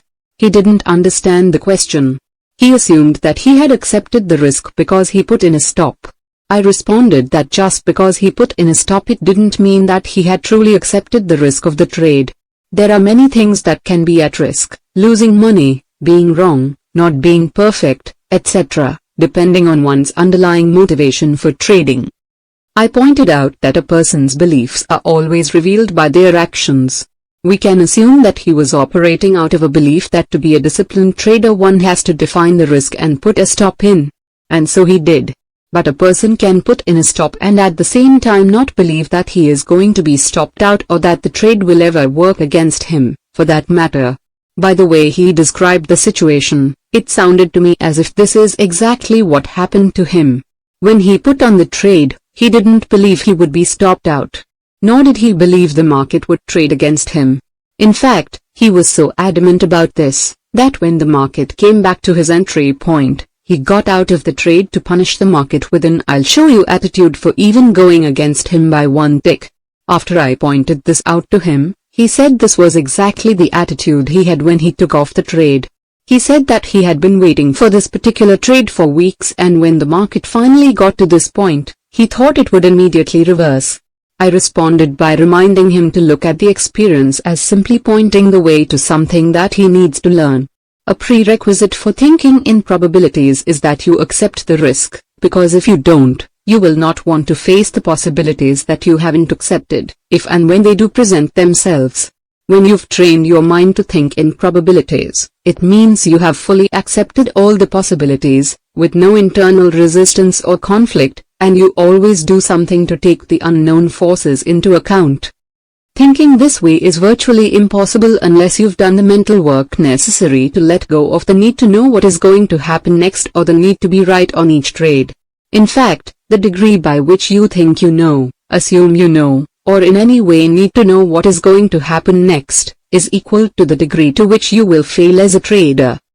Traders who have learned to think in probabilities are confident of their overall success, because they commit themselves to taking every trade that conforms to their definition of an edge. They don't attempt to pick and choose the edges they think, assume, or believe are going to work and act on those, nor do they avoid the edges that for whatever reason they think, assume, or believe aren't going to work. If they did either of those things, they would be contradicting their belief that the now-moment situation is always unique, creating a random distribution between wins and losses on any given string of edges. They have learned, usually quite painfully, that they don't know in advance which edges are going to work and which ones aren't. They have stopped trying to predict outcomes. They have found that by taking every edge, they correspondingly increase their sample size of trades, which in turn gives whatever edge they use ample opportunity to play itself out in their favor, just like the casinos. On the other hand, why do you think unsuccessful traders are obsessed with market analysis? They crave the sense of certainty that analysis appears to give them. Although few would admit it, the truth is that the typical trader wants to be right on every single trade. He is desperately trying to create certainty where it just doesn't exist. The irony is that if he completely accepted the fact that certainty doesn't exist, he would create the certainty he craves. He would be absolutely certain that certainty doesn't exist. When you achieve complete acceptance of the uncertainty of each edge and the uniqueness of each moment, your frustration with trading will end. Furthermore, you will no longer be susceptible to making all the typical trading errors that detract from your potential to be consistent and destroy your sense of self-confidence. For example, not defining the risk before getting into a trade is by far the most common of all trading errors, and starts the whole process of trading from an inappropriate perspective. In light of the fact that anything can happen, wouldn't it make perfect sense to decide before executing a trade what the market has to look, sound, or feel like to tell you your edge isn't working? So why doesn't the typical trader decide to do it or do it every single time? I have already given you the answer in the last chapter, but there's more to it and there's also some tricky logic involved, but the answer is simple. The typical trader won't predefine the risk of getting into a trade because he doesn't believe it's necessary. The only way he could believe it isn't necessary is if he believes he knows what's going to happen next.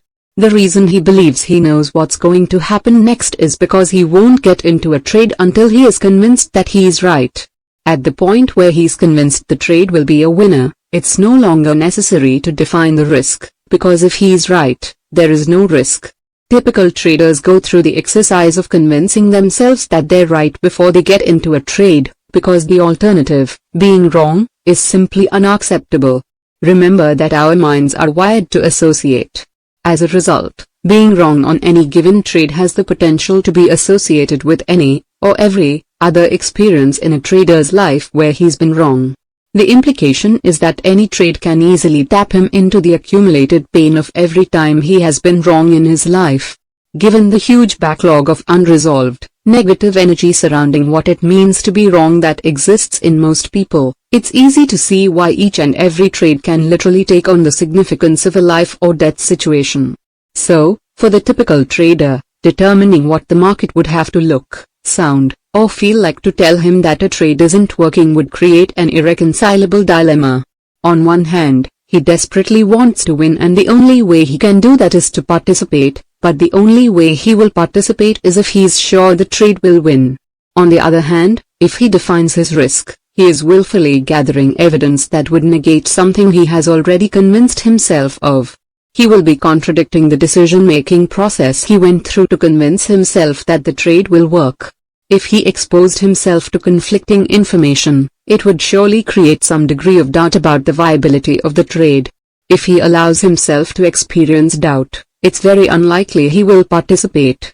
If he doesn't put the trade on and it turns out to be a winner, he will be in extreme agony. For some people, nothing hurts more than an opportunity recognized but missed because of self-doubt. For the typical trader, the only way out of this psychological dilemma is to ignore the risk and remain convinced that the trade is right.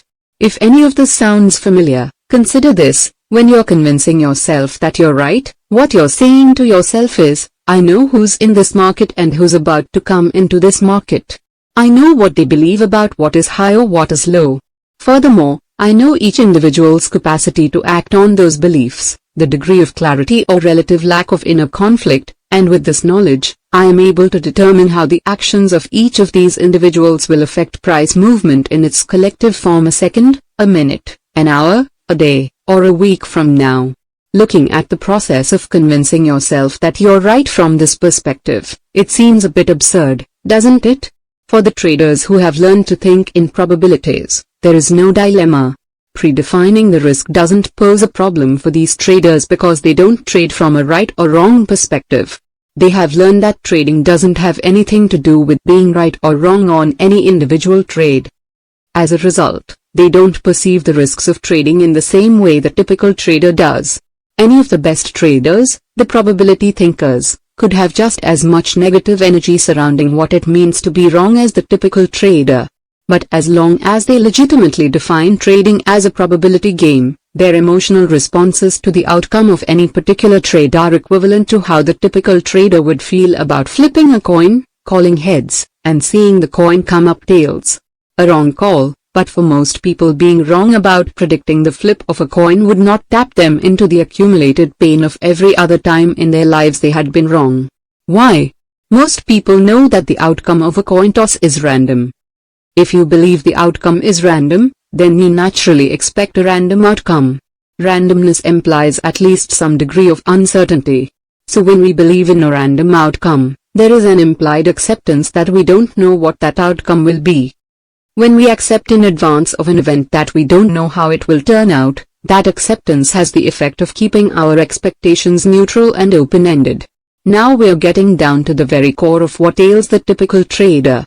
Any expectation about the market's behavior that is specific, well-defined, or rigid instead of being neutral and open-ended is unrealistic and potentially damaging.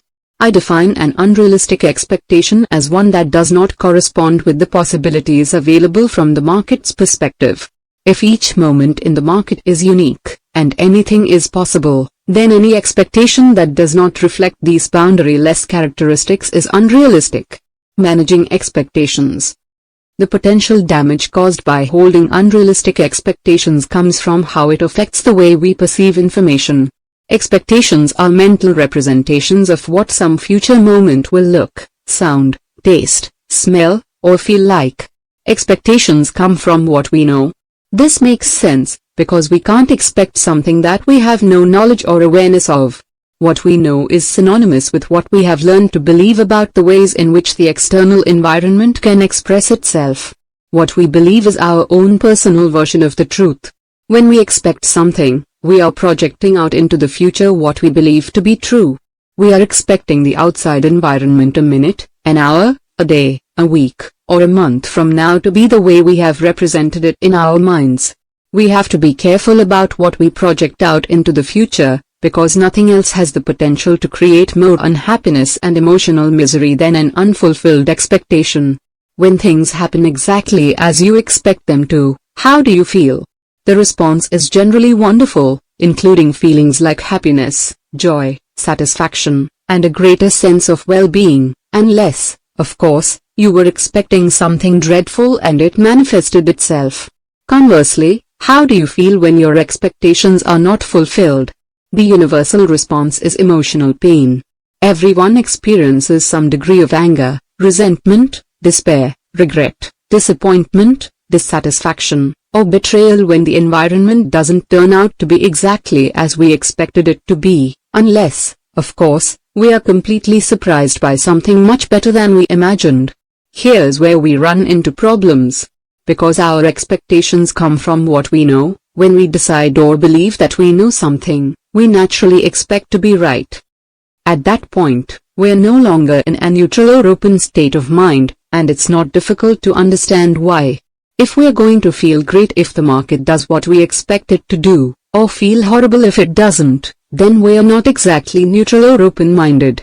Quite the contrary, the force of the belief behind the expectation will cause us to perceive market information in a way that confirms what we expect. We naturally like feeling good, and our pain avoidance mechanisms will shield us from information that doesn't confirm what we expect, to keep us from feeling bad. As I've already indicated, our minds are designed to help us avoid pain, both physical and emotional. These pain avoidance mechanisms exist at both conscious and subconscious levels. For example, if an object is coming toward your head, you react instinctively to get out of the way. Ducking does not require a conscious decision-making process. On the other hand, if you clearly see the object and have time to consider the alternatives, you may decide to catch the object, bat it away with your hand, or duck. These are examples of how we protect ourselves from physical pain. Protecting ourselves from emotional or mental pain works in the same way, except that we are now protecting ourselves from information. For example, the market expresses information about itself and its potential to move in a particular direction. If there's a difference between what we want or expect and what the market is offering or making available, then our pain avoidance mechanisms kick in to compensate for the differences. As with physical pain, these mechanisms operate at both the conscious and subconscious levels. To protect ourselves from painful information at the conscious level, we rationalize, justify, make excuses, willfully gather information that will neutralize the significance of the conflicting information, get angry, to ward off the conflicting information, or just plain lie to ourselves. At the subconscious level, the pain avoidance process is much more subtle and mysterious. At this level, our minds may block our ability to see other alternatives, even though in other circumstances we would be able to perceive them. Now, because they are in conflict with what we want or expect, our pain avoidance mechanisms can make them disappear, as if they didn't exist. To illustrate this phenomenon, the best example is one I have already given you. We are in a trade where the market is moving against us. In fact, the market has established a trend in the opposite direction to what we want or expect. Ordinarily, we would have no problem identifying or perceiving this pattern if it weren't for the fact that the market was moving against our position. But the pattern loses its significance, becomes invisible, because we find it too painful to acknowledge. To avoid the pain, we narrow our focus of attention and concentrate on information that keeps us out of pain, regardless of how insignificant or minute. In the meantime, the information that clearly indicates the presence of a trend and the opportunity to trade in the direction of that trend becomes invisible. The trend doesn't disappear from physical reality, but our ability to perceive it does. Our pain avoidance mechanisms block our ability to define and interpret what the market is doing as a trend. The trend will then stay invisible until the market either reverses in our favor or we are forced out of the trade because the pressure of losing too much money becomes unbearable. It's not until we are either out of the trade or out of danger that the trend becomes apparent, as well as all the opportunities to make money by trading in all the distinctions that would otherwise be perceivable become perfectly clear, after the fact, when there is no longer anything for our minds to protect us from. We all have the potential to engage in self-protective pain avoidance mechanisms, because they're natural functions of the way our minds operate. There may be times when we are protecting ourselves from information that has the potential to bring up deep-seated emotional wounds or trauma that we are just not ready to face, or don't have the appropriate skills or resources to deal with. In these cases, our natural mechanisms are serving us well. But more often, our pain avoidance mechanisms are just protecting us from information that would indicate that our expectations do not correspond with what is available from the environment's perspective. This is where our pain avoidance mechanisms do us a disservice, especially as traders. To understand this concept, ask yourself what exactly about market information is threatening. Is it threatening because the market actually expresses negatively charged information as an inherent characteristic of the way it exists? It may seem that way, but at the most fundamental level, what the market gives us to perceive are upticks and downticks or up bars and down bars. These up and down ticks form patterns that represent edges. Now, are any of these ticks or the patterns they form negatively charged? Again, it may certainly seem that way, but from the market's perspective the information is neutral. Each uptick, downtick, or pattern is just information, telling us the market's position. If any of this information had a negative charge as an inherent characteristic of the way it exists, then wouldn't everyone exposed to it experience emotional pain? For example, if both you and I get hit on the head with a solid object, there probably wouldn't be much difference in how we would feel. We'd both be in pain. Any part of our bodies coming into contact with a solid object with some degree of force will cause anyone with a normal nervous system to experience pain. We share the experience because our bodies are constructed in basically the same way. The pain is an automatic physiological response to the impact with a tangible object. Information in the form of words or gestures expressed by the environment, or up and down ticks expressed by the market, can be just as painful as being hit with a solid object, but there's an important difference between information and objects. Information is not tangible. Information doesn't consist of atoms and molecules. To experience the potential effects of information, whether negative or positive, requires an interpretation. The interpretations we make are functions of our unique mental frameworks. Everyone's mental framework is unique for two fundamental reasons. First, all of us were born with different genetically encoded behavior and personality characteristics that cause us to have different needs from one another. How positively or negatively and to what degree the environment responds to these needs creates experiences unique to each individual. Second, everyone is exposed to a variety of environmental forces. Some of these forces are similar from one individual to the next, but none are exactly the same. If you consider the numbers of possible combinations of genetically encoded personality characteristics we can be born with, in relation to the almost infinite variety of environmental forces we can encounter throughout our lives, all of which contribute to the construction of our mental framework, then it's not difficult to see why there is no universal mental framework common to everyone.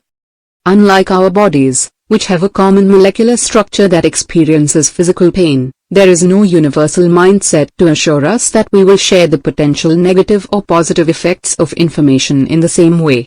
For example, someone could be projecting insults at you, intending to cause you to feel emotional pain. From the environment's perspective, this is negatively charged information. Will you experience the intended negative effects? Not necessarily. You have to be able to interpret the information as negative to experience it as negative.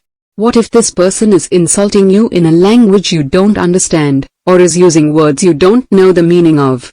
Would you feel the intended pain? Not until you built a framework to define and understand the words in a derogatory way. Even then, we can't assume that what you'd feel would correspond to the intent behind the insult.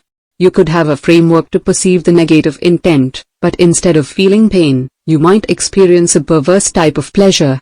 I've encountered many people who, simply for their own amusement, like to get people riled up with negative emotions. If they happen to be insulted in the process, it creates a sense of joy because then they know how successful they've been. A person expressing genuine love is projecting positively charged information into the environment. Let's say the intent behind the expression of these positive feelings is to convey affection, endearment, and friendship.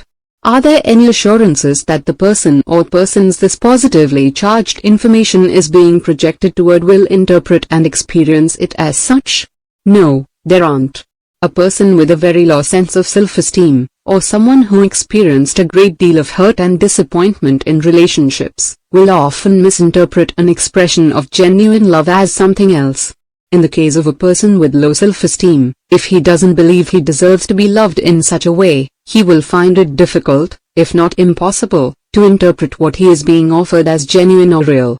In the second case, where one has a significant backlog of hurt and disappointment in relationships, a person could easily come to believe that a genuine expression of love is extremely rare, if not non-existent, and would probably interpret the situation either as someone wanting something or trying to take advantage of him in some way.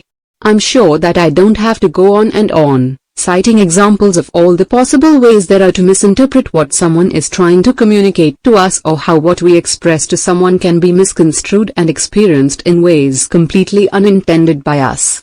The point that I am making is that each individual will define, interpret, and consequently experience whatever information he is exposed to in his own unique way. There's no standardized way to experience what the environment may be offering, whether it's positive, neutral, or negative information, simply because there is no standardized mental framework in which to perceive information. Consider that, as traders, the market offers us something to perceive at each moment. In a sense, you could say that the market is communicating with us. If we start out with the premise that the market does not generate negatively charged information as an inherent characteristic of the way it exists, we can then ask, and answer, the question, what causes information to take on a negative quality? In other words, where exactly does the threat of pain come from? If it's not coming from the market, then it has to be coming from the way we define and interpret the available information. Defining and interpreting information is a function of what we assume we know or what we believe to be true. If what we know or believe is in fact true and we wouldn't believe it if it weren't, then when we project our beliefs out into some future moment as an expectation, we naturally expect to be right. When we expect to be right, any information that doesn't confirm our version of the truth automatically becomes threatening. Any information that has the potential to be threatening also has the potential to be blocked, distorted, or diminished in significance by our pain avoidance mechanisms. It's this particular characteristic of the way our minds function that can really do us a disservice. As traders, we can't afford to let our pain avoidance mechanisms cut us off from what the market is communicating to us about what is available in the way of the next opportunity to get in, get out, add to, or subtract from a position, just because it's doing something that we don't want or expect. For example, when you're watching a market, one you rarely, if ever, trade in, with no intention of doing anything, do any of the up or down ticks cause you to feel angry, disappointed, frustrated, disillusioned, or betrayed in any way? No. The reason is that there's nothing at stake. You're simply observing information that tells you where the market is at that moment. If the up and down ticks that you are watching form into some sort of behavior pattern you've learned to identify, don't you readily recognize and acknowledge the pattern? Yes, for the same reason, there's nothing at stake. There is nothing at stake because there's no expectation. You haven't projected what you believe, assume, or think you know about that market into some future moment. As a result, there's nothing to be either right about or wrong about. So the information has no potential to take on a threatening or negatively charged quality. With no particular expectation, you haven't placed any boundaries on how the market can express itself. Without any mental boundaries, you will be making yourself available to perceive everything you've learned about the nature of the ways in which the market moves. There's nothing for your pain avoidance mechanisms to exclude, distort, or diminish from your awareness in order to protect you. In my workshops, I always ask participants to resolve the following primary trading paradox: in what way does a trader have to learn how to be rigid and flexible at the same time? The answer is, we have to be rigid in our rules and flexible in our expectations. We need to be rigid in our rules so that we gain a sense of self-trust that can, and will always, protect us in an environment that has few, if any, boundaries. We need to be flexible in our expectations so we can perceive, with the greatest degree of clarity and objectivity, what the market is communicating to us from its perspective. At this point, it probably goes without saying that the typical trader does just the opposite. He is flexible in his rules and rigid in his expectations.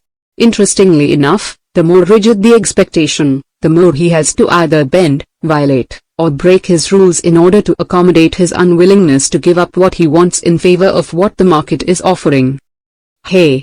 If you're enjoying this audiobook, don't forget to leave a like or comment, and subscribe to our channel for more similar videos. Also, be sure to check out our audiobooks playlist for even more great content. Eliminating the emotional risk.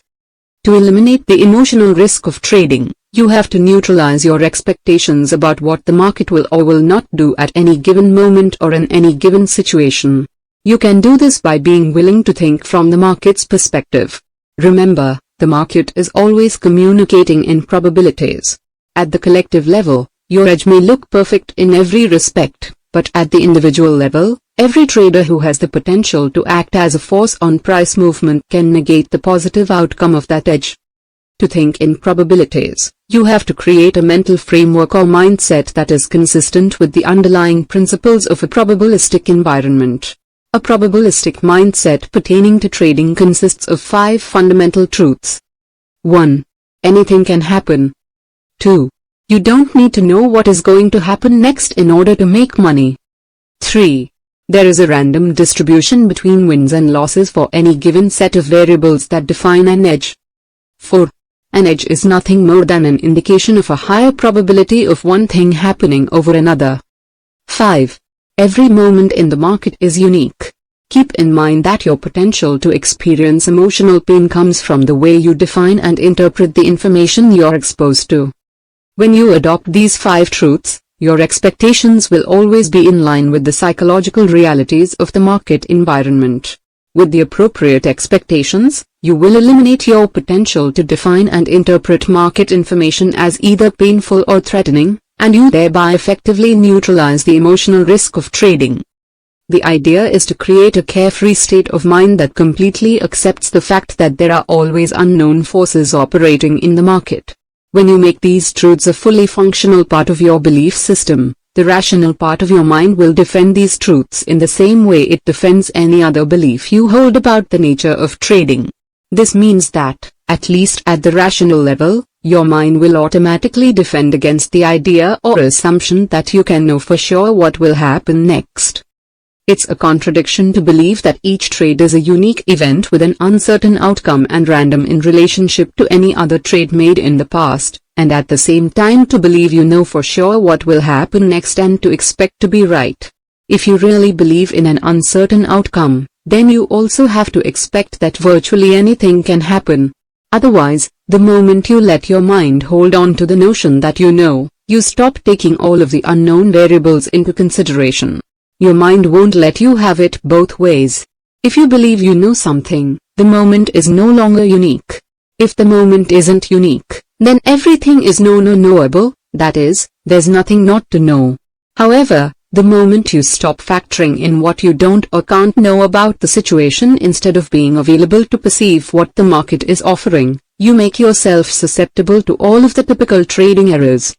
For example, if you really believed in an uncertain outcome, would you ever consider putting on a trade without defining your risk in advance? Would you ever hesitate to cut a loss, if you really believed you didn't know? What about trading errors like jumping the gun? How could you anticipate a signal that hasn't yet manifested itself in the market, if you weren't convinced that you were going to miss out? Why would you ever let a winning trade turn into a loser, or not have a systematic way of taking profits, if you weren't convinced the market was going your way indefinitely? Why would you hesitate to take a trade or not put it on at all, unless you were convinced that it was a loser when the market was at your original entry point? Why would you break your money management rules by trading too large a position relative to your equity or emotional tolerance to sustain a loss, if you weren't positive that you had a sure thing? Finally, if you really believed in a random distribution between wins and losses, could you ever feel betrayed by the market? If you flipped a coin and guessed right, you wouldn't necessarily expect to be right on the next flip simply because you were right on the last. Nor would you expect to be wrong on the next flip if you were wrong on the last. Because you believe in a random distribution between the sequence of heads and tails, your expectations would be perfectly aligned with the reality of the situation. You would certainly like to be right, and if you were, that would be great, but if you were wrong, then you would not feel betrayed by the flip, because you know and accept that there are unknown variables at work that affect the outcome. Unknown means not something your rational thinking process can take into consideration in advance of the flip except fully accept that you don't know. As a result, there is little, if any, potential to experience the kind of emotional pain that wells up when you feel betrayed. As a trader, when you're expecting a random outcome, you will always be at least a little surprised at whatever the market does, even if it conforms exactly to your definition of an edge and you end up with a winning trade. However, expecting a random outcome doesn't mean that you can't use your full reasoning and analytical abilities to project an outcome, or that you can't guess what's going to happen next, or have a hunch or feeling about it, because you can. Furthermore, you can be right in each instance. You just can't expect to be right. And if you are right, you can't expect that whatever you did that worked the last time will work again the next time, even though the situation may look, sound, or feel exactly the same. Anything that you are perceiving now in the market will never be exactly the same as some previous experience that exists in your mental environment. But that doesn't mean that your mind, as a natural characteristic of the way it functions, won't try to make the two identical. There will be similarities between the now moment and something that you know from the past, but those similarities only give you something to work with by putting the odds of success in your favor. If you approach trading from the perspective that you don't know what will happen next, you will circumvent your mind's natural inclination to make the now moment identical to some earlier experience. As unnatural as it seems to do so, you can't let some previous experience, either negative or extremely positive, dictate your state of mind. If you do, it will be very difficult, if not impossible, to perceive what the market is communicating from its perspective. When I put on a trade, all I expect is that something will happen. Regardless of how good I think my edge is, I expect nothing more than for the market to move or to express itself in some way. However, there are some things that I do know for sure. I know that based on the market's past behavior, the odds of it moving in the direction of my trade are good or acceptable, at least in relationship to how much I am willing to spend to find out if it does. I also know before getting into a trade how much I am willing to let the market move against my position. There is always a point at which the odds of success are greatly diminished in relation to the profit potential. At that point, it's not worth spending any more money to find out if the trade is going to work. If the market reaches that point, I know without any doubt, hesitation, or internal conflict that I will exit the trade. The loss doesn't create any emotional damage, because I don't interpret the experience negatively. To me, losses are simply the cost of doing business or the amount of money I need to spend to make myself available for the winning trades. If, on the other hand, the trade turns out to be a winner, in most cases I know for sure at what point I am going to take my profits. If I don't know for sure, I certainly have a very good idea. The best traders are in the now moment because there's no stress. There's no stress because there's nothing at risk other than the amount of money they are willing to spend on a trade. They are not trying to be right or trying to avoid being wrong, neither are they trying to prove anything. If and when the market tells them that their edges aren't working or that it's time to take profits, their minds do nothing to block this information. They completely accept what the market is offering them, and they wait for the next edge. Hey! If you're enjoying this audiobook, don't forget to leave a like or comment, and subscribe to our channel for more similar videos. Also, be sure to check out our audiobooks playlist for even more great content. Chapter 8: Working with Your Beliefs. Now the task before you is to properly integrate the 5 fundamental truths presented in Chapter 7 in your mental environment at a functional level. To help you do that, we will take an in-depth look at beliefs, their nature, properties, and characteristics. However, before we do that, I will review and organize the major concepts presented thus far into a much clearer and more practical framework. What you learn from this and the next 2 chapters will form the foundation for understanding everything you need to do to achieve your goals as a trader. Defining the problem. At the most fundamental level, the market is simply a series of up and down ticks that form patterns. Technical analysis defines these patterns as edges. Any particular pattern defined as an edge is simply an indication that there is a higher probability that the market will move in one direction over the other. However, there is a major mental paradox here because a pattern implies consistency, or, at least, a consistent outcome. But the reality is each pattern is a unique occurrence. They may look, or measure, exactly the same from one occurrence to the next, but the similarities are only on the surface. The underlying force behind each pattern is traders, and the traders who contribute to the formation of one pattern are always different from the traders who contribute to the next, so the outcome of each pattern is random relative to one another. Our minds have an inherent design characteristic, the association mechanism, that can make this paradox difficult to deal with. Now these edges, or the patterns they represent, flow by in every time frame, making the market a never-ending stream of opportunities to get in, get out, scratch a trade, take profits, cut losses, or add to or detract from a position. In other words, from the market's perspective, each moment presents each one of us traders with the opportunity to do something on our own behalf. Defining the terms. What prevents us from perceiving each now moment as an opportunity to do something for ourselves or to act appropriately even when we do? Our fears. What is the source of our fears? We know it's not the market, because from the market's perspective, the up and down ticks and the patterns they create are neither positively or negatively charged.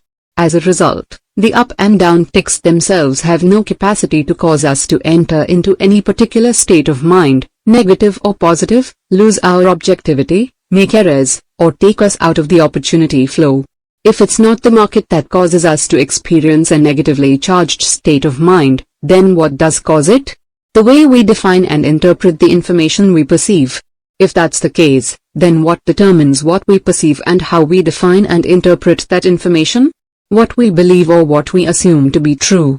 Our beliefs working in conjunction with the association and pain avoidance mechanisms act as a force on our five senses, causing us to perceive, define, and interpret market information in a way that is consistent with what we expect.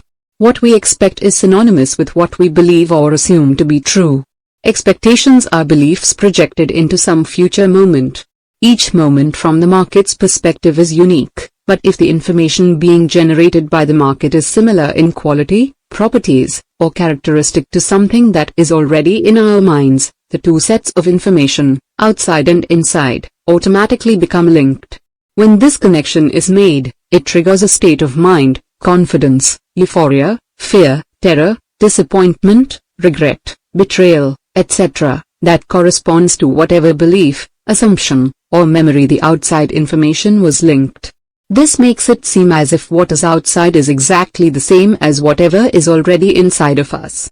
It's our state of mind that makes the truth of whatever we're perceiving outside of us, in the market, seem indisputable and beyond question. Our state of mind is always the absolute truth. If I feel confident, then I am confident. If I feel afraid, then I am afraid. We can't dispute the quality of energy flowing through our mind and body at any given moment. And because I know as an indisputable fact how I feel, you could say that I also know the truth of what I'm perceiving outside of me in the same moment. The problem is that how we feel is always the absolute truth, but the beliefs that triggered our state of mind or feeling may or may not be true relative to the possibilities that exist in the market at any given moment. Recall the example of the boy and the dog. The boy knew for an absolute fact that each dog he encountered after the first was threatening, because of the way he felt when one came into his field of awareness. These other dogs did not cause his fear, his negatively charged memory working in conjunction with the association and his pain avoidance mechanism caused his fear. He experienced his own version of the truth, although that did not correspond with the possibilities that existed from the environment's perspective. His belief about the nature of dogs was limited relative to the possible characteristics and traits expressed by dogs. Yet the state of mind he experienced every time he encountered a dog caused him to believe that he knew exactly what to expect from them. This same process causes us to believe that we know exactly what to expect from the market, when the reality is there are always unknown forces operating at every moment. The trouble is, the instant we think we know what to expect, we simultaneously stop taking all the unknown forces and various possibilities created by those forces into consideration. The unknown forces are other traders waiting to enter or exit trades, based on their beliefs about the future. In other words, we really can't know exactly what to expect from the market, until we can read the minds of all the traders who have the potential to act as a force on price movement. Not a very likely possibility. As traders, we can't afford to indulge ourselves in any form of I know what to expect from the market. We can know exactly what an edge looks, sounds, or feels like, and we can know exactly how much we need to risk to find out if that edge is going to work. We can know that we have a specific plan as to how we are going to take profits if a trade works. But that's it. If what we think we know starts expanding to what the market is going to do, we're in trouble. And all that's required to put us into a negatively charged, I know what to expect from the market state of mind is for any belief, memory, or attitude to cause us to interpret the up and down ticks or any market information as anything but an opportunity to do something on our own behalf. What are the objectives? Ultimately, of course, making money is everyone's objective. But if trading were only a matter of making money, reading this book wouldn't be necessary. Putting on a winning trade or even a series of winning trades requires absolutely no skill. On the other hand, creating consistent results and being able to keep what we've created does require skill. Making money consistently is a byproduct of acquiring and mastering certain mental skills. The degree to which you understand this is the same degree to which you will stop focusing on the money and focus instead on how you can use your trading as a tool to master these skills. What are the skills?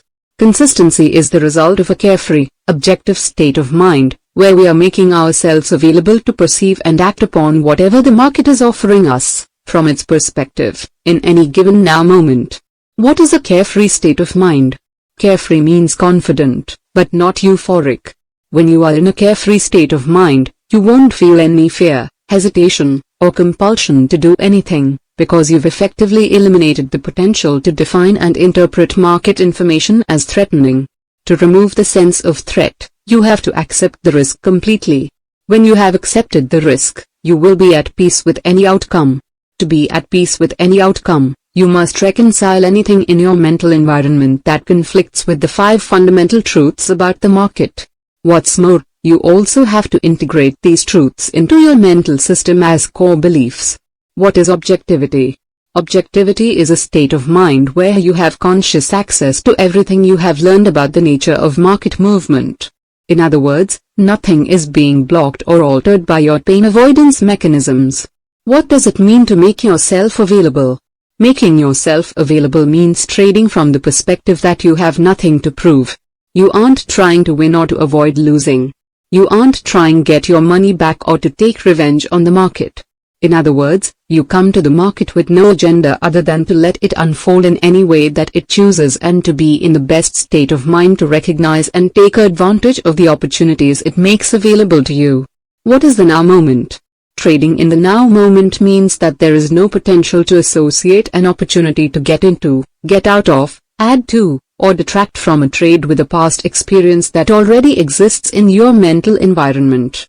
How the fundamental truths relate to the skills. 1. Anything can happen. Why? Because there are always unknown forces operating in every market at every moment. It takes only one trader somewhere in the world to negate the positive outcome of your edge. That's all, only one. Regardless of how much time, effort, or money you've invested in your analysis, from the market's perspective there are no exceptions to this truth. Any exceptions that may exist in your mind will be a source of conflict and potentially cause you to perceive market information as threatening. 2. You don't need to know what is going to happen next in order to make money. Why? Because there is a random distribution between wins and losses for any given set of variables that define an edge. See number 3, in other words, based on the past performance of your edge, you may know that out of the next 20 trades, 12 will be winners and 8 will be losers. What you don't know is the sequence of wins and losses or how much money the market is going to make available on the winning trades. This truth makes trading a probability or numbers game. When you really believe that trading is simply a probability game, concepts like right and wrong or win and lose no longer have the same significance. As a result, your expectations will be in harmony with the possibilities. Keep in mind that nothing has more potential to cause emotional discord than our unfulfilled expectations. Emotional pain is the universal response when the outside world expresses itself in a way that doesn't reflect what we expect or believe to be true. As a result, any market information that does not confirm our expectations is automatically defined and interpreted as threatening. That interpretation causes us to adopt a negatively charged, defensive state of mind, where we end up creating the very experience we are trying to avoid. Market information is only threatening if you are expecting the market to do something for you. Otherwise, if you don't expect the market to make you right, you have no reason to be afraid of being wrong. If you don't expect the market to make you a winner, you have no reason to be afraid of losing. If you don't expect the market to keep going in your direction indefinitely, there is no reason to leave money on the table.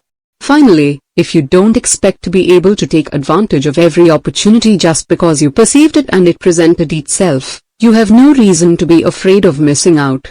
On the other hand, if you believe that all you need to know is 1. The odds are in your favor before you put on a trade. 2. How much it's going to cost to find out if the trade is going to work. 3.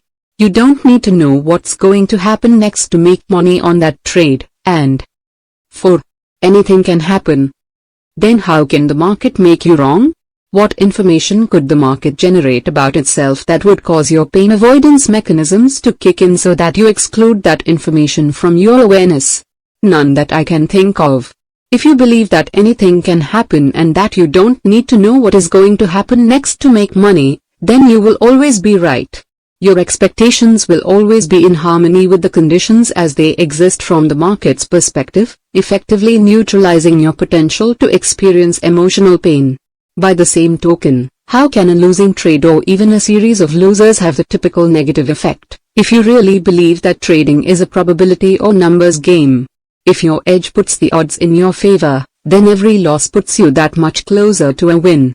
When you really believe this, your response to a losing trade will no longer take on a negative emotional quality.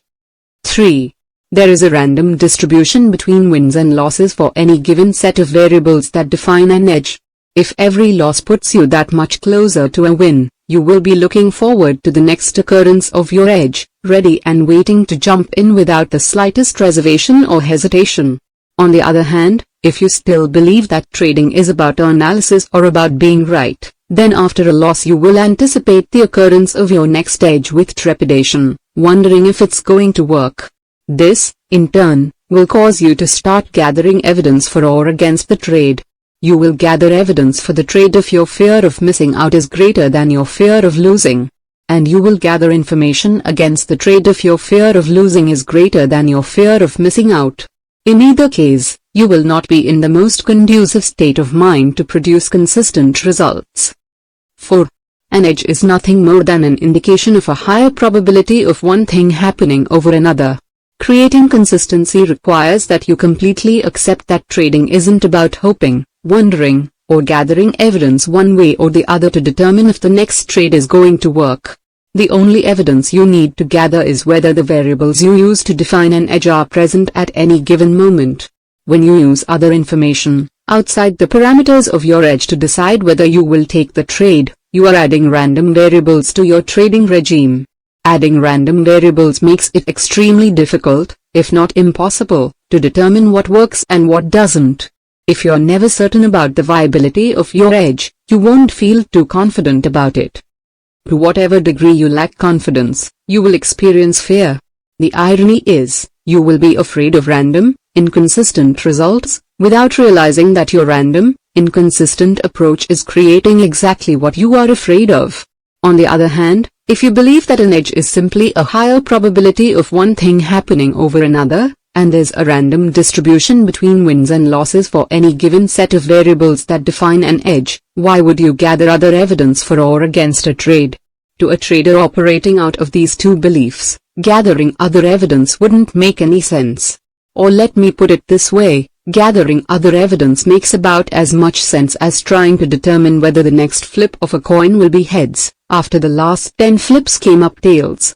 Regardless of what evidence you find to support heads coming up, there is still a 50% chance that the next flip will come up tails. By the same token, regardless of how much evidence you gather to support acting or not acting on a trade, it still only takes one trader somewhere in the world to negate the validity of any, if not all, of your evidence. The point is, why bother?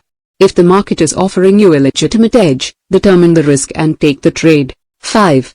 Every moment in the market is unique. Take a moment and think about the concept of uniqueness. Unique means not like anything else that exists or has ever existed. As much as we may understand the concept of uniqueness, our minds don't deal with it very well on a practical level. As we have already discussed, our minds are hardwired to automatically associate, without conscious awareness, anything in the exterior environment that is similar to anything that is already inside of us in the form of a memory, belief, or attitude. This creates an inherent contradiction between the way we naturally think about the world and the way the world exists. No two moments in the external environment will ever exactly duplicate themselves. To do so, every atom or every molecule would have to be in the exact same position they were in some previous moment. Not a very likely possibility. Yet, based on the way our minds are designed to process information, we will experience the now moment in the environment as being exactly the same as some previous moment as it exists inside our minds. If each moment is like no other, then there's nothing at the level of your rational experience that can tell you for sure that you know what will happen next. So I will say again, why bother trying to know? When you try to know, you are, in essence, trying to be right. I'm not implying here that you can't predict what the market will do next and be right, because you most certainly can. It's in the trying that you run into all of the problems. If you believe that you correctly predicted the market once, you will naturally try to do it again. As a result, your mind will automatically start scanning the market for the same pattern, circumstance, or situation that existed the last time you correctly predicted its movement. When you find it, your state of mind will make it seem as if everything is exactly as it was the last time. The problem is that, from the market's perspective, it is not the same. As a result, you are setting yourself up for disappointment. What separates the best traders from all the rest is that they have trained their minds to believe in the uniqueness of each moment, although this training usually takes the form of losing several fortunes before they really believe in the concept of uniqueness. This belief acts as a counteracting force, neutralizing the automatic association mechanism. When you truly believe that each moment is unique, then by definition there isn't anything in your mind for the association mechanism to link that moment to. This belief acts as an internal force causing you to disassociate the now moment in the market from any previous moment filed away in your mental environment. The stronger your belief in the uniqueness of each moment, the lower your potential to associate. The lower your potential to associate, the more open your mind will be to perceive what the market is offering you from its perspective. Moving toward the zone. When you completely accept the psychological realities of the market, you will correspondingly accept the risks of trading. When you accept the risks of trading, you eliminate the potential to define market information in painful ways. When you stop defining and interpreting market information in painful ways, there is nothing for your mind to avoid, nothing to protect against. When there's nothing to protect against, you will have access to all that you know about the nature of market movement. Nothing will get blocked, which means you will perceive all the possibilities you have learned about, objectively, and since your mind is open to a true exchange of energy, you will quite naturally start discovering other possibilities, edges, that you formerly couldn't perceive. For your mind to be open to a true exchange of energy, you can't be in a state of knowing or believing that you already know what's going to happen next. When you are at peace with not knowing what's going to happen next, you can interact with the market from a perspective where you will be making yourself available to let the market tell you, from its perspective, what is likely to happen next. At that point, you will be in the best state of mind to spontaneously enter the zone, where you are tapped into the now moment opportunity flow. Chapter 9: The Nature of Beliefs. At this point, if you can sense the benefits of adopting the 5 fundamental truths about trading, then the task is to learn how to properly integrate these truths into your mental system as core beliefs that are not in conflict with any other beliefs you may hold. At first glance, this may seem like a daunting task, and under other circumstances I would agree with you, but it won't be, because in Chapter 11 I'll give you a simple trading exercise specifically designed to properly install these truths as beliefs at a functional level. A functional level is one where you find yourself just naturally operating out of a carefree state of mind, perceiving exactly what you need to do and doing it without hesitation or internal conflict. However, I do have a word of caution for those of you who have already looked at the exercise.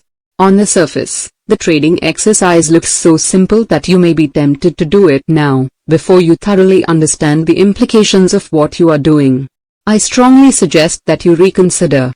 There are some subtle yet profound dynamics involved in the process of learning how to install new beliefs and change any existing beliefs that are in conflict with the new ones. Understanding the trading exercise itself is easy. Understanding how to use the exercise to change your beliefs is another matter entirely. If you do the exercise without understanding the concepts presented in this chapter and the next, you will not achieve the desired results. It is also important that you not take for granted the amount of mental effort you may have to expend to train your mind to fully accept these principles of success, regardless of how well you understand them. Remember Bob, the CTA who believed he thoroughly understood the concept of probabilities, but didn't have the ability to function from a probabilistic perspective. Many people make the mistake of assuming that once they understand something, the insight inherent in their new understanding automatically becomes a functional part of their identity. Most of the time, understanding a concept is only a first step in the process of integrating that concept at a functional level. This is especially true of concepts that deal with thinking in probabilities. Our minds are not naturally wired to be objective or to stay in the now moment. This means we have to actively train our minds to think from these perspectives. In addition to the training involved, there may be any number of conflicting beliefs to work through. Conflicting beliefs will have the effect of sabotaging your best intentions to operate from an objective state of mind or to experience the now moment opportunity flow. For example, let's say you've spent years learning how to read the markets, or spent large sums of money developing or buying technical systems, just so you could find out what was going to happen next. Now you have come to understand that you don't have to know what's going to happen next, and that even trying to know will detract from your ability to be objective or to stay in the moment. What we have is a direct conflict between your old belief that you need to know what will happen next to be successful and your new understanding that you don't need to know. Now, will your new understanding suddenly neutralize all the time, money, and energy expended on reinforcing the belief that you need to know? I wish it were that easy. And for some lucky few, it may be. If you will recall in Chapter 4 when I talked about psychological distance in relationship to software code, I said that some traders may already be so close to these new perspectives that all they need is to put together a few of the missing pieces to create a mind-altering, aha experience. However, based on my experience of working with well over 1,000 traders, I can say that most are not close to these perspectives at all. For those of you who are not, it may take a considerable amount of mental work, over a considerable amount of time, to properly integrate your new understandings about trading into your mental environment.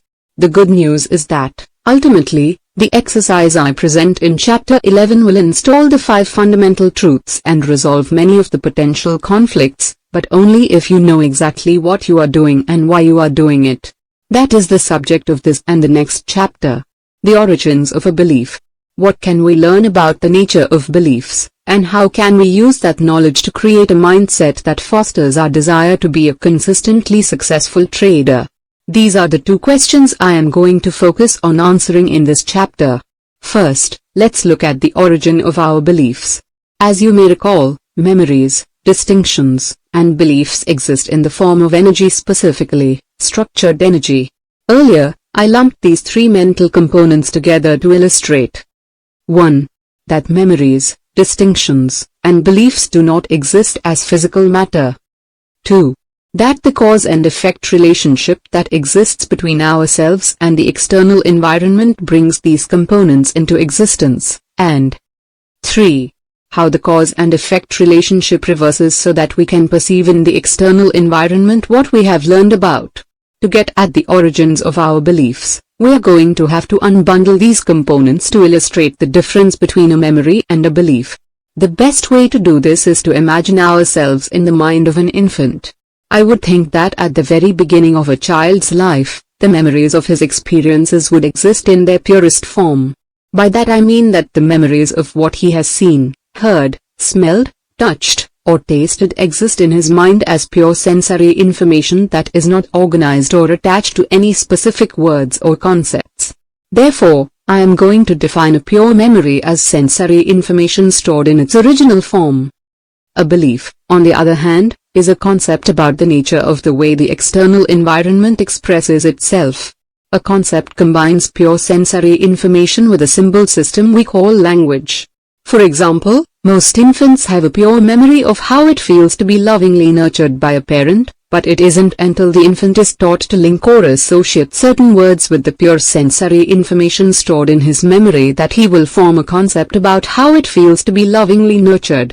The phrase "life is wonderful" is a concept. By themselves, the words make up a meaningless collection of abstract symbols. But if a child is either taught or decides to connect these words to his positively charged feelings of being nurtured, then the letters are no longer a collection of abstract symbols and the words are no longer an abstract phrase. Life is wonderful becomes a definitive distinction about the nature of existence or the way the world works. By the same token, if the child didn't get enough nurturing, relative to his needs, he could just as easily link his feelings of emotional pain to a concept like life isn't fair or the world is an awful place. In any case, when the positive or negative energy from our memories or experiences become linked to a set of words we call a concept, the concept becomes energized and, as a result, is transformed into a belief about the nature of reality. If you consider that concepts are structured by the framework of a language and energized by our experiences, it becomes clear why I refer to beliefs as structured energy. When a belief comes into existence, what does it do? What is its function? In some ways it seems ludicrous to ask those questions. After all, we all have beliefs. We are constantly expressing our beliefs both verbally and through our actions. Furthermore, we are constantly interacting with other people's beliefs as they express them. Yet, if I ask, what exactly does a belief do? Chances are your mind will go blank. On the other hand, if I were to ask about the functions of your eyes, ears, nose, or teeth, you would have no problem answering. Since beliefs are such important component parts of our makeup, in terms of their impact on the quality of our lives, it certainly has to be one of life's great ironies that they are also the least thought about and understood. What I mean by least thought about is, if we have a problem with one of our body parts, we naturally focus our attention on that part and think about what we need to do to fix the problem. However, it doesn't necessarily occur to us that the problems we may be having with the quality of our lives, for example, lack of happiness, a sense of dissatisfaction, or lack of success in some area, are rooted in our beliefs. This lack of consideration is a universal phenomenon. One of the prominent characteristics of beliefs is that they make what we experience seem self-evident and beyond question. In fact, if it weren't for your intense desire to experience consistent success as a trader, it's unlikely you would be delving into this topic at all. Usually, it takes years of extreme frustration before people begin examining their beliefs as the source of their difficulties. However, even though beliefs are an intricate part of our identity, you don't have to take this process of self-analysis so personally. Consider the fact that none of us was born with any of our beliefs. They were all acquired in a combination of ways. Many of the beliefs that have the most profound impact on our lives were not even acquired by us as an act of free will. They were instilled by other people. And it probably won't come as a surprise to anyone that usually the beliefs that cause us the most difficulty are those that were acquired from others without our conscious consent. By that I mean beliefs that we acquired when we were too young and uninformed to realize the negative implications of what we were being taught. Regardless of the source of our beliefs, once they are born into existence they all basically function in the same way. Beliefs have certain characteristic ways in which they do their jobs, not unlike the various parts of our bodies.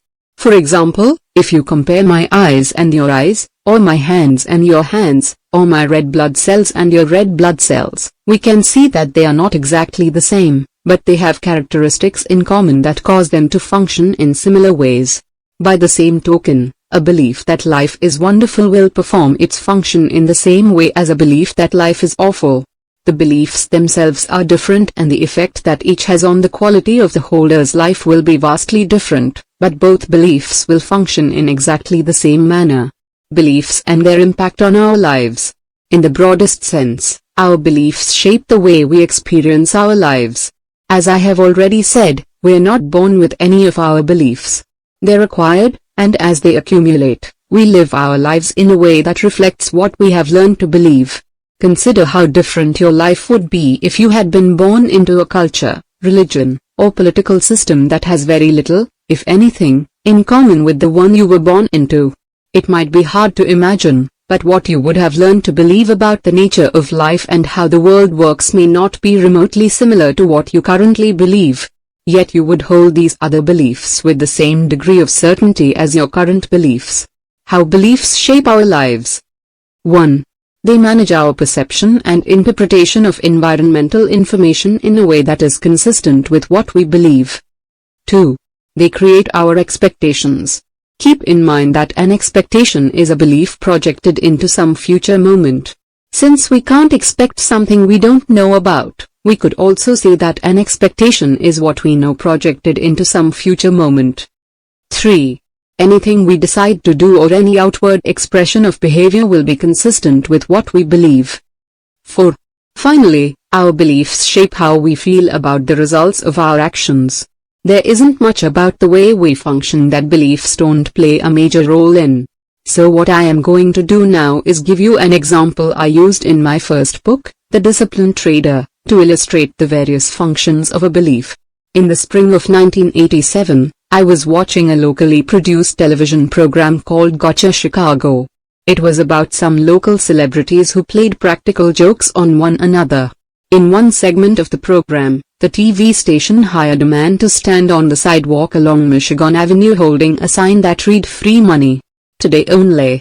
For those of you who are not familiar with Chicago, Michigan Avenue is home to many fashionable, exclusive department stores and boutiques. The TV station gave the man a considerable amount of cash, with instructions to give money to anyone who asked for it.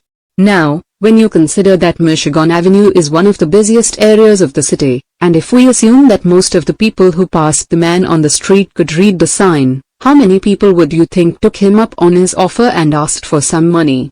Of all the people who walked by and read the sign, only one person stopped and said, "Great. May I have a quarter to buy a bus transfer?" Otherwise, no one would even go near the man. Eventually, the man grew frustrated because people weren't reacting the way he expected them to. He started crying out, "Do you want any money? Please take my money, I can't give it away fast enough." Everyone just kept walking around him as if he didn't exist. In fact, I noticed that several people went out of their way to avoid him. As a man wearing a suit and carrying a briefcase approached, he went right up to him and said, "Would you like some money?" The man responded, "Not today." Really frustrated now, he shot back, "How many days does this happen? Would you please take this?" As he tried to hand the man some cash. The man responded with a terse no and walked on. What was going on here? Why wouldn't anyone, except for the person who needed a bus transfer, ask for the money? If we assume that most or all of the passers-by could read the sign, but still didn't make any effort to get the money, then one possible explanation for their behavior is that they just didn't care about money. This is extremely unlikely, though, considering how much of our lives is devoted to the pursuit of money. If we agree that people could read the sign and that money is very important to most of us, then what could have stopped these people from helping themselves? The environment was making available an experience that most people would love to have, someone giving them money with no strings attached. Yet everyone walked by, oblivious to what was awaiting them. They must not have been able to perceive what was available. That's hard to imagine, because the sign clearly stated "Free Money. Today only." However, it's not hard to imagine if you consider that most people have a belief, unenergized concept about how the world works, that free money doesn't exist. If free money really doesn't exist, then how does someone reconcile the obvious contradiction between that belief and the sign saying that it does? That's easy, just decide the man with the sign is crazy. What else could account for such bizarre behavior if, in fact, free money doesn't exist? The reasoning process that could compensate for the contradiction might go something like this. Everyone knows getting money with no strings attached rarely happens. Certainly not from a stranger on one of the busiest streets in the city. In fact, if the man were really giving away money, he would already be mobbed. He might even be endangering his life. He must be crazy. I had better take a wide path around him. Who knows what he might do? Notice that every component of the thought process described is consistent with the belief that free money doesn't exist. 1. The words free money were neither perceived nor interpreted as they were intended from the environment's perspective. 2. Deciding the person with the sign must be crazy created an expectation of danger, or at least a perception that caution was warranted. 3. Purposefully altering one's path to avoid the person with the sign is an action that is consistent with the expectation of danger. 4. How did each person feel about the outcome? That's difficult to say without knowing each person individually, but a good generalization would be that they felt relieved that they successfully avoided an encounter with a crazy person. The feeling of relief that resulted from avoiding a confrontation is a state of mind. Remember that how we feel, the relative degree of positively or negatively charged energy flowing through our bodies and minds, is always the absolute truth. But the beliefs that prompt any particular state of mind may not be the truth with respect to the possibilities available from the environment's perspective. Relief from confrontation was not the only possible outcome in this situation. Imagine how different the experience would be if they believed that free money exists. The process described above would be the same, except it would make the belief that free money exists seem self-evident and beyond question, just as it made the belief that free money doesn't exist seem self-evident and beyond question. A perfect example would be the one person who said, "Great, may I have a quarter for a bus transfer?" When I saw this, I had the anybody for a quarter. A panhandler is someone who definitely believes in the existence of free money. Therefore, his perception and interpretation of the sign were exactly what was intended by the TV station. His expectation and behavior were consistent with his belief that free money exists. And how could he feel about the results? He got his quarter, so I would assume he felt a sense of satisfaction. Of course, what he didn't know is that he could have gotten a lot more. There's another possible outcome for our scenario. Let's look at a hypothetical example of someone who believes that free money doesn't exist, but who takes a what-if approach to the situation. In other words, some people can be so intrigued and curious about the possibilities that they decide to temporarily suspend their belief that free money doesn't exist. This temporary suspension allows them to act outside the boundaries created by a belief, in order to see what happens. So instead of ignoring the man with the sign, which would be our hypothetical person's first inclination, he walks up to him and says, "Give me $10. The man promptly pulls a $10 bill out of his pocket and gives it to him. What happens now? How does he feel, having experienced something unexpected that completely contradicted his belief? For most people, the belief that free money doesn't exist is acquired through unpleasant circumstances, to put it mildly. The most common way is being told that we can't have something because it's too expensive. How many times does the typical child hear, "Who do you think you are anyway? Money doesn't grow on trees, you know." In other words, it is probably a negatively charged belief. So the experience of having money handed to him with no strings attached and without any negative comments would likely create a state of mind of pure elation. In fact, most people would be so happy that they'd feel compelled to share that happiness and this new discovery with everyone they knew. I can imagine him going back to his office or going home, and the moment he encounters someone he knows, the first words out of his mouth will be, "You won't believe what happened to me today," and even though he desperately wants those he meets to believe his story, they probably won't. Why?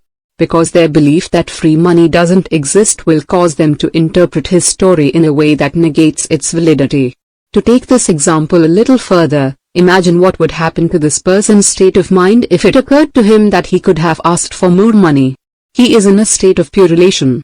However, the moment the thought either pops into his mind or someone he relates his story to offers the idea that he could have asked for a lot more money, his state of mind will immediately shift to a negatively charged state of regret or despair. Why? He tapped into a negatively charged belief about what it means to miss out on something or not get enough. As a result, instead of being happy over what he got, he will lament what he could have had but didn't get. Beliefs versus the truth.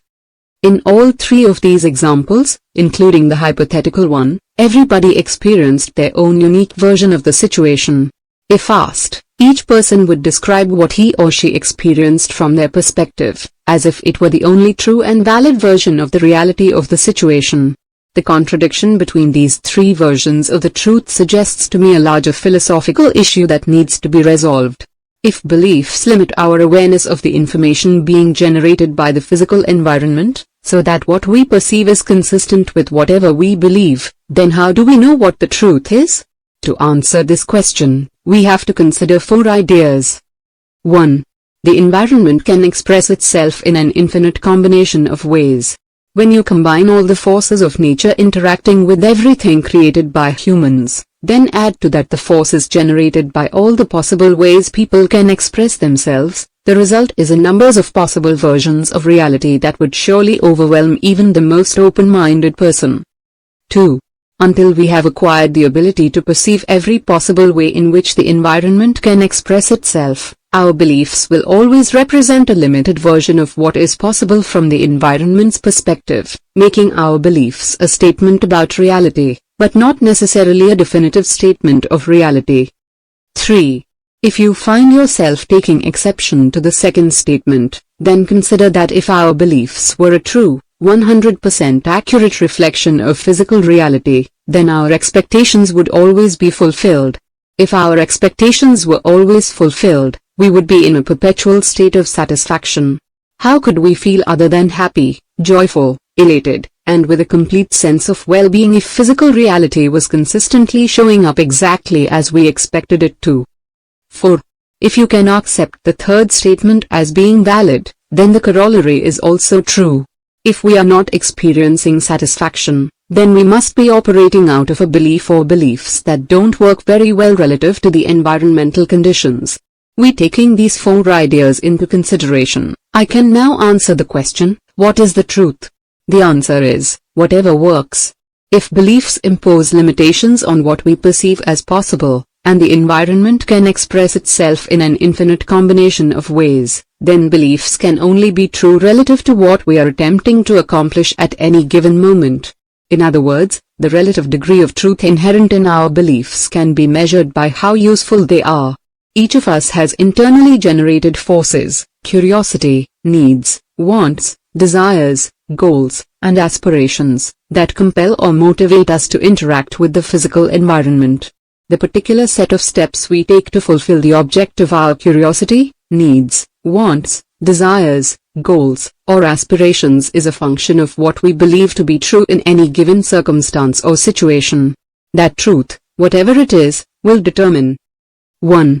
The possibilities we perceive in relation to what is available from the environment's perspective. 2. How we interpret what we perceive. 3. The decisions we make. 4. Our expectations of the outcome. 5. The action we take. And 6. How we feel about the results of our efforts. At any given moment, if we find ourselves in a state of satisfaction, happiness, or well-being in relation to whatever we are attempting to accomplish, we can say that our truth, meaning whatever beliefs we are operating from, are useful because the process, as stated above, worked. What we perceived was not only consistent with our objective, it was also consistent with what was available from the environment's perspective. Our interpretation of the information we perceived resulted in a decision, expectation, and action that were in harmony with the environmental situation and circumstance. There was no resistance or counteracting force offered by the environment, or in our own mind, that would diminish the outcome we were trying to achieve. As a result, we find ourselves in a state of satisfaction, happiness, and well-being. On the other hand, if we find ourselves in a state of dissatisfaction, disappointment, frustration, confusion, despair, regret, or hopelessness, we can say that relative to the environmental situation and circumstances, the beliefs we are operating from don't work well or at all, and therefore are not useful. Simply put, the truth is a function of whatever works in relation to what we are trying to accomplish at any given moment. Hey! If you're enjoying this audiobook, don't forget to leave a like or comment, and subscribe to our channel for more similar videos. Also, be sure to check out our audiobooks playlist for even more great content. Chapter 10: The Impact of Beliefs on Trading. If the external environment can express itself in an infinite combination of ways, then there's really no limit to the number and types of beliefs available to be acquired about the nature of our existence. That is an elaborate way of saying that there's a lot out there to be learned about. Yet, to make a general observation about the nature of humanity, I would say that we certainly don't live our lives in a manner that is consistent with that statement. If it's true that it's possible to believe almost anything, then why are we always arguing and fighting with each other? Why isn't it all right for all of us to express our lives in a way that reflects what we have learned to believe? There has to be something behind our relentless attempt to convince others of the validity of our beliefs and to deny the validity of theirs. Consider that every conflict, from the smallest to the largest, from the least to the most significant, whether between individuals, cultures, societies, or nations, is always the result of conflicting beliefs. What characteristics of our beliefs make us intolerant of diverging beliefs? In some cases, we are so intolerant that we are willing to kill each other to get our point across. My personal theory is that beliefs are not only structured energy, but also energy that seems to be conscious, at least to the extent of having some degree of awareness. Otherwise, how can we account for our ability to recognize on the outside what is on the inside? How could we know our expectations are being fulfilled? How could we know when they are not? How would we know we are being confronted with information or circumstances that contradict what we believe? The only explanation I have is that each individual belief has to have some quality of either awareness or self-awareness that causes it to function as it does. The idea of energy that has some degree of awareness may be difficult for many of you to accept. But there are several observations we can make about our individual and collective natures that support that possibility. First, everyone wants to be believed. It doesn't matter what the belief is, the experience of being believed feels good. I think these positive feelings are universal, meaning that they apply to everyone. Conversely, no one likes to be disbelieved. It doesn't feel good. If I said, "I don't believe you," the negative feeling that would resonate throughout your body and mind is also universal. By the same token, none of us likes to have our beliefs challenged.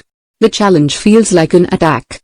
Everyone, regardless of the belief, seems to respond in the same way. The typical response is to argue, defend ourselves, our beliefs, and, depending on the situation, attack back. When expressing ourselves, we seem to like being listened to. If we sense our audience isn't paying attention, how does it feel? Not good. Again, I think this response is universal. Conversely, why is it so difficult to be a good listener?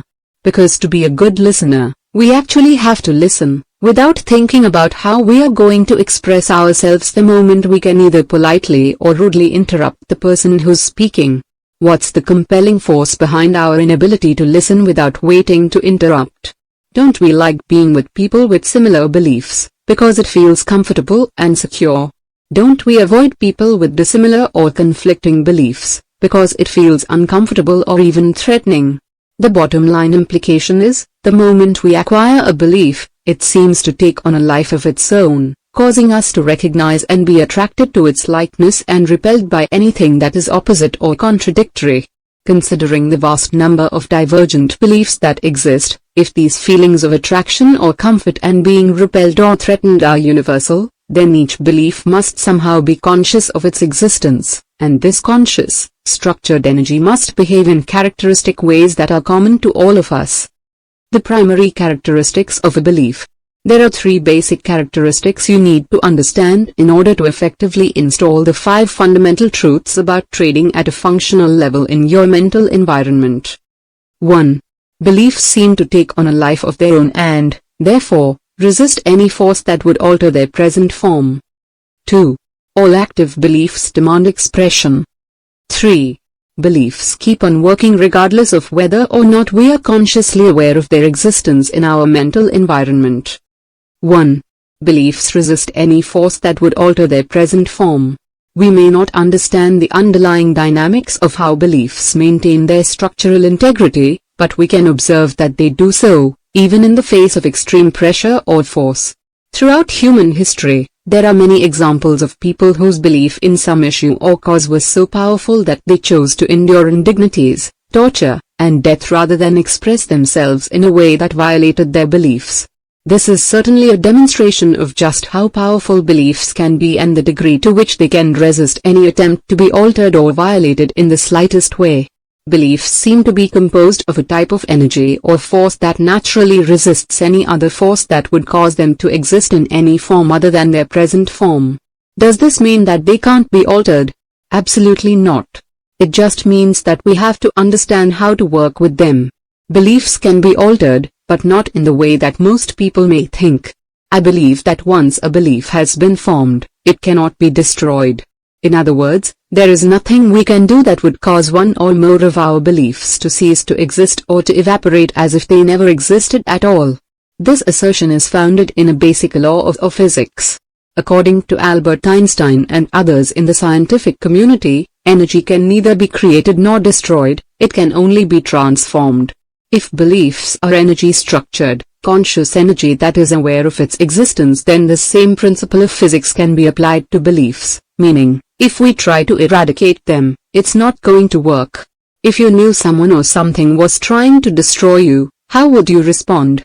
You would defend yourself, fight back, and possibly become even stronger than you were before you knew of the threat. Each individual belief is a component of what we consider to be our identity. Isn't it reasonable to expect that, if threatened, each individual belief would respond in a way that was consistent with how all the parts respond collectively? The same principle holds true if we try to act as if a particularly troublesome belief doesn't exist. If you woke up one morning and everyone you knew ignored you and acted as if you didn't exist, how would you respond? It probably wouldn't be long before you grabbed someone and got right in their face to try to force them to acknowledge you. Again, if purposely ignored, each individual belief will act in the very same way. It will find a way to force its presence into our conscious thought process or behavior. The easiest and most effective way to work with our beliefs is to gently render them inactive or non-functional by drawing the energy out of them. I call this process deactivation. After the activation, the original structure of the belief remains intact, so technically it hasn't changed. The difference is that the belief no longer has any energy. Without energy, it doesn't have the potential to act as a force on our perception of information or on our behavior. Here is a personal illustration. As a young child, I was taught to believe in both Santa Claus and the Tooth Fairy. In my mental system, both of these are perfect examples of what are now inactive, non-functional beliefs. However, even though they are inactive, they still exist inside my mental system, only now they exist as concepts with no energy.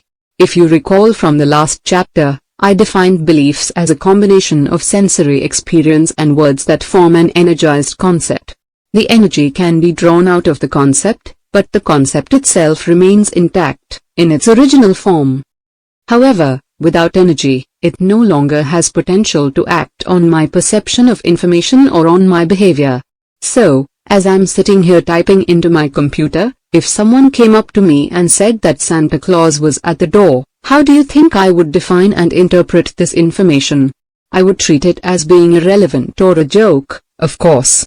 However, if I were 5 years old and my mother told me that Santa Claus was at the front door, her words would have instantly tapped me into a huge reservoir of positively charged energy that would have compelled me to jump up and run to the front door as fast as I could. Nothing would have been able to stop me. I would have overcome any obstacle in my path. At some point, my parents told me Santa Claus didn't exist. Of course, my first reaction was disbelief. I didn't believe them, nor did I want to believe them. Eventually, they convinced me. However, the process of convincing me did not destroy my belief in Santa Claus or cause it not to exist any longer, it just took all the energy out of the belief. The belief was transformed into a non-functional, inactive concept about how the world works.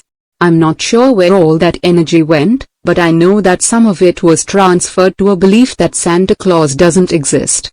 Now I have two contradictory distinctions about the nature of the world that exist in my mental system. 1. Santa exists. 2. Santa doesn't exist.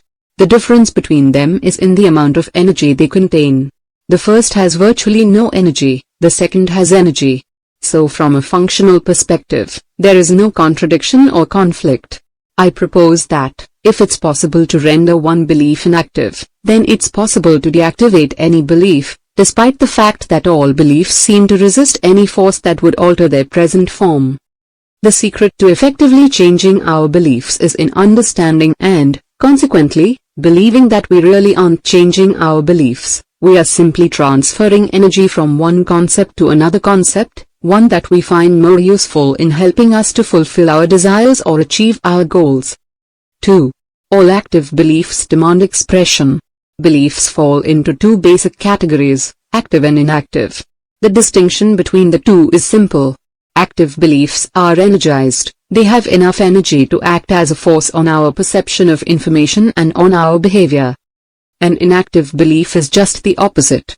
It is a belief that for any number of reasons, no longer has energy, or has so little energy that it's no longer able to act as a force on how we perceive information or how we express ourselves. When I say that all active beliefs demand expression, I don't mean to imply that every belief in our mental environment is demanding to express itself simultaneously. For example, if I ask you to think about what's wrong with the world today, the word wrong would bring to your mind ideas about the nature of the world that reflect what you believe to be troubling or disturbing. Unless, of course, there is nothing about the state of the world you find troubling.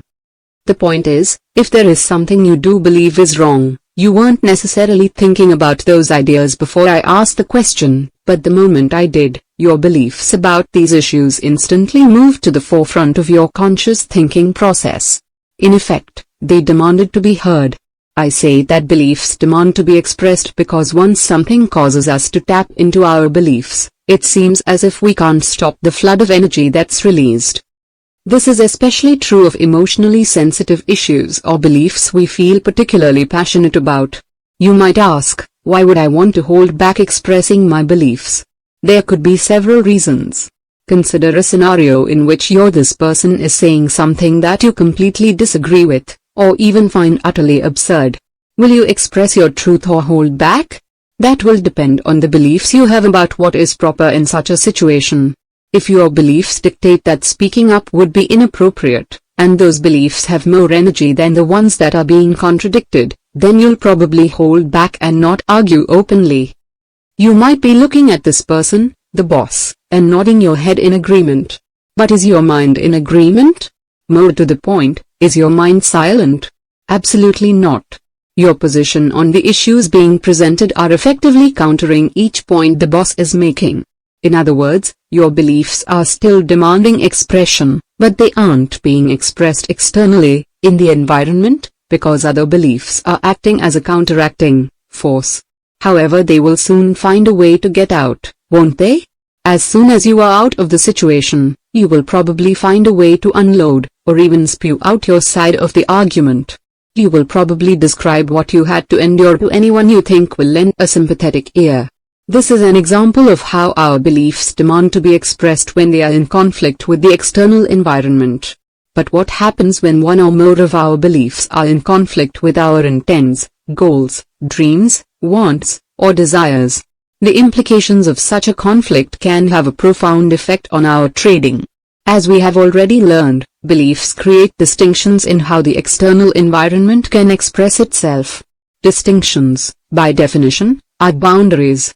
Human consciousness, on the other hand, seems to be larger than the sum total of everything we have learned to believe.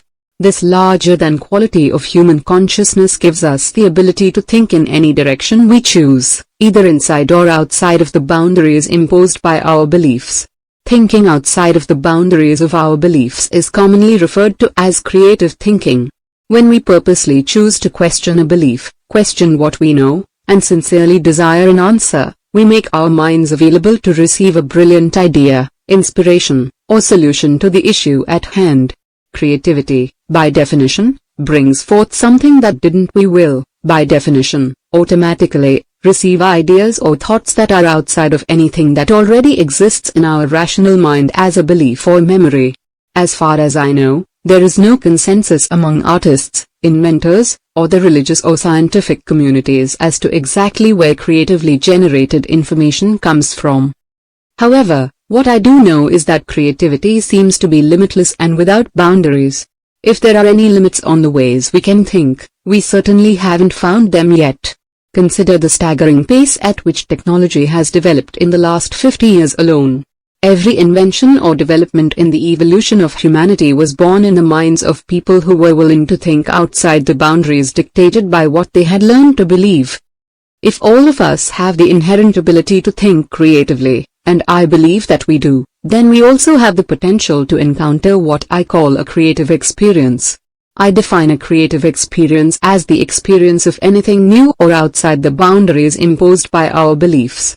It could be a new sight, something we've never seen before, but from the environment's perspective was always there. Or we could experience a new sound, smell, taste, or touch.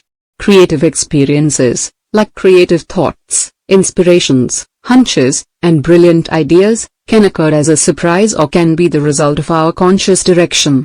In either case, when we experience them we can be confronted with a major psychological dilemma. A creative occurrence, whether in the form of a thought or an experience, can cause us to be attracted to or desire something that is in direct conflict with one or more of our beliefs. To illustrate the point, let's return to the example of the boy and dog. Recall that the boy has had several painful experiences with dogs. The first experience was real from the environment's perspective. The others, however, were the result of how his mind processed information, based on the operation of the association and pain avoidance mechanisms. The end result is that he experiences fear every time he encounters a dog. Let's suppose that the boy was a toddler when he had his first negatively charged experience. As he grows up and begins associating specific words and concepts with his memories, he will form a belief about the nature of dogs. It would be reasonable to assume that he adopted a belief something like, all dogs are dangerous. With the use of the word all, the boy's belief is structured in a way that assures that he will avoid all dogs. He has no reason to question this belief, because every experience has confirmed and reinforced its validity. However, he, and everyone else on the planet, is susceptible to a creative experience. Under normal circumstances, the boy will do everything possible to make sure he does not encounter a dog.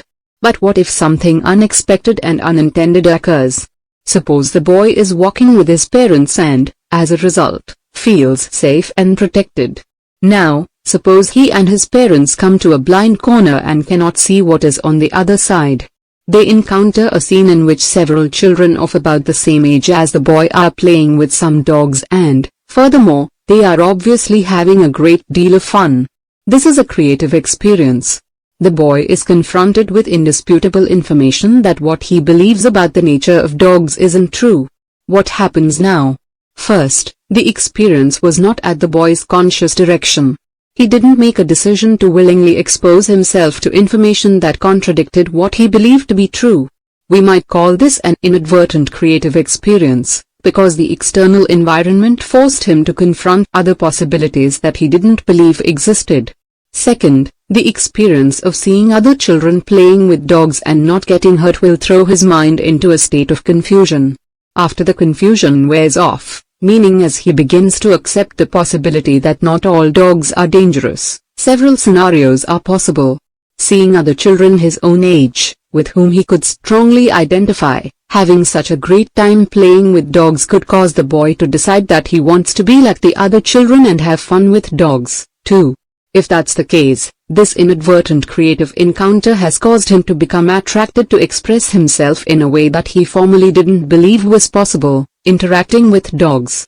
In fact, the notion was so impossible that it wouldn't have even occurred to him to consider it. Now, he not only considers it, he desires it. Will he be able to express himself in a way that is consistent with his desire? The answer to this question is a matter of energy dynamics. There are two forces within the boy that are in direct conflict with each other, competing for expression: his belief that all dogs are dangerous and his desire to have fun and be like the other children. What he will do the next time he encounters a dog will be determined by which has more energy, his belief or his desire. Given the intensity of the energy in his belief that all dogs are dangerous, we can reasonably assume that his belief will have far more energy than his desire. If that's the case, then he will find his next encounter with a dog very frustrating. Even though he may want to touch or pet the dog, he'll find that he can't interact with it in any way. The word all in his belief will act as a paralyzing force, preventing him from fulfilling his desire. He might be well aware of the fact that the dog he wants to pet is not dangerous and won't hurt him, but he won't be able to pet it until the balance of energy tips in favor of his desire. If the boy genuinely wants to interact with dogs, he will have to overcome his fear. This means that he will have to deactivate his belief that all dogs are dangerous so he can properly install a belief about dogs that is more consistent with his desire. We know that dogs can express themselves in a wide range of ways, from loving and gentle to mean and nasty. However, very few dogs on a percentage basis fall into the mean and nasty category. A good belief for the boy to adopt, then, would be something like, most dogs are friendly, but some can be mean and nasty. This belief would allow him to learn to recognize characteristics and behavior patterns that will tell him which dogs he can play with and which ones to avoid. However, the larger issue is, how can the boy deactivate the all in the belief that all dogs are dangerous so he can overcome his fear? Remember that all beliefs naturally resist any force that would alter their present form, but, as I indicated above, the appropriate approach is not to try to alter the belief, but rather to draw the energy out of it and channel that energy into another belief that is better suited to our purposes. To deactivate the concept the word all represents, the boy will have to create a positively charged experience with the dog. At some point, he will have to step through his fear and touch one. Doing this might require a great deal of effort on the boy's part over a considerable amount of time. Early in the process, his new realization about dogs might be strong enough only to allow him to be in the presence of a dog, at a distance, and not run away. However, each encounter with a dog, even at a distance, that doesn't result in a negative outcome will draw more and more of the negative energy out of his belief that all dogs are dangerous. Eventually, each new positive experience will allow him to close the gap between himself and a dog, little by little, to the point that he can actually touch one. From an energy dynamics perspective, he will be able to touch a dog when his desire to do so is at least 1 degree greater in intensity than his belief that all dogs are dangerous. The moment he actually does touch a dog, it will have the effect of drawing most of the remaining negative energy out of the all concept and transfer it to a belief that reflects his new experience. Although it's probably not that common, there are people who, for various reasons, are motivated enough to purposely put themselves through the above-described process. However, they may not be consciously aware of the dynamics involved. People who work through a childhood fear of this magnitude usually do so somewhat haphazardly over a period of years, without knowing for sure exactly how they did it, unless they seek and get competent professional help. Later on, as adults, if they are asked or if they happen to encounter a situation that reminds them of their past, for instance, observing a child who is terrified of dogs, they typically characterize the process they went through as "I remember when I was afraid of dogs, but I grew out of it." The end result of the first scenario was that the boy worked through his fear by deactivating his limiting belief about the nature of dogs. This allowed him to express himself in a way that he finds pleasing and that otherwise would have been impossible. The second scenario that could result from the child's inadvertent creative experience with dogs is that he isn't attracted to the possibility of playing with the dog. In other words, he could not care less about being like the other children or interacting with dogs. In this case, his belief that all dogs are dangerous and his new realization that all dogs are not dangerous will exist in his mental environment as contradictory concepts. This is an example of what I call an active contradiction, when two active beliefs are in direct conflict with each other, both demanding expression. In this example, the first belief exists at a core level in the boy's mental environment, with a great deal of negatively charged energy. The second belief is at a more superficial level, and has very little positively charged energy. The dynamics of this situation are interesting, and extremely important. We have stated that beliefs control our perception of information. Under normal circumstances, the boy would have been perceptually blinded to the possibility of interacting with dogs, but the experience of seeing other children playing with them created a positively charged concept in his mental environment that dogs are not all dangerous, some can be friendly.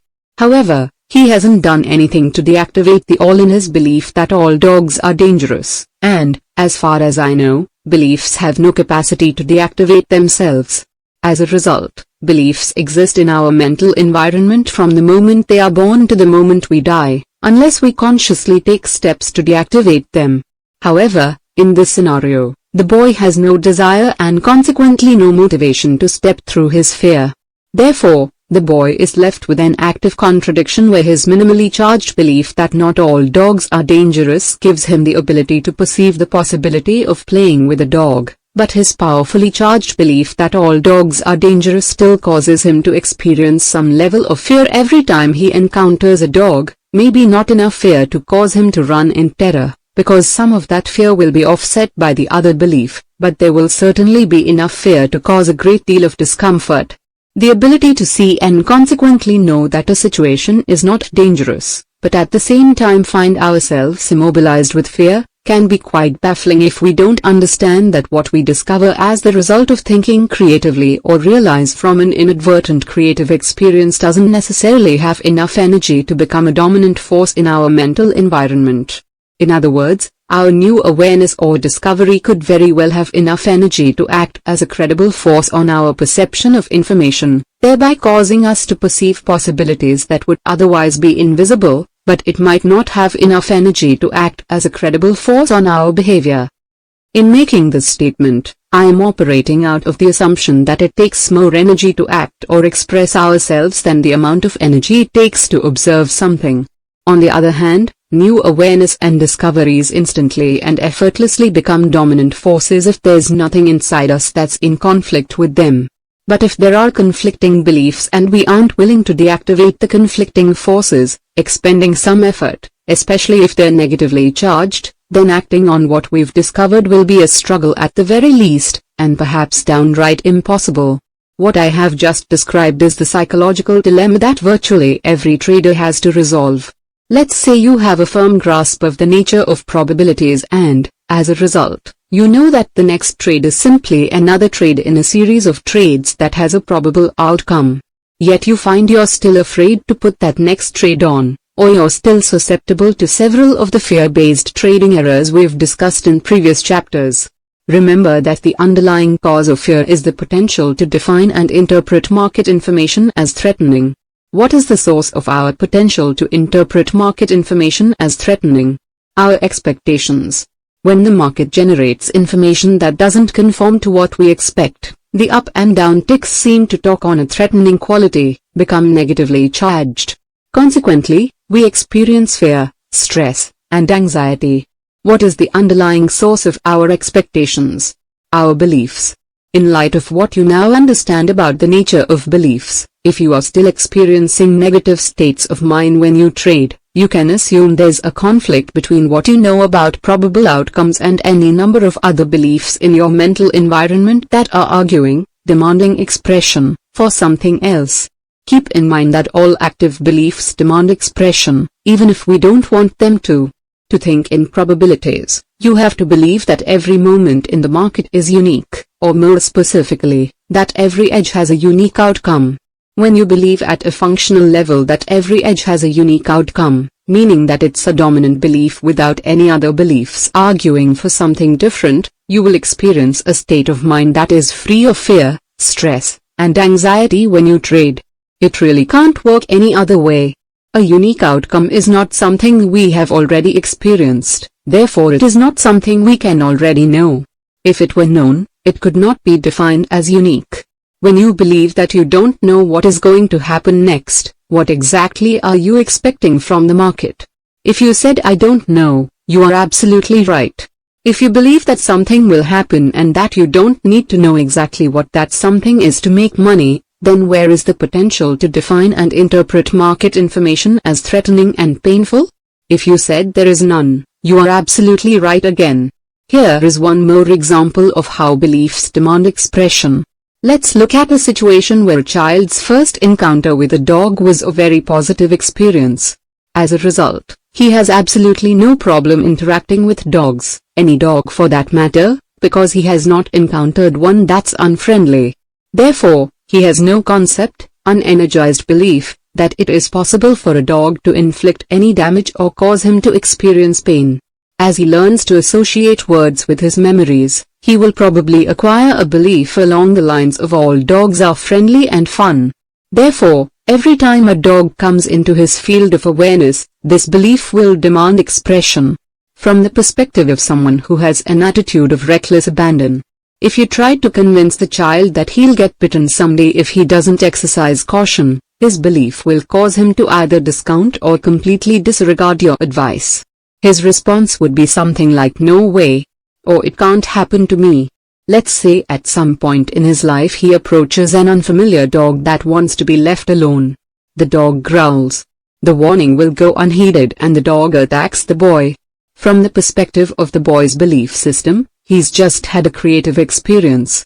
What effect will this experience have on his belief that all dogs are friendly? Will he now be afraid of all dogs as the child in the first example was?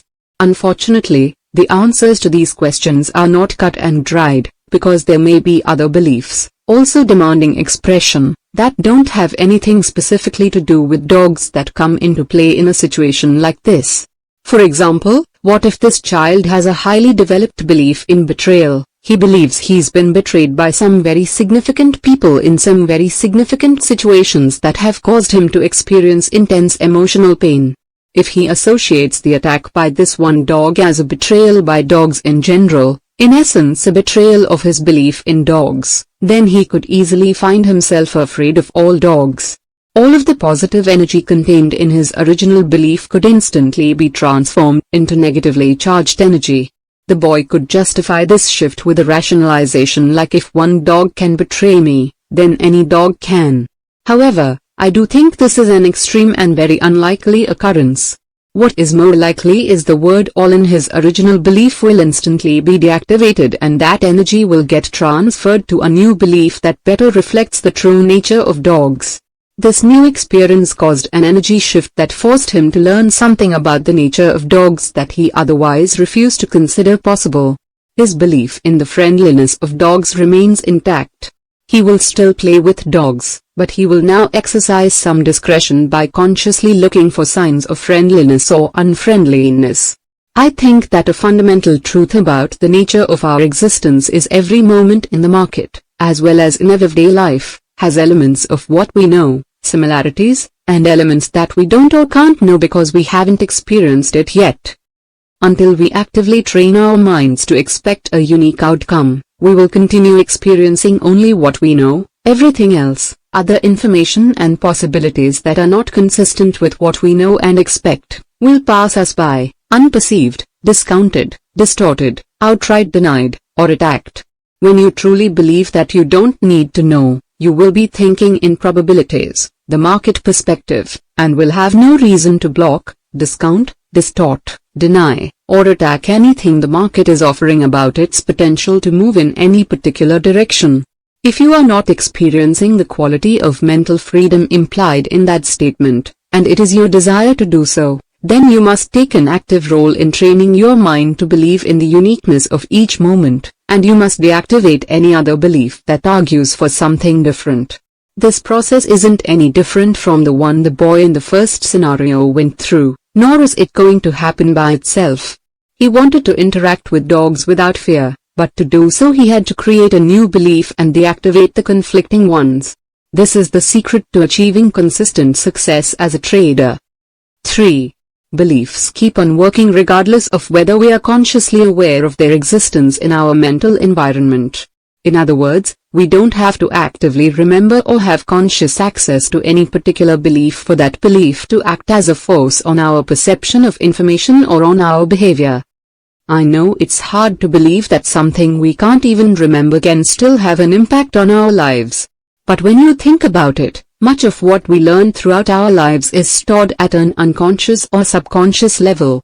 If I asked you to remember each specific skill you had to learn so that you could drive a car with confidence, chances are you wouldn't remember all the things you needed to concentrate and focus on while you were in the process of learning.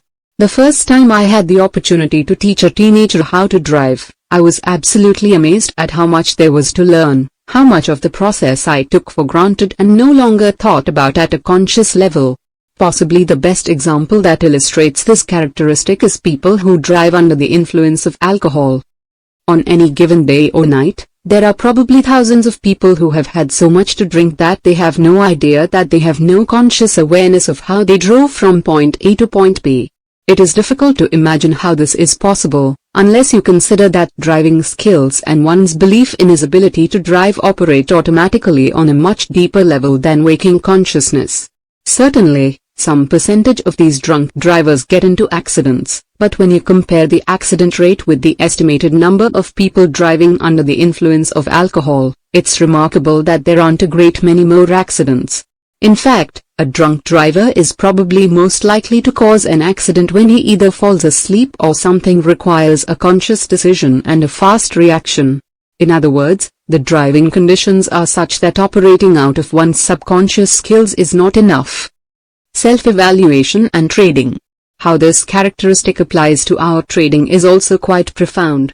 The trading environment offers us an arena of unlimited opportunities to accumulate wealth. But just because the money is available and we can perceive the possibility of getting it, that doesn't necessarily mean that we, as individuals, have an unlimited sense of self-valuation. In other words, there could be a huge gap between how much money we desire for ourselves, how much we perceive is available, and how much we actually believe we are worth or deserve. Everyone has a sense of self-valuation. The easiest way to describe this sense is to list every active belief, both conscious and subconscious, that has the potential to argue either for or against accumulating or achieving greater and greater levels of success and prosperity. Then match the energy from the positively charged beliefs against the energy from the negatively charged beliefs. If you have more positively charged energy arguing for success and prosperity than negatively charged energy arguing against them, then you have a positive sense of self-valuation. Otherwise, you have a negative sense of self-valuation. The dynamics of how these beliefs interact with one another is not nearly so simple as I'm making it sound. In fact, it can be so complex that it could take years of sophisticated mental work to organize and sort out. What you need to know is that it's almost impossible to grow up in any social environment and not acquire some negatively charged beliefs that would argue against success or accumulating vast sums of money. Most of these self-sabotaging beliefs have long been forgotten and operate at a subconscious level, but the fact that we may have forgotten them doesn't mean they've been deactivated. How do we acquire self-sabotaging beliefs? Unfortunately, it's extremely easy. Probably the most common way is when a child engages in some activity that a parent or teacher doesn't want him to do and the child accidentally injures himself.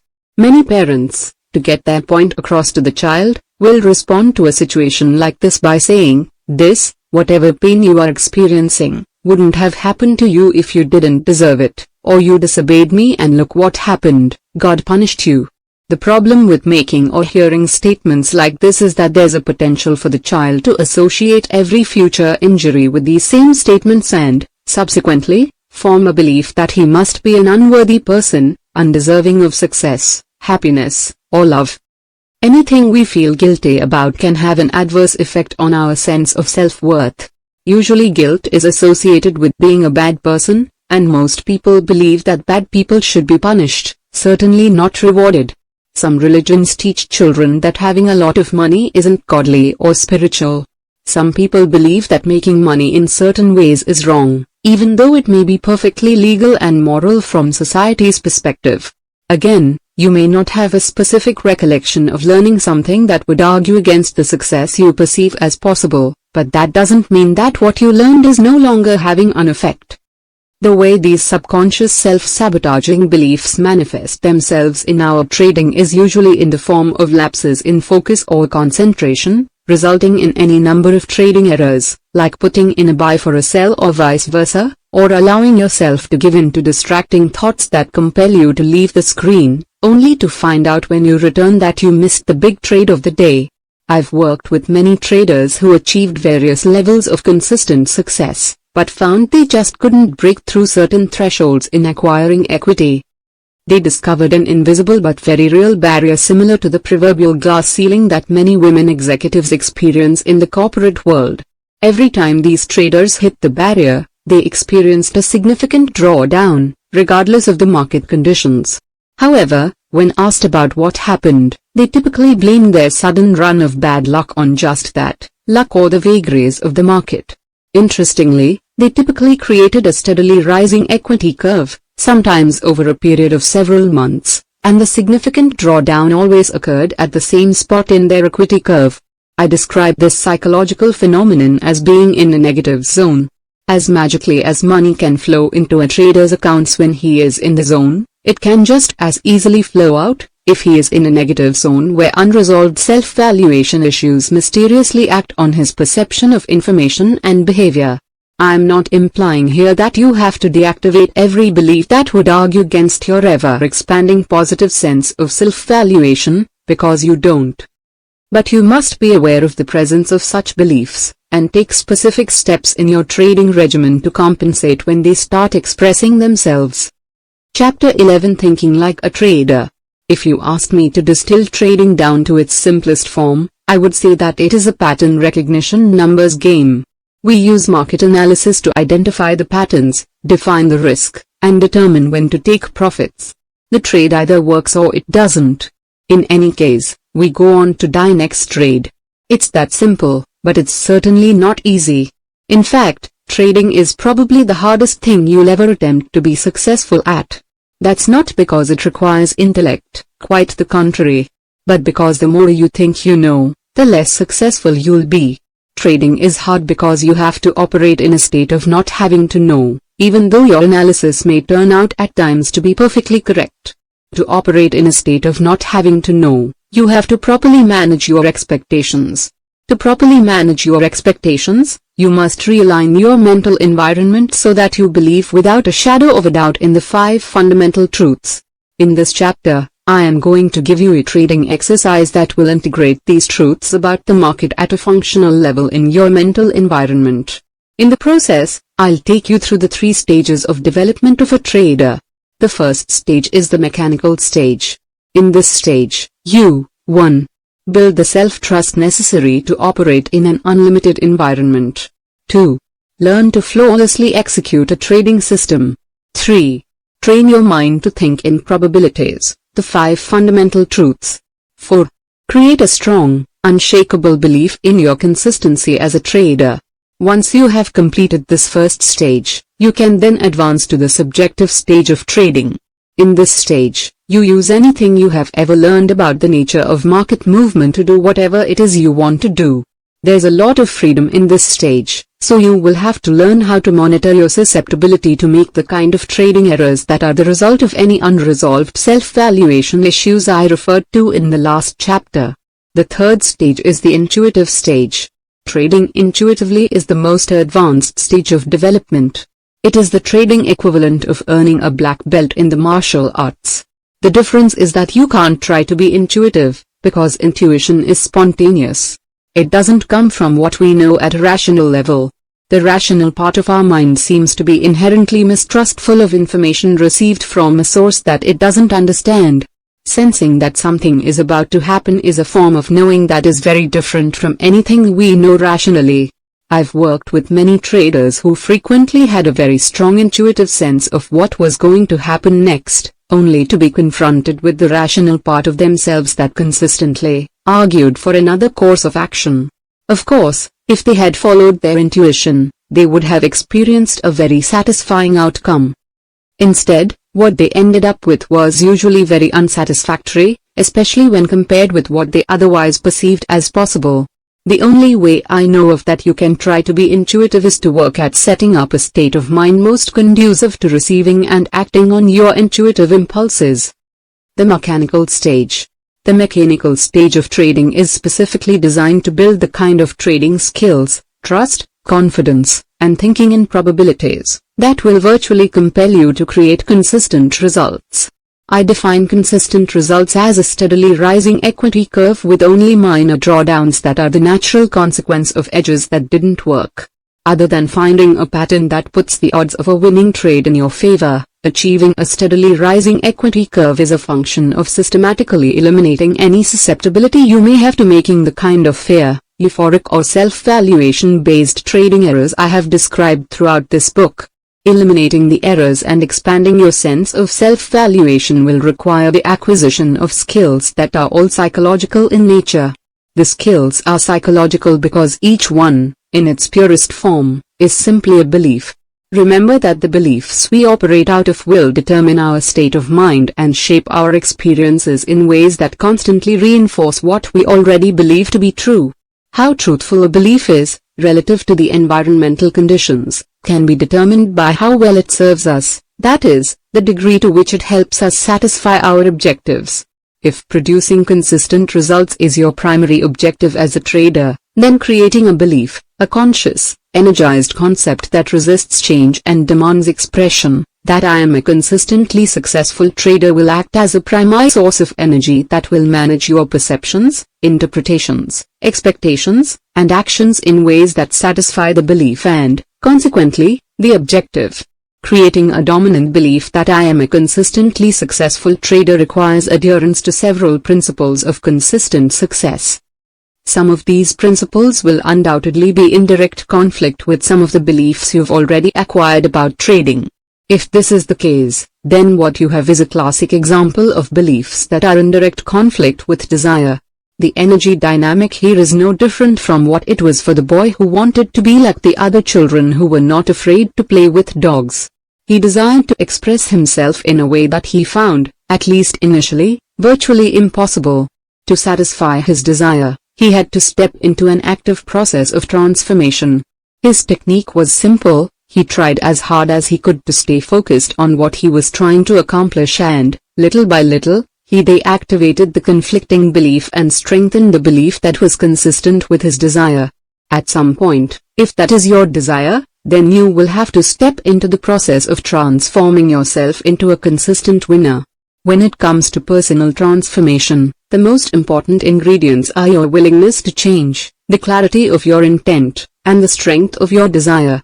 Ultimately, for this process to work, you must choose consistency over every other reason or justification you have for trading. If all of these ingredients are sufficiently present, then regardless of the internal obstacles you find yourself up against, what you desire will eventually prevail. Observe yourself. The first step in the process of creating consistency is to start noticing what you're thinking, saying, and doing. Why? Because everything we think, say, or do as a trader contributes to and, therefore, reinforces some belief in our mental system. Because the process of becoming consistent is psychological in nature, it shouldn't come as a surprise that you'll have to start paying attention to your various psychological processes. The idea is eventually to learn to become an objective observer of your own thoughts, words, and deeds. Your first line of defense against committing a trading error is to catch yourself thinking about it. Of course, the last line of defense is to catch yourself in the act. If you don't commit yourself to becoming an observer to these processes, your realizations will always come after the experience, usually when you are in a state of deep regret and frustration. Observing yourself objectively implies doing it without judging about yourself.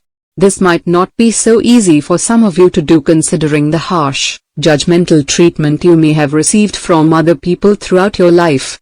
As a result, one quickly learns to associate any mistake with emotional pain. No one likes to be in a state of emotional pain, so we typically avoid acknowledging what we have learned to define as a mistake for as long as possible. Not confronting mistakes in our everyday lives usually doesn't have the same disastrous consequences it can have if we avoid confronting our mistakes as traders. For example, when I am working with flow traders, the analogy I use to illustrate how precarious a situation they are in is to ask them to imagine themselves walking across a bridge over the Grand Canyon. The width of the bridge is directly related to the number of contracts they trade. So, for example, for a one-contract trader the bridge is very wide, say 20 feet. A bridge 20 feet wide allows you a great deal of tolerance for error, so you don't have to be inordinately careful or focused on each step you take. Still, if you do happen to stumble and trip over the edge, the drop to the canyon floor is 1 mile. I don't know how many people would walk across a narrow bridge with no guardrails, where the ground is a mile down, but my guess is relatively few. Similarly, few people will take the kinds of risks associated with trading on the floor of the futures exchanges. Certainly a one-contract floor trader can do a great deal of damage to himself, not unlike falling off a mile-high bridge. But a one-contract trader also can give himself a wide tolerance for errors, miscalculations, or unusually violent market moves where he could find himself on the wrong side. On the other hand, one of the biggest floor traders I ever worked with trades for his own account with an average position of 500 Treasury bond futures at a time. He often puts on a position of well over 1,000 contracts. A position of 1,000 T-bond contracts amounts to $31,500 per tick, the smallest incremental price change that a bond contract can make. Of course, T-bond futures can be very volatile and can trade several ticks in either direction in a matter of seconds. As the size of a trader's position increases, the width of our bridge over the Grand Canyon narrows. In the case of the large bond trader, the bridge has narrowed to the size of a thin wire. Obviously, he has to be extremely well balanced and very focused on each step that he takes. The slightest misstep or gust of wind could cause him to fall off the wire. Next stop, 1 mile down. Now, when he's in the trading pit, that tiny misstep or slight gust of wind is the equivalent to one distracting thought. That's all, just a thought or anything else where he allows himself to lose his focus for even a second or two. In that moment of distraction, he could miss his last favorable opportunity to liquidate his position.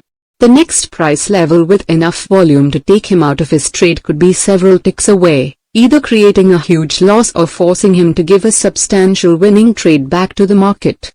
If producing consistent results is a function of eliminating errors, then it is an understatement to say that you will encounter great difficulty in achieving your objective if you can't acknowledge a mistake.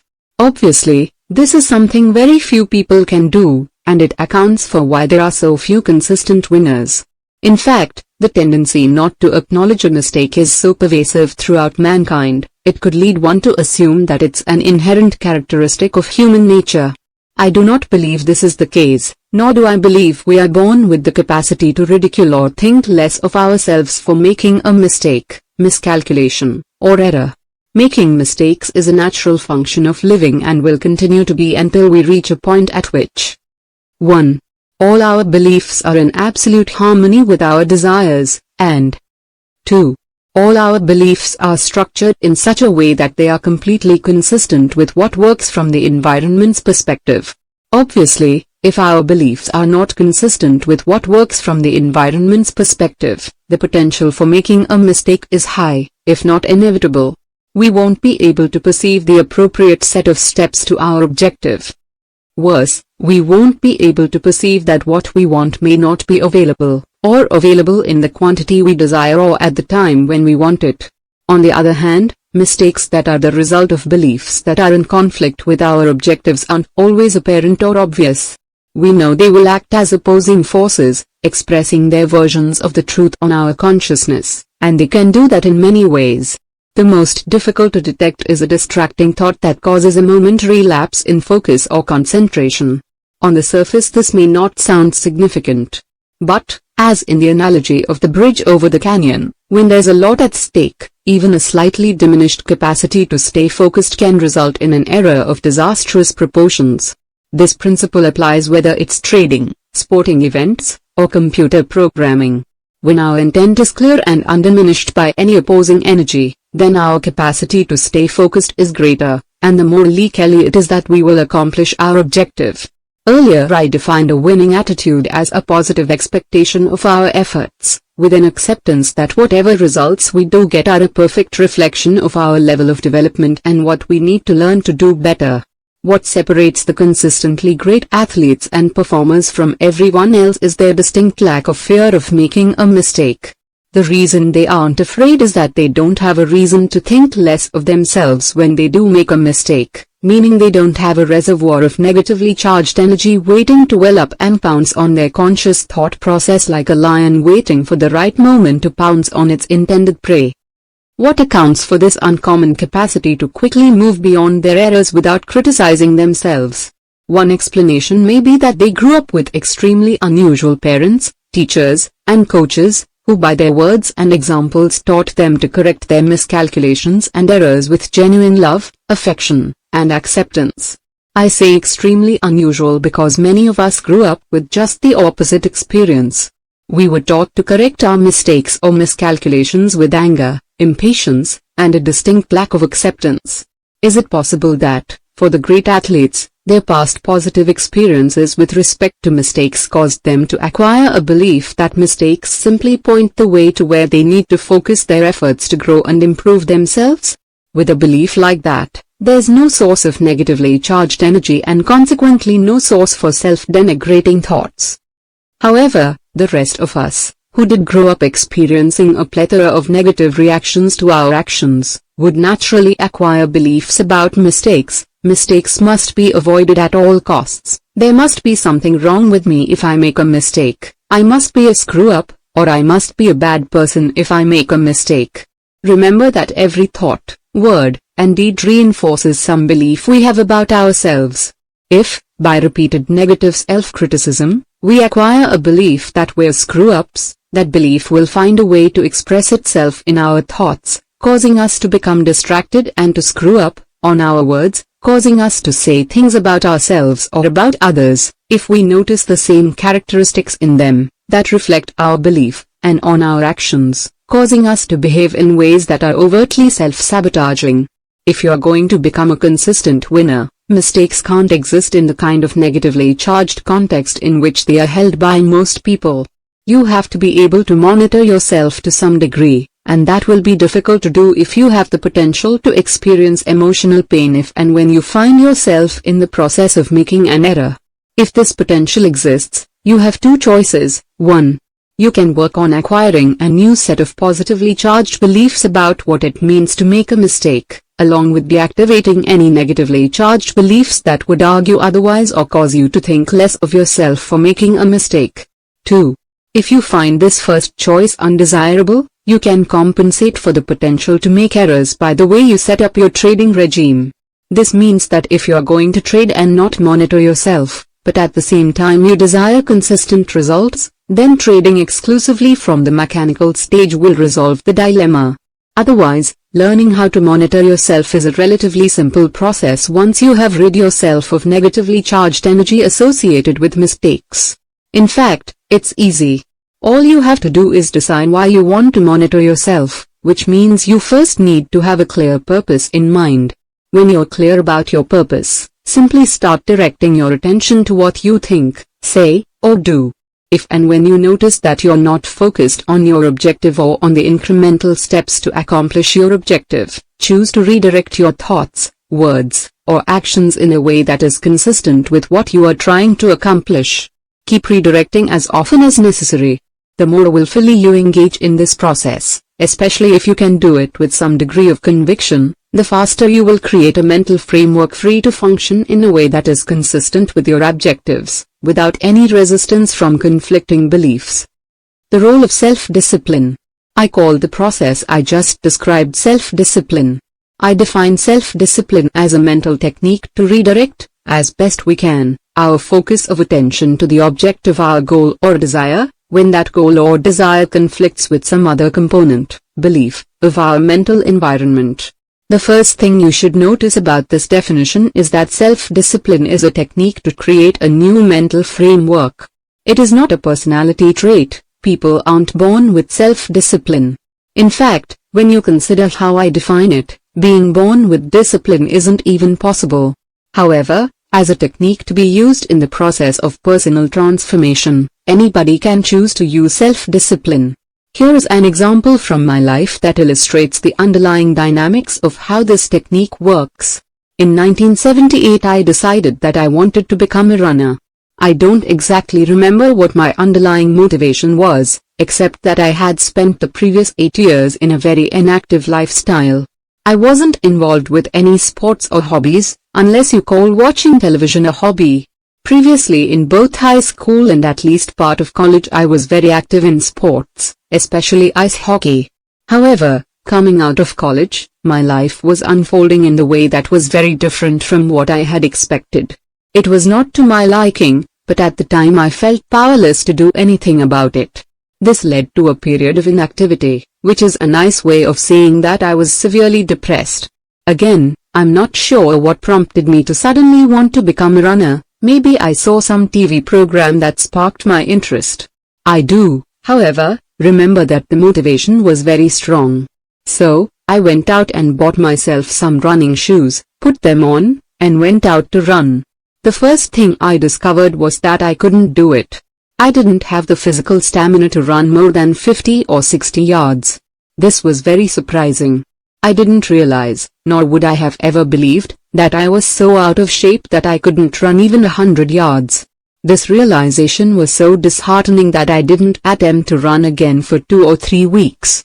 The next time out, I still couldn't run more than 50 or 60 yards. I tried again the next day with, of course, the same result. I became so discouraged about my deteriorated physical condition that I didn't run again for another 4 months. Now, it's the spring of 1979. I'm once again determined to become a runner, but, at the same time, very frustrated with my lack of progress. As I was contemplating my dilemma, it occurred to me that one of my problems was that I didn't have a goal to work towards. Saying that I wanted to be a runner was great, but what did that mean? I really didn't know. It was too vague and abstract. I had to have something more tangible to work towards. So I decided that I wanted to be able to run 5 miles by the end of the summer. 5 miles seemed insurmountable at the time, but thinking that I might be able to do it generated a lot of enthusiasm. This increased level of enthusiasm gave me enough impetus to run 4 times that week. At the end of this first week, I was really surprised to discover even a little bit of exercise improved my stamina and ability to run a little farther each time. This created even more enthusiasm, so I went out and bought a stopwatch and blank book to be used as a running diary. I set up a 2-mile course, and marked off each quarter mile. In the diary I entered the date, my distance, my time, and how I felt physically each time I ran. Now I thought I was well on my way to the 5 miles, until I literally ran into my next set of problems. The biggest were the conflicting and distracting thoughts that flooded my consciousness every time I decided I wanted to go out and run. I was amazed at the number, and intensity, of the reasons I found for not doing it. It's hot, or cold outside, it looks like it's going to rain, I'm still a little tired from the last time I ran, even though it was 3 days ago. Nobody else I know is doing this, or the most prevalent, I'll go as soon as this TV program is over. Of course I never went. I didn't know any other way to deal with this conflicting mental energy except to redirect my conscious attention on what I was trying to accomplish. I really wanted to get to 5 miles by the end of the summer. I found that sometimes my desire was stronger than the conflict. As a result, I managed to get my running shoes on, actually step outside, and start running. However, more times than not, my conflicting and distracting thoughts caused me to stay put. In fact, in the beginning stages, I estimate that 2/3 of the time I was unable to get past the conflicting energy. The next problem I encountered was that when I started approaching the point where I was able to run 1 mile, I was so thrilled with myself that it occurred to me I was going to need an additional mechanism to get me to the 5 miles. I reasoned that once I got to the point where I could run 2 or maybe 3 miles, I would be so overwhelmingly pleased with myself that I wouldn't feel any need to fulfill my 5-mile objective. So I made a rule for myself. You could call it the 5-mile rule.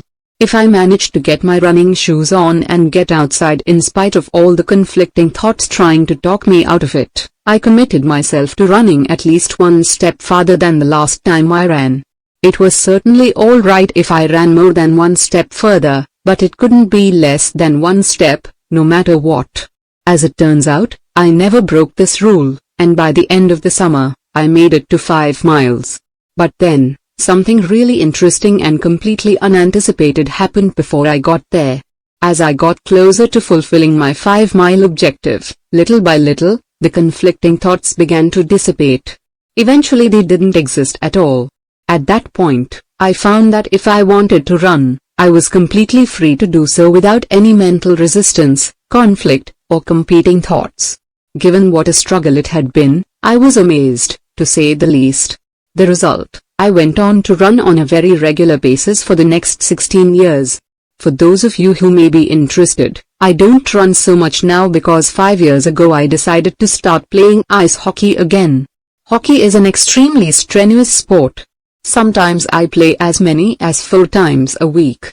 Considering my age and the level of exertion the sport requires, it usually takes me a day or 2 to recover, which doesn't leave much room for running anymore. Now, if you take these experiences and put them into the context of what we now understand about the nature of beliefs, there are a number of observations we can make. 1. Initially, my desire to be a runner had no foundation of support in my mental system. In other words, there was no other source of energy, unenergized concept demanding expression, consistent with my desire. 2. I actually had to do something to create that support. To create a belief that I am a runner required that I create a series of experiences consistent with the new belief. Remember that everything we think, say, or do contributes energy to some belief in our mental system. Each time I experienced a conflicting thought and was able to successfully refocus on my objective, with enough conviction to get me into my running shoes and out the door, I added energy to the belief that I am a runner. And, just as important, I inadvertently drew energy away from all of the beliefs that would argue otherwise. I say inadvertently because there are various techniques specifically designed to identify and deactivate conflicting beliefs, but at that time in my life, I didn't understand the underlying dynamics of the process of transformation I was going through. So, it wouldn't have occurred to me to avail myself of such techniques. 3. Now I can effortlessly, from a mental perspective, express myself as a runner, because I'm a runner. That energized concept is now a functioning part of my identity. When I first started out, I happened to have a number of conflicting beliefs about running. As a result, I needed the technique of self-discipline to become one. Now I don't need self-discipline because being a runner is who I am. When our beliefs are completely aligned with our goals or desires, there's no source of conflicting energy. If there's no source of conflicting energy, then there's no source of distracting thoughts, excuses, rationalizations, justifications or mistakes, conscious or subconscious. 4. Beliefs can be changed, and if it's possible to change one belief, then it's possible to change any belief, if you understand that you really aren't changing them, but are only transferring energy from one concept to another. The form of the belief targeted for change remains intact. Therefore, 2 completely contradictory beliefs can exist in your mental system, side by side. But if you've drawn the energy out of one belief and completely energized the other, no contradiction exists from a functional perspective, only the belief that the energy will have the capacity to act as a force on your state of mind, on your perception and interpretation of information, and your behavior. Now, the sole purpose of trading mechanically is to transform yourself into a consistently successful trader. If there's anything in your mental environment that's in conflict with the principles of creating the belief that I am a consistently successful trader, then you will need to employ the technique of self-discipline to integrate these principles as a dominant, functioning part of your identity. Once the principles become who you are, you will no longer need self-discipline, because the process of being consistent will become effortless. Remember that consistency is not the same as the ability to put on a winning trade, or even a string of winning trades for that matter, because putting on a winning trade requires absolutely no skill. All you have to do is guess correctly, which is no different than guessing the outcome of a coin toss, whereas consistency is a state of mind that, once achieved, won't allow you to be any other way. You won't have to try to be consistent because it will be a natural function of your identity. In fact, if you have to try, it's an indication that you haven't completely integrated the principles of consistent success as dominant, unconflicted beliefs. For example, predefining your risk is a step in the process of being consistent.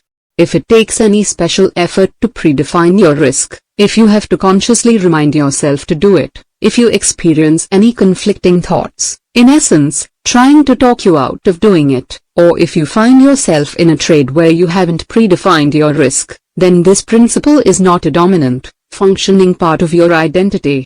It isn't who you are. If it were, it wouldn't even occur to you not to predefine your risk. If and when all of the sources of conflict have been deactivated, there's no longer a potential for you to be any other way. What was once a struggle will become virtually effortless. At that point, it may seem to other people that you are so disciplined, because you can do something they find difficult, if not impossible, but the reality is that you aren't being disciplined at all. You are simply functioning from a different set of beliefs that compel you to behave in a way that is consistent with your desires, goals, or objectives. Creating a belief in consistency. Creating a belief that I am a consistent winner is the primary objective, but like my intention to become a runner, it's too broad and abstract to implement without breaking it down into a step-by-step process. So what I'm going to do is break this belief down into its smallest definable parts and then give you a plan to integrate each part as a dominant belief. The following sub-beliefs are the building thinking like a trader 185 blocks that provide the underlying structure for what it means to be a consistent winner. Hey! If you're enjoying this audiobook, don't forget to leave a like or comment, and subscribe to our channel for more similar videos. Also, be sure to check out our audiobooks playlist for even more great content. I am a consistent winner because 1. I objectively identify my edges. 2. I predefine the risk of every trade. 3. I completely accept risk or I am willing to let go of the trade. 4. I act on my edges without reservation or hesitation. 5. I pay myself as the market makes money available to me. 6. I continually monitor my susceptibility for making errors. 7. I understand the absolute necessity of these principles of consistent success and, therefore, I never violate them. These beliefs are the 7 principles of consistency.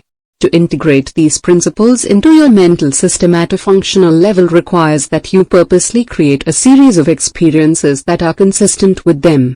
This is no different from the boy who wanted to play with dogs or my desire to be a runner. Before he could play with the dog, the boy first had to make several attempts just to get close to one. Eventually, as the balance of energy in his mental system shifted, he could play with dogs without any internal resistance. To become a runner, I had to create the experience of running in spite of everything inside me that argued otherwise. Eventually, as the energy shifted more and more in favor of this new definition of myself, running became a natural expression of my identity. Obviously, what we're trying to accomplish here is far more complex than becoming a runner or petting a dog, but the underlying dynamics of the process are identical. We'll start with a specific objective. The first principle of consistency is the belief, I objectively identify my edges. The key word here is objectively. Being objective means there's no potential to define, interpret, and therefore perceive any market information from either a painful or euphoric perspective.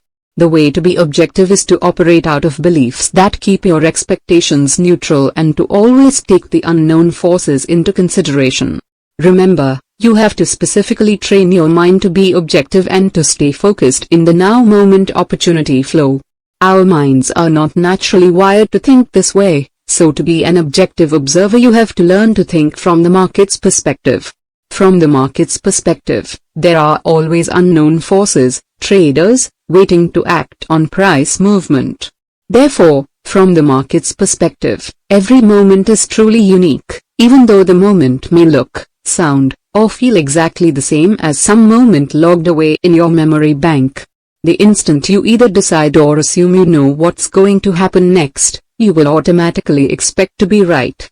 However, what you know, at least at the rational level of thinking, can only take into consideration your unique past, which may not have any relationship to what is actually happening from the market's perspective. At that point, any market information that is not consistent with your expectation has the potential to be defined and interpreted as painful. To avoid experiencing the pain, your mind will automatically compensate, with both conscious and subconscious pain avoidance mechanisms, for any differences between what you expect and what the market is offering. What you will experience is commonly referred to as an illusion. In a state of illusion, you are neither objective nor connected to the now moment opportunity flow. Instead, you become susceptible to committing all the typical trading errors, hesitating, jumping the gun, not predefining your risk, defining your risk but refusing to take the loss and letting the trade turn into a bigger loser, getting out of a winning trade too soon, not taking any profits out of a winning trade, letting a winning trade turn into a loser, moving a stop closer to your entry point, getting stopped out and watching the market trade back in your favor, or trading too large a position in relationship to your equity. The 5 fundamental truths about the market will keep your expectations neutral. Focus your mind in the now moment opportunity flow, by disassociating the present moment from your past, and, therefore, eliminate your potential to commit these errors. When you stop making trading errors, you'll begin trusting yourself. As your sense of self-trust increases, so will your sense of self-confidence. The greater your confidence, the easier it will be to execute your trades, act on your edges without reservation or hesitation. The 5 truths will also create a state of mind in which you will genuinely accept the risks of trading. When you genuinely accept the risks, you will be at peace with any outcome. When you're at peace with any outcome, you will experience a carefree, objective state of mind, where you make yourself available to perceive and act upon whatever the market is offering you, from its perspective, at any given now moment. The first objective is to integrate as a dominant belief. I objectively identify my edges. The challenge now is, how do you get there? How do you transform yourself into a person who can consistently think in the market's perspective? The process of transformation starts with your desire and your willingness to refocus on the object of your desire, self-discipline. Desire is a force. It does not have to coincide or agree with anything that you currently believe to be true about the nature of trading. A clear desire aimed squarely at a specific objective is a very powerful tool. You can use the force of your desire to create an entirely new version or dimension to your identity, shift energy between 2 or more conflicting concepts, or change the context or polarity of your memories from negative to positive. I'm sure you are familiar with the saying, make up your mind. The implication of making up our minds is that we decide exactly what we desire with so much clarity, absolutely no lingering doubts, and with so much conviction that literally nothing stands in our way, either internally or externally. If there's enough force behind our resolve, it's possible to experience a major shift in our mental structure virtually instantaneously. Deactivating internal conflicts is not a function of time, it's a function-focused desire, although it can take a considerable amount of time to get to the point where we really make up our minds. Otherwise, in the absence of extreme clarity and conviction, the technique of self-discipline, over time, will do the job quite nicely, if, of course, you're willing to use it. To get there, you must make up your mind, with as much conviction and clarity as possible, that more than anything else you desire consistency, the state of mind of trust, confidence, and objectivity, from your trading. This is necessary because if you're like most traders, you're going to be up against some very formidable conflicting forces. For example, if you've been trading to get high from the euphoria of catching a big move, to impress your family and friends, to be a hero, to fulfill an addiction to random rewards, to be right about your predictions, or for any other reason that has nothing to do with being consistent, then you'll find the force of these other motivations will not only act as an obstacle making the trading exercise I'm about to give you way difficult, but it could very well be strong enough even to keep you from doing the exercise at all. Remember the boy who had no desire to be like the other children and interact with dogs?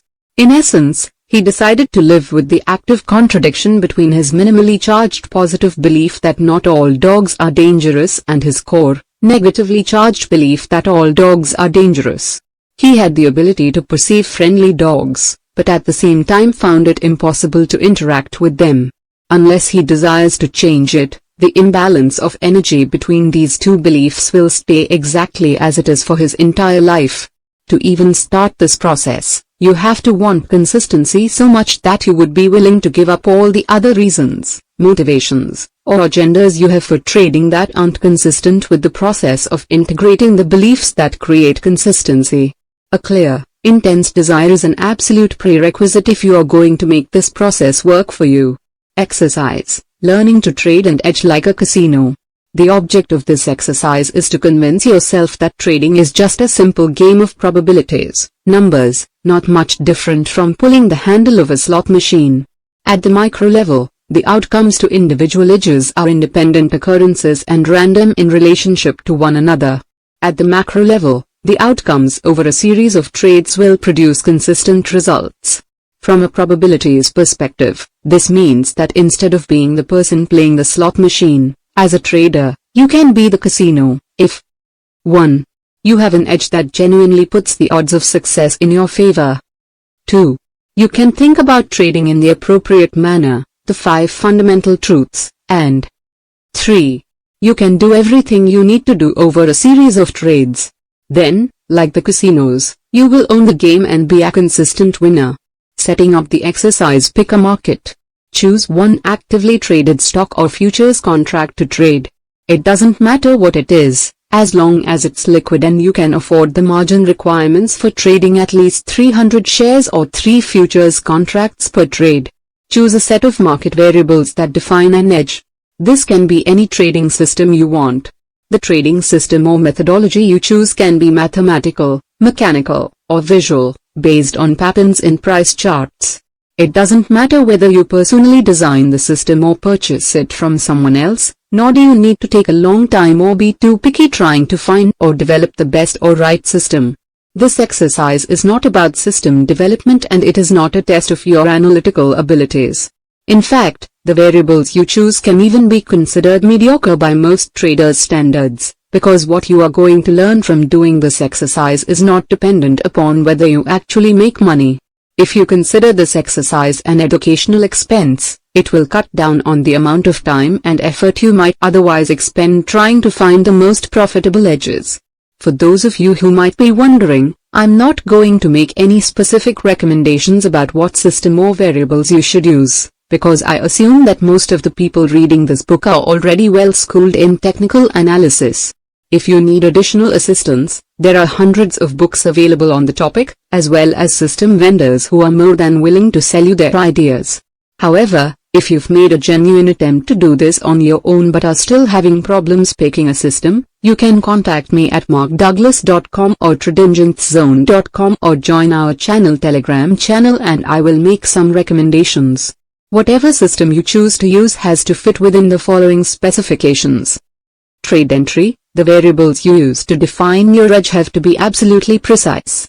The system has to be designed so that it does not require you to make any subjective decisions or judgments about whether your edge is present. If the market is aligned in a way that conforms with the rigid variables of your system, then you have a trade. If not, then you don't have a trade. Period. No other extraneous or random factors can enter into the equation. Stop loss exit. The same conditions apply to getting out of a trade that's not working. Your methodology has to tell you exactly how much you need to risk to find out if the trade is going to work. There is always an optimum point at which the possibility of a trade not working is so diminished, especially in relationship to the profit potential, that you're better off taking your loss and getting your mind clear to act on the next edge. Let the market structure determine where this optimum point is, rather than using an arbitrary dollar amount that you are willing to risk on a trade. In any case, whatever system you choose, it has to be absolutely exact, requiring no subjective decision-making. Again, no extraneous or random variables can enter into the equation. Time frame. Your trading methodology can be in any time frame that suits you, but all your entry and exit signals have to be based on the same time frame. For example, if you use variables that identify a particular support and resistance pattern on a 30-minute bar chart, then your risk and profit objective calculations also have to be determined in a 30-minute time frame.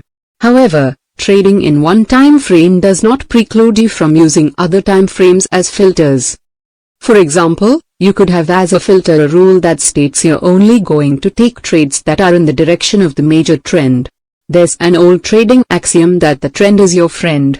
It means that you have a higher probability of success when you trade in the direction of the major trend, if there is one. In fact, the lowest risk trade, with the highest probability of success, occurs when you are buying dips, support, in an uptrending market or selling rallies, resistance, in a downtrending market. To illustrate how this rule works, let's say that you've chosen a precise way of identifying support and resistance patterns in a 30-minute time frame as your edge. The rule is that you are only going to take trades in the direction of the major trend. A trending market is defined as a series of higher highs and higher lows for an uptrending market and a series of lower highs and lower lows for a downtrending market. The longer the time frame, the more significant the trend, so a trending market on a daily bar chart is more significant than a trending market on a 30-minute bar chart. Therefore, the trend on the daily bar chart would take precedence over the trend on the 30-minute bar chart and would be considered the major trend. To determine the direction of the major trend, look at what is happening on a daily bar chart. If the trend is up on the daily, you are only going to look for a sell-off or retracement down to what your edge defines as support on the 30-minute chart. That's where you will become a buyer. On the other hand, if the trend is down on the daily, you are only going to look for a rally up to what your edge defines as a resistance level to be a seller on the 30-minute chart. Your objective is to determine, in a downtrending market, how far it can rally on an intraday basis and still not violate the symmetry of the longer trend. In an uptrending market, your objective is to determine how far it can sell off on an intraday basis without violating the symmetry of the longer trend. There's usually very little risk associated with these intraday support and resistance points, because you don't have to let the market go very far beyond them to tell you the trade isn't working. Taking profits. Believe it or not, of all the skills one needs to learn to be a consistently successful trader, learning to take profits is probably the most difficult to master. A multitude of personal, often very complicated psychological factors, as well as the effectiveness of one's market analysis, enter into the equation. Unfortunately, sorting out this complex matrix of issues goes way beyond the scope of this book. I point this out so that those of you who might be inclined to beat yourselves up for leaving money on the table can relax and give yourselves a break. Even after you've acquired all the other skills, it might take a very long time before you get this one down pat. Don't despair. There is a way to set up a profit-taking regime that at least fulfills the objective of the fifth principle of consistency. I pay myself as the market makes money available to me. If you're going to establish a belief in yourself that you're a consistent winner, then you will have to create experiences that correspond with that belief. Because the object of the belief is winning consistently, how you take profits in a winning trade is of paramount importance. This is the only part of the exercise in which you will have some degree of discretion about what you do. The underlying premise is that, in a winning trade, you never know how far the market is going to go in your direction. Markets rarely go straight up or straight down. Many of the Nasdaq Internet stocks in the fall of 1999 were an obvious exception to this statement. Typically, markets go up and then retrace some portion of the upward move, or go down and then retrace some portion of the downward move. These proportional retracements can make it very difficult to stay in a winning trade. You would have to be an extremely sophisticated and objective analyst to make the distinction between a normal retracement, when the market still has the potential to move in the original direction of your trade, and a retracement that isn't normal, when the potential for any further movement in the original direction of your trade is greatly diminished, if not non-existent. If you never know how far the market is going to go in your direction, then when and how do you take profits? The question of when is a function of your ability to read the market and pick the most likely spots for it to stop. In the absence of an ability to do this objectively, the best course of action from a psychological perspective is to divide your position into thirds, or quarters, and scale out the position as the market moves in your favor. If you are trading futures contracts, this means your minimum position for a trade is at least 3 or 4 contracts. For stocks, the minimum position is any number of shares that is divisible by 3 or 4, so you don't end up with an odd lot order. Here's the way I scale out of a winning position. When I first started trading, especially during the first 3 years, 1979 through 1981, I would thoroughly and regularly analyze the results of my trading activities. One of the things I discovered was that I rarely got stopped out of a trade for a loss, without the market first going at least a little way in my direction. On average, only 1 out of every 10 trades was an immediate loser that never went in my direction. Out of the other 25 to 30% of the trades that were ultimately losers, the market usually went in my direction by 3 or 4 ticks before revising and stopping me out. I calculated that if I got into the habit of taking at least a third of my original position off every time the market gave me those 3 or 4 ticks, at the end of the year the accumulated winnings would go a long way towards paying my expenses. I was right. To this day, I always, without reservation or hesitation, take off a portion of a winning position whenever the market gives me a little to take. How much that might be depends on the market. It will be a different amount in each case. For example, in Treasury bond futures, I take a third of my position off when I get 4 ticks. In the S&P futures, I take a third off for a profit of 1.5 to 2 full points. In a bond trade, I usually don't risk more than 6 ticks to find out if the trade is going to work. Using a 3-contract trade as an example, here's how it works. If I get into a position and the market immediately goes against me without giving me at least 4 ticks first, I get stopped out of the trade for an 18-tick loss, but as I've indicated, this doesn't happen often. More likely, the trade goes in my favor by some small amount before becoming a loser. If it goes in my favor by at least 4 ticks, I take those 4 ticks on one contract. What I have done is reduce my total risk on the other 2 contracts by 10 ticks. If the market then stops me out of the last 2 contracts, the net loss on the trade is only 8 ticks. If I don't get stopped out on the last 2 contracts and the market moves in my direction, I take the next third of the position off at some predetermined profit objective. This is based on some longer time frame support or resistance, or on the test of a previous significant high or low. When I take profits on the second third, I also move the stop loss to my original entry point.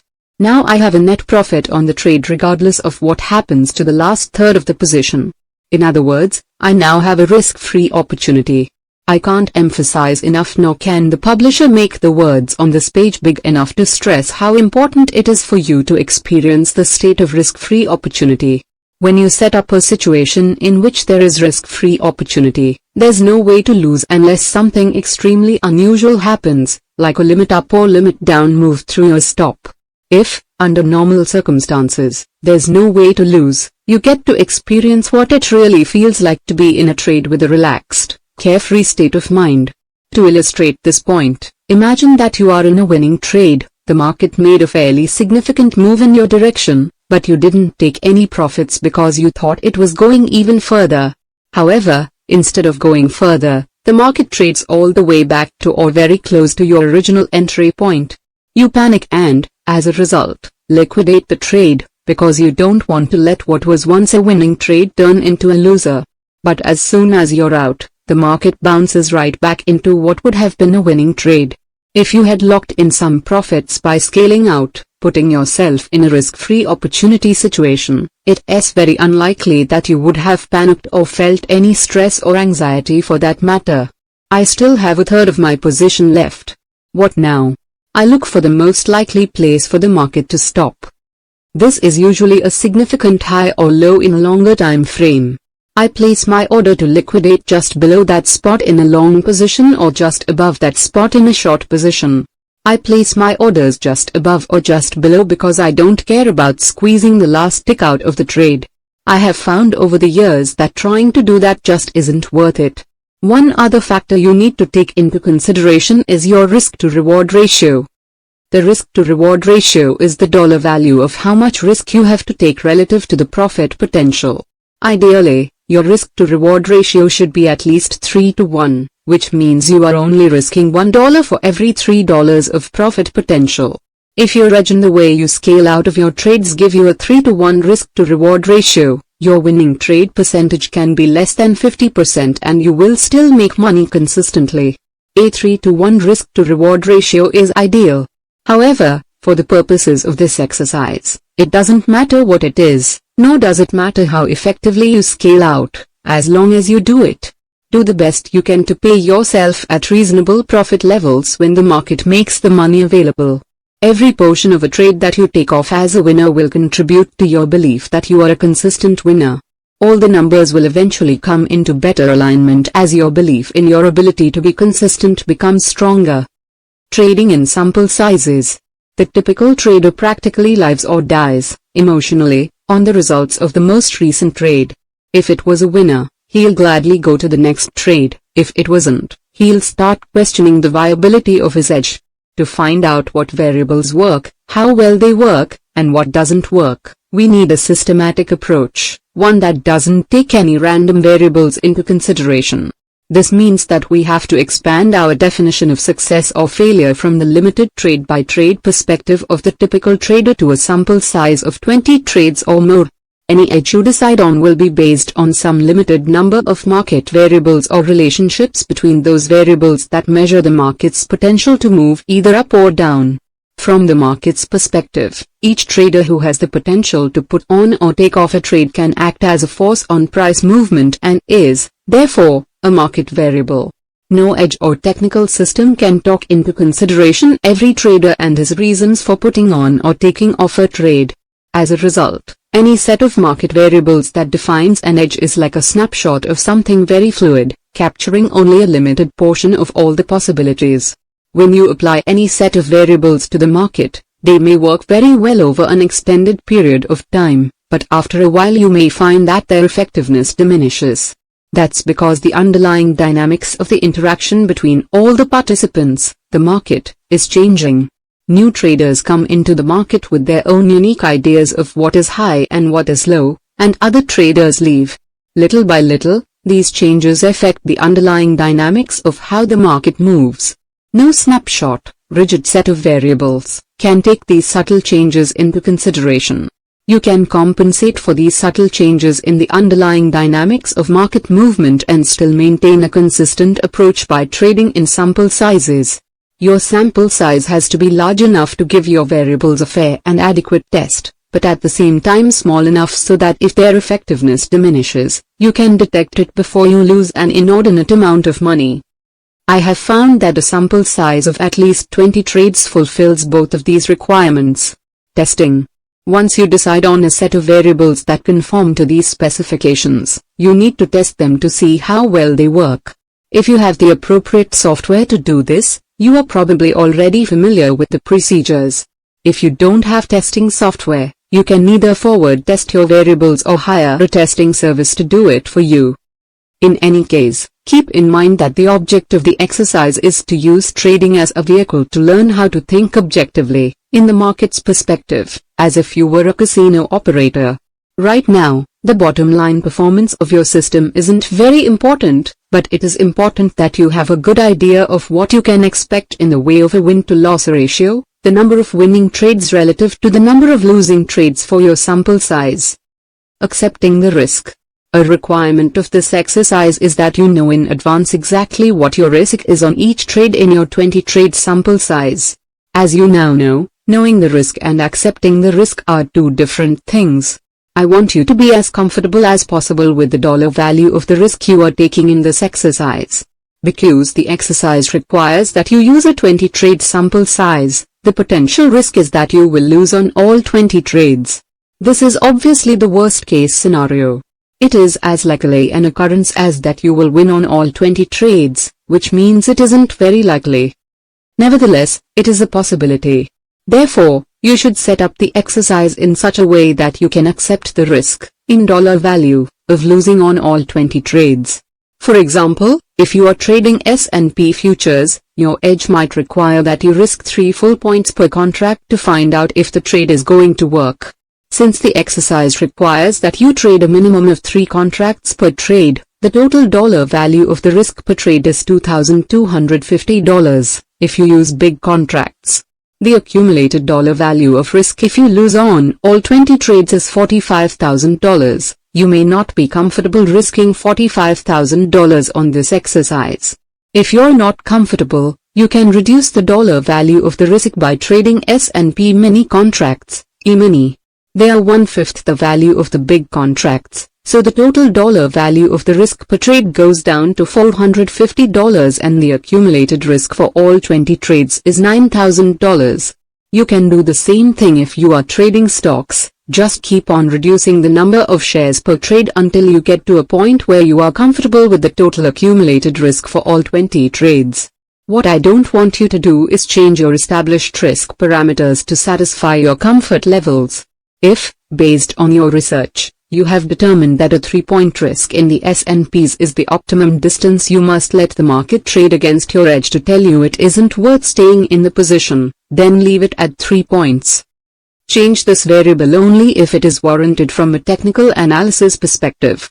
If you've done everything possible to reduce your position size and find that you still aren't comfortable with the accumulated dollar value of losing on all 20 trades, then I suggest you do the exercise with a simulated brokerage service. With a simulated brokerage service, everything about the process of putting on and taking off trades, including fills and brokerage statements, is exactly the same as with an actual brokerage firm, except that the trades are not actually entered into the market. As a result, you don't actually have any money at risk. A simulated brokerage service is an excellent tool to practice with in real time, under real market conditions. It is also an excellent tool for forward testing a trading system. Doing the exercise. When you have a set of variables that conforms to the specifications described, you know exactly what each trade is going to cost to find out if it's going to work, you have a plan for taking profits, and you know what you can expect as a win-loss ratio for your sample size, then you are ready to begin the exercise. The rules are simple: trade your system exactly as you have designed it. This means you have to commit yourself to trading at least the next 20 occurrences of your edge, not just the next trade or the next couple of trades, but all 20, no matter what. You cannot deviate, use or be influenced by any other extraneous factors, or change the variables that define your edge until you have completed a full sample size. By setting up the exercise with rigid variables that define your edge, relatively fixed odds, and a commitment to take every trade in your sample size, you have created a trading regime that duplicates how a casino operates. Why do casinos make consistent money on an event that has a random outcome? Because they know that over a series of events, the odds are in their favor. They also know that to realize the benefits of the favorable odds, they have to participate in every event. They can't engage in a process of picking and choosing which hand of blackjack, spin of the roulette wheel, or roll of the dice they are going to participate in, by trying to predict in advance the outcome of each of these individual events. If you believe in the 5 fundamental truths and you believe that trading is just a probability game, not much different from pulling the handle of a slot machine, then you'll find that this exercise will be effortless because your desire to follow through with your commitment to take every trade in your sample size and your belief in the probabilistic nature of trading will be in complete harmony. As a result, there will be no fear, resistance, or distracting thoughts. What could stop you from doing exactly what you need to do, when you need to do it, without reservation or hesitation? Nothing. On the other hand, if it hasn't already occurred to you, this exercise is going to create a head-on collision between your desire to think objectively in probabilities and all the forces inside you that are in conflict with this desire. The amount of difficulty you have in doing this exercise will be in direct proportion to the degree to which these conflicts exist. To one degree or another, you will experience the exact opposite of what I described in the previous paragraph. Don't be surprised if you find your first couple of attempts at doing this exercise virtually impossible. How should you handle these conflicts? Monitor yourself and use the technique of self-discipline to refocus on your objective. Write down the 5 fundamental truths and the 7 principles of consistency, and keep them in front of you at all times when you are trading. Repeat them to yourself frequently, with conviction. Every time you notice that you are thinking, saying, or doing something that is inconsistent with these truths or principles, acknowledge the conflict. Don't try to deny the existence of conflicting forces. They are simply parts of your psyche that are, understandably, arguing for their versions of the truth. When this happens, refocus on exactly what you are trying to accomplish. If your purpose is to think objectively, disrupt the association process, so you can stay in the now moment opportunity flow, Step through your fears of being wrong, losing money, missing out, and leaving money on the table, so you can stop making errors and start trusting yourself. Then you'll know exactly what you need to do. Follow the rules of your trading regime as best you can. Doing exactly what your rules call for while focused on the 5 fundamental truths will eventually resolve all your conflicts about the true nature of trading. Every time you actually do something that confirms one of the 5 fundamental truths, you will be drawing energy out of the conflicting beliefs and adding energy to a belief in probabilities and in your ability to produce consistent results. Eventually, your new beliefs will become so powerful that it will take no conscious effort on your part to think and act in a way that is consistent with your objectives. You will know for sure that thinking in probabilities is a functioning part of your identity when you will be able to go through one sample size of at least 20 or more trades without any difficulty, resistance, or conflicting thoughts distracting you from doing exactly what your mechanical system calls for. Then, and only then, will you be ready to move into the more advanced subjective or intuitive stages of trading. Hey! If you're enjoying this audiobook, don't forget to leave a like or comment, and subscribe to our channel for more similar videos. Also, be sure to check out our audiobooks playlist for even more great content. A final note, try not to prejudge how long it will take before you can get through at least one sample size of trades, following your plan without deviation, distracting thoughts, or hesitation to act. It will take as long as it takes. If you wanted to be a professional golfer, it wouldn't be unusual to dedicate yourself to hitting 10,000 or more golf balls until the precise combination of movements in your swing was so ingrained in your muscle memory that you no longer had to think about it consciously. When you're out there hitting those golf balls, you aren't playing an actual game against someone or winning the big tournament. You do it because you believe that skill acquisition and practice will help you win. Learning to be a consistent winner as a trader isn't any different. I wish you great prosperity, and would say good luck, but you really won't need luck if you work at acquiring the appropriate skills. Attitude Survey. 1. To make money as a trader you have to know what the market is going to do next. Agree or disagree? 2. Sometimes I find myself thinking that there must be a way to trade without having to take a loss. Agree or disagree? 3. Making money as a trader is primarily a function of analysis. Agree or disagree? 4. Losses are an unavoidable component of trading. Agree or disagree? 5. My risk is always defined before I enter a trade. Agree or disagree? 6. In my mind there is always a cost associated with finding out what the market may do next. Agree or disagree? 7. I wouldn't even bother putting on the next trade if I wasn't sure that it was going to be a winner. Agree or disagree? 8. The more a trader learns about the markets and how they behave, the easier it will be for him to execute his trades. Agree or disagree? 9. My methodology tells me exactly under what market conditions to either enter or exit a trade. Agree or disagree? 10. Even when I have a clear signal to reverse my position, I find it extremely difficult to do. Agree or disagree? 11. I have sustained periods of consistent success usually followed by some fairly drastic drawdowns in my equity. Agree or disagree? 12. When I first started trading I would describe my trading methodology as haphazard, meaning some success in between a lot of pain. Agree or disagree? 13. I often find myself feeling that the markets are against me personally. Agree or disagree? 14. As much as I might try to let go, I find it very difficult to put past emotional wounds behind me. Agree or disagree? 15. I have a money management philosophy that is founded in the principle of always taking some money out of the market when the market makes it available. Agree or disagree? 16. A trader's job is to identify patterns in the market's behavior that represent an opportunity and then to determine the risk of finding out if these patterns will play themselves out as they have in the past. Agree or disagree? 17.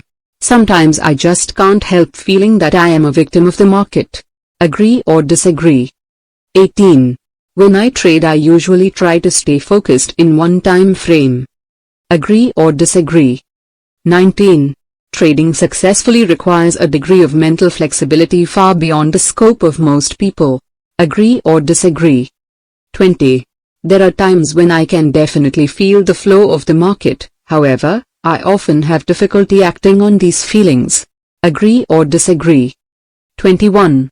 There are many times when I'm in a profitable trade and I know the move is basically over, but I still won't take my profits. Agree or disagree? 22. No matter how much money I make in a trade, I am rarely ever satisfied and feel that I could have made more. Agree or disagree? 23. When I put on a trade, I feel I have a positive attitude. I anticipate all of the money I could make from the trade in a positive way. Agree or disagree? 24. The most important component in a trader's ability to accumulate money over time is having a belief in his own consistency. Agree or disagree? 25. If you were granted a wish to be able to instantaneously acquire one trading skill, what skill would you choose? 26. I often spend sleepless nights worrying about the market. Agree or disagree? 27. Do you ever feel compelled to make a trade because you are afraid that you might miss out? Yes or no? 28. Although it doesn't happen very often, I really like my trades to be perfect. When I make a perfect call, it feels so good that it makes up for all of the times that I don't. Agree or disagree? 29. Do you ever find yourself planning trades you never execute, and executing trades you never planned? Yes or no? 30. In a few sentences, explain why most traders either don't make money or aren't able to keep what they make. Hey, if you're enjoying this audiobook, don't forget to leave a like or comment, and subscribe to our channel for more similar videos. Also, be sure to check out our audiobooks playlist for even more great content.